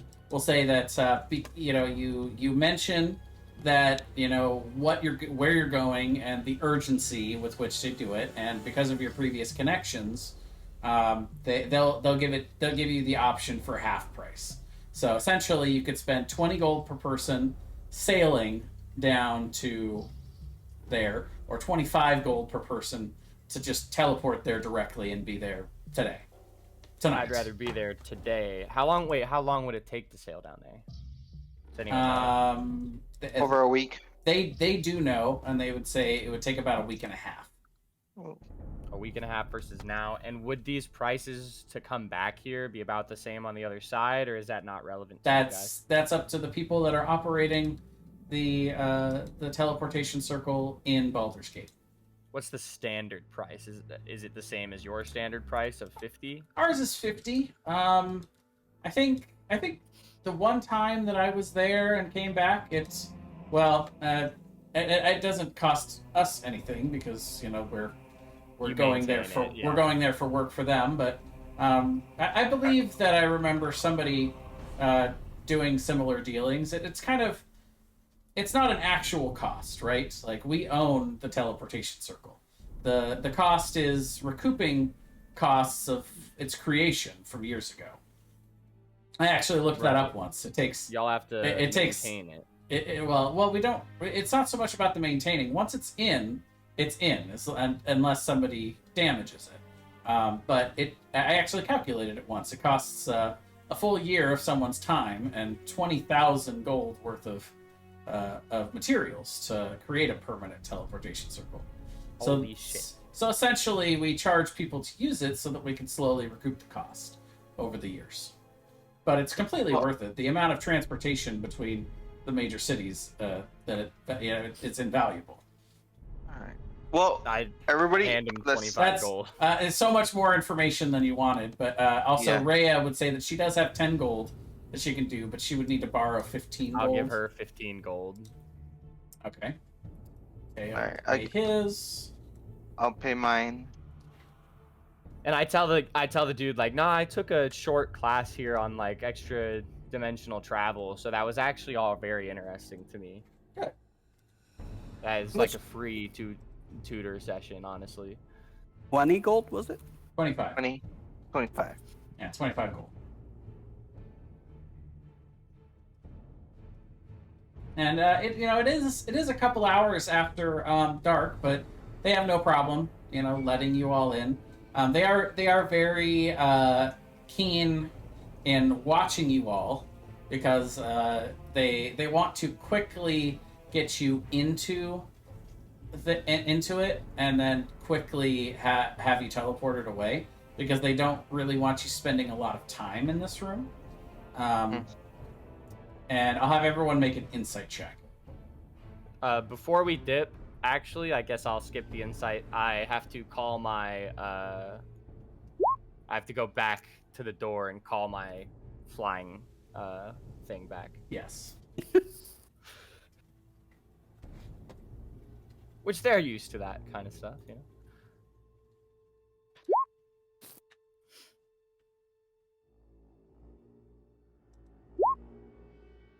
Of course, Mateo. Of course. Later, Mateo would point out that they probably just didn't want you in there because they didn't want you to memorize the sigil, because you would need the sigil to be able to teleport back. So if you have the sigil, you can teleport onto this teleportation circle from anywhere with the spell teleportation circle.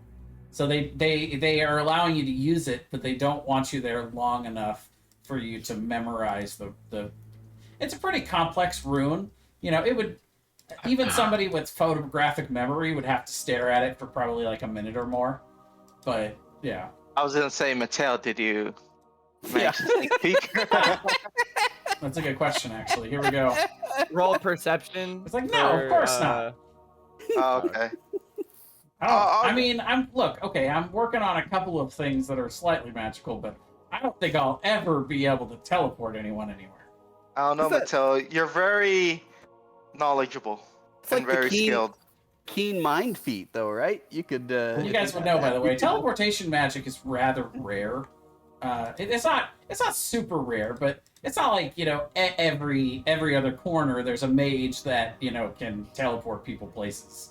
It's pretty high level magic that a small percentage of the population are familiar with. I just asked to roll insight on Mateo because he is genuinely never planning on being able to teleport anyone anywhere. Planning. As in, he might accidentally be able to teleport. Whoops! Someone. I learned how to teleport. Roll that Arcana. All right. So you guys step in. You've got your broom back now, and they quickly activate the runes. You see, there are 4 runes on the outside of the circle that all light up, and then they kind of bleed across this maze of lights that reach the center rune, and then in a flash, you guys all your vision just turns complete jet white for a moment, and then you appear in what looks to be a similar room with a rune on the bottom, and you are immediately greeted by a member of. Let's see. Let me get you guys over to the Baldur's Gate. Saving throw how sick we are from Sure, why not? transportation? Make a Constitution saving throw. Everyone that's never teleported before, which I believe in this party is everybody. Yeah. I go into other dimensions every now and then. Does that count as this is teleporting? good. No. No. I throw I come up. out stronger. I think I was a little dizzy for sure, at least. Yeah, Rhea just barely passes. It looks like she's doubling over and maybe thinking about puking. But Tim, Tim, you full on. You have never felt something so jarring. It's like For some reason, you're not quite sure why, but it seems to be hitting you a lot harder than everyone else. And then Mateo leans over to you and kind of, rubs your back a little bit and says, "I'm sorry, that's my bad. I should have let you know. You really ought to close your eyes next time." before we do that. Like I It used didn't. to, It didn't hit me as hard, but I'm a little queasy from seeing him throw up, so I just throw up too. Yeah. And now It's a it's just, like, back and delayed. It's a forth, delayed like- response. It's just you do it, and then that, and then I throw up, and it's just the monks or whoever is running the portal are just like, please. They're like, "Fuck, man!" please And get then out of Mateo here. cleans it all up for free with prestidigitation. That's exactly what happens. Son of a actually. bitch. I was about to say. It's like, oh, don't worry, I'll get that. I need a barf bag of infinite holding. What happens? You throw It's up into an the bag of infinite holding. it's an infinite dimension, but you can only put excrement in it. Yeah, it's just because Piss, shit, and throw up. That's it. A lot of room to float around, I guess. yep. What a dimension. It's funny because the dimensions, like you can turn the bag upside down, everything immediately comes out. So that would be a real fucked up bag to have if you didn't like somebody. Or Shuddering. do a trap. Have a like a. Or, you put the bag of holding up in the air, right? And Mobile hole, one but little it's string you pull. Someone's I running through actually the was door, thinking and then of- you know the Roadrunner. You know how you have that anvil, just smash on top of someone. I was actually thinking of a funny trap. There's a necklace of fireball, which if a bead cracks, it explodes with a fireball. It does higher level the more there are. I was actually thinking of a trap that's like a pressure plate that just smashes the beads under the pressure plate. Oh shit! You could just cast like a 9th level fireball from stepping on a pressure plate. Boom. This All right, place is so- huge. So yeah, as you guys, you are escorted out of the tower again quickly because you don't understand exactly why at the time, but later, when Mateo's talking about it, you realize same reason for both locations. They don't want you to memorize their sigil either. Where are we in this? Yes, you come out. Get back to the map. I'm trying to grab your player token. Come out in the sea tower of Baldarian, which appears to be where the sigil is here. Which the one theme that you see right away is both of the sigils appear to be high in rather large towers in these cities, somewhere near the coastline. Might be relevant to how it works. Like a ley line or something. You just imagine no. that it's more convenient to have it close to the coast, and that tall towers are more easily defended positions if there was ever an incursion of any kind. Well, also, you don't want people getting transported into walls, right? That happens. Well, they're also it's canalizing terrain. So basically, like if somebody like comes in through, if the bad guys like try to teleport in, then you basically have locked them already into a prison. And they have to go across a bridge to get to the city. Yep. It's the All right. whole, Well, like, as you guys step out into the dark night, still here in Baldur's Gate, I believe that is where we will end the session. Pick up there next time. Hey. Nice. I'm honestly impressed, Jay. You said 3 weeks first, and then you said you'd need 1 week break, and then you hit us today with, you know what, I'm ready. Yeah. So- Well, I prepped it, and I was like, yeah, it's not that hard. Because it all comes in the module, and I'm going to give you guys a fair warning beforehand. I have played this once through with my original group, so I am somewhat familiar. Like I remember, but this was probably like 2 years ago. This was the This was the second adventure that we ever did together. The second module. First was we did the vampire one. Why can't I remember the name of it? Strahd? Yeah, we did Curse of Strahd, which was That's a the only fairly one that short I've one. Done besides with you. And then we did this campaign, which was the same route we're going now. And I actually did Minds of Fandelver the first like 4 steps once before. Or not even the first 4 steps, just like 2-3 side quests and getting there. And then I've done the Strahd one, and other than that, it's been custom. And I personally would like to say that I've paid for Dungeon Masters. I've paid 15 a week and 20 a week, and you're by far the best Dungeon Master that I've had. Well, thank you. Including the free ones that were like friend groups and stuff. Yeah. Well, and I'll be honest. I don't DM for paid games because I want or need the money. Like, it's nice to have a little extra money. It doesn't hurt. But I would DM for free if free groups could stick together for more than 3 sessions. Like, people that sign up for free games don't commit. One of the discussions I was actually planning on having before we leave is that I'll be honest, I kind of lost track. I stopped tracking at the end of our campaign exactly, where we were in the payment process thing.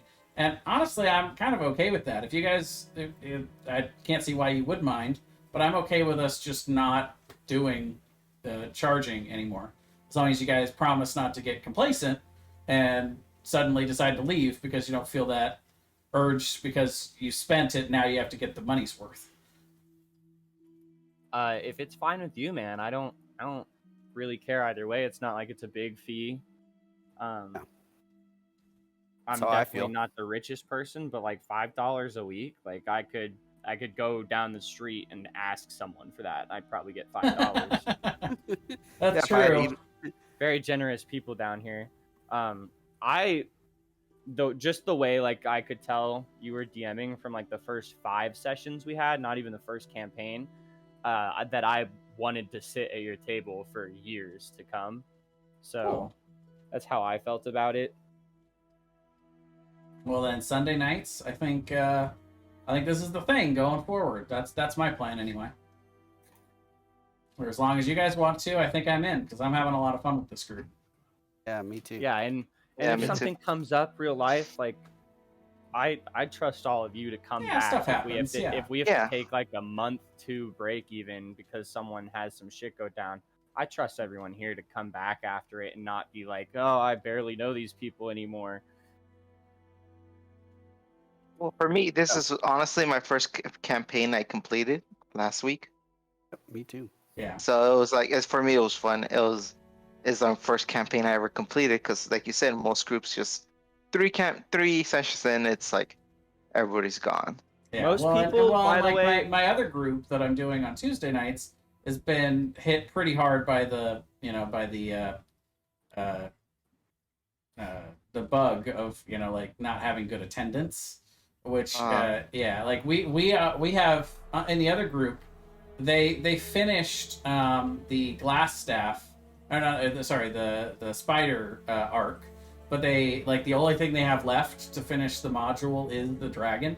But we've missed playing the games 2 out of the last 3 weeks, so I'm like at this point I'm like, okay, well I guess if we finish it, like, do I really want to continue on with this group? I'm not really sure. Because one of them is just, he's just randomly not available. And I'm like, well, that's fine. I'm not mad at you for that, but, maybe not the best quality in a D&D player, Yeah. It's important to be able to keep to a schedule with it. Yeah. Well, that's why for me, at least, it's always Sundays nights. Yeah. Because I'm like, if I'm going to have family time, it's going to be on Saturday. I can't do weekends or weekdays because I'm working, so it's like, well, my D&D days is on Sunday. How do you guys feel? Probably have like 5,000 hours playing Dungeons and Dragons, and y'all are some of the best players that I've ever played with when it comes to not necessarily like, oh, I'm super fucking good at D&D, but when it comes to like being your character rather than like taking your character personally and like metagaming. Y'all are definitely some of the best players that I've ever played with. And I mean, that's not something you give up so easily because they're hard to come by, far and few between. I definitely enjoy playing with you guys. I look forward to it every week. So Yeah, I'm glad. me too. I'm glad this is Well, working. same here, same here. How would Well, you guys honestly, feel we all if kind of. Oh, it, sorry. how would you I guys was feel like, if at some point I brought in somebody to actually play Mateo rather than me? Sure. yeah, that's fine. Sure. I'm not even saying that I have anybody in mind, or but I have briefly thought of it, but I wanted to ask you guys first. You could do the party thing that like Matt Mercer does, where you have one person just come in. Maybe they're new to D&D. Have them come play Mateo once in a while. You could pick someone for permanent Mateo. Or you could keep playing Mateo. It does not matter to me, man. As long as Okay. you keep going. Yeah. I actually I do have one person in mind as my brother-in-law. He's been playing a warlock in my home game, and we're probably not going to continue playing D&D after we finish the Lost Mines on that, because I love playing with the kids, but it's just oof. I do have an ask for if you are bringing a permanent person in. I do have an ask, Yeah. and it's that they have to watch from when Mateo joined the party. Do you think that would be a possibility? That's a good question. Because he is a character and he has developed and he has had his experiences. It'd be kind of weird if he just didn't remember them all of a sudden. I would say that I probably he's a family guy. I mean, obviously married to my sister, but so he probably doesn't have time to do that. But what I can do is I can take the time if he were to be the one that was chosen for it.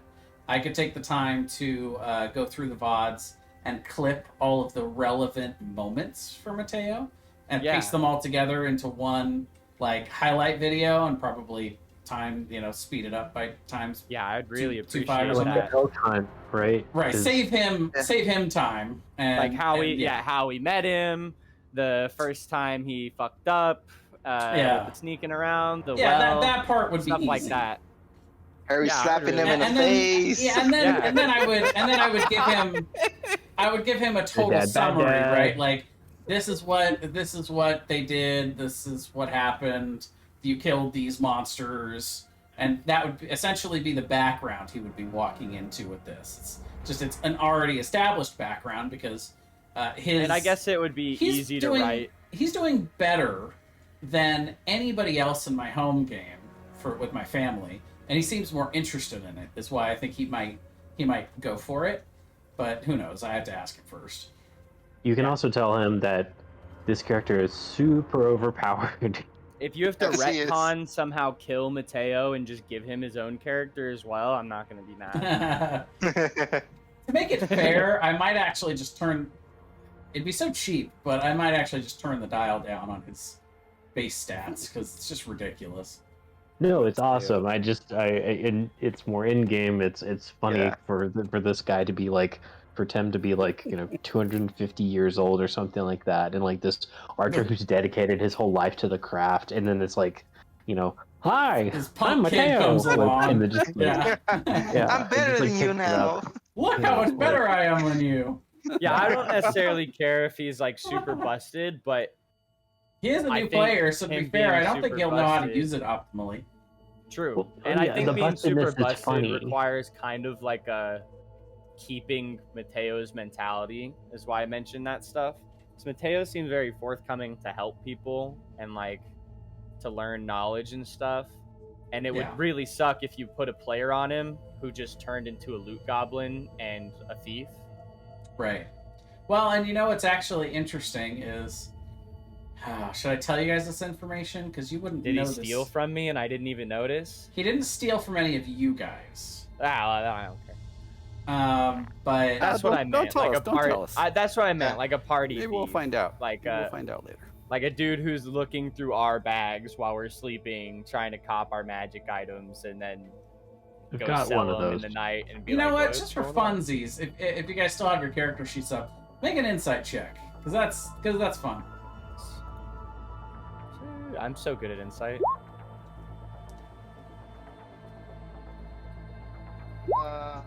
Insight. I'm Honestly, bad. the most insightful character you guys have is Mateo. That's funny. Of course. I have the ability to roll a -2. See, watch insight. this. Boom. Yep. Highest roll. His insight.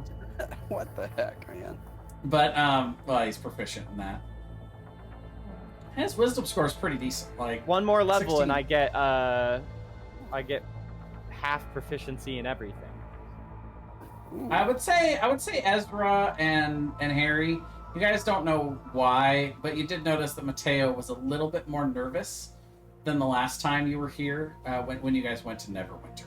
He just looked a little bit more on edge, like he was kind of like looking around. I mean, But he's a kid. keeping It's a his lookout. first time in a new place, you know. Well, no, Neverwinter. You guys have Neverwinter is where he lived, Where he used to where work. he's from. Now you don't have any idea why.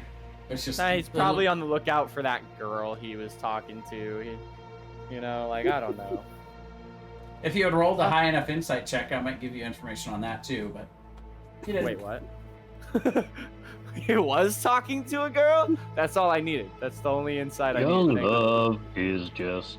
I was like, it's adorable. oh, there's something wrong with Tail? No, he looks normal. Well, he's 16. He's looking out. Ray his is, job. He's Ray like, is 22. They're both humans. I'm just Hey, saying. yo. Yeah. As long as What- Mattel does his Hey, job. yo, what did he I don't steal care. from Rhea? Was it panties? Is this an anime now? Hashtag panty raid. No. SpongeBob? That has to be one of the most based, inappropriate SpongeBob episodes for kids. Oh yeah. Oh The yeah. panty raid. Oh my god. Well, the cursing episode was pretty funny too. Yeah. But that was still back in the time when cartoons had the freedom to be a little inappropriate. Inappropriate in ways that the child should not understand, but the adults would, and so it's more interesting for them.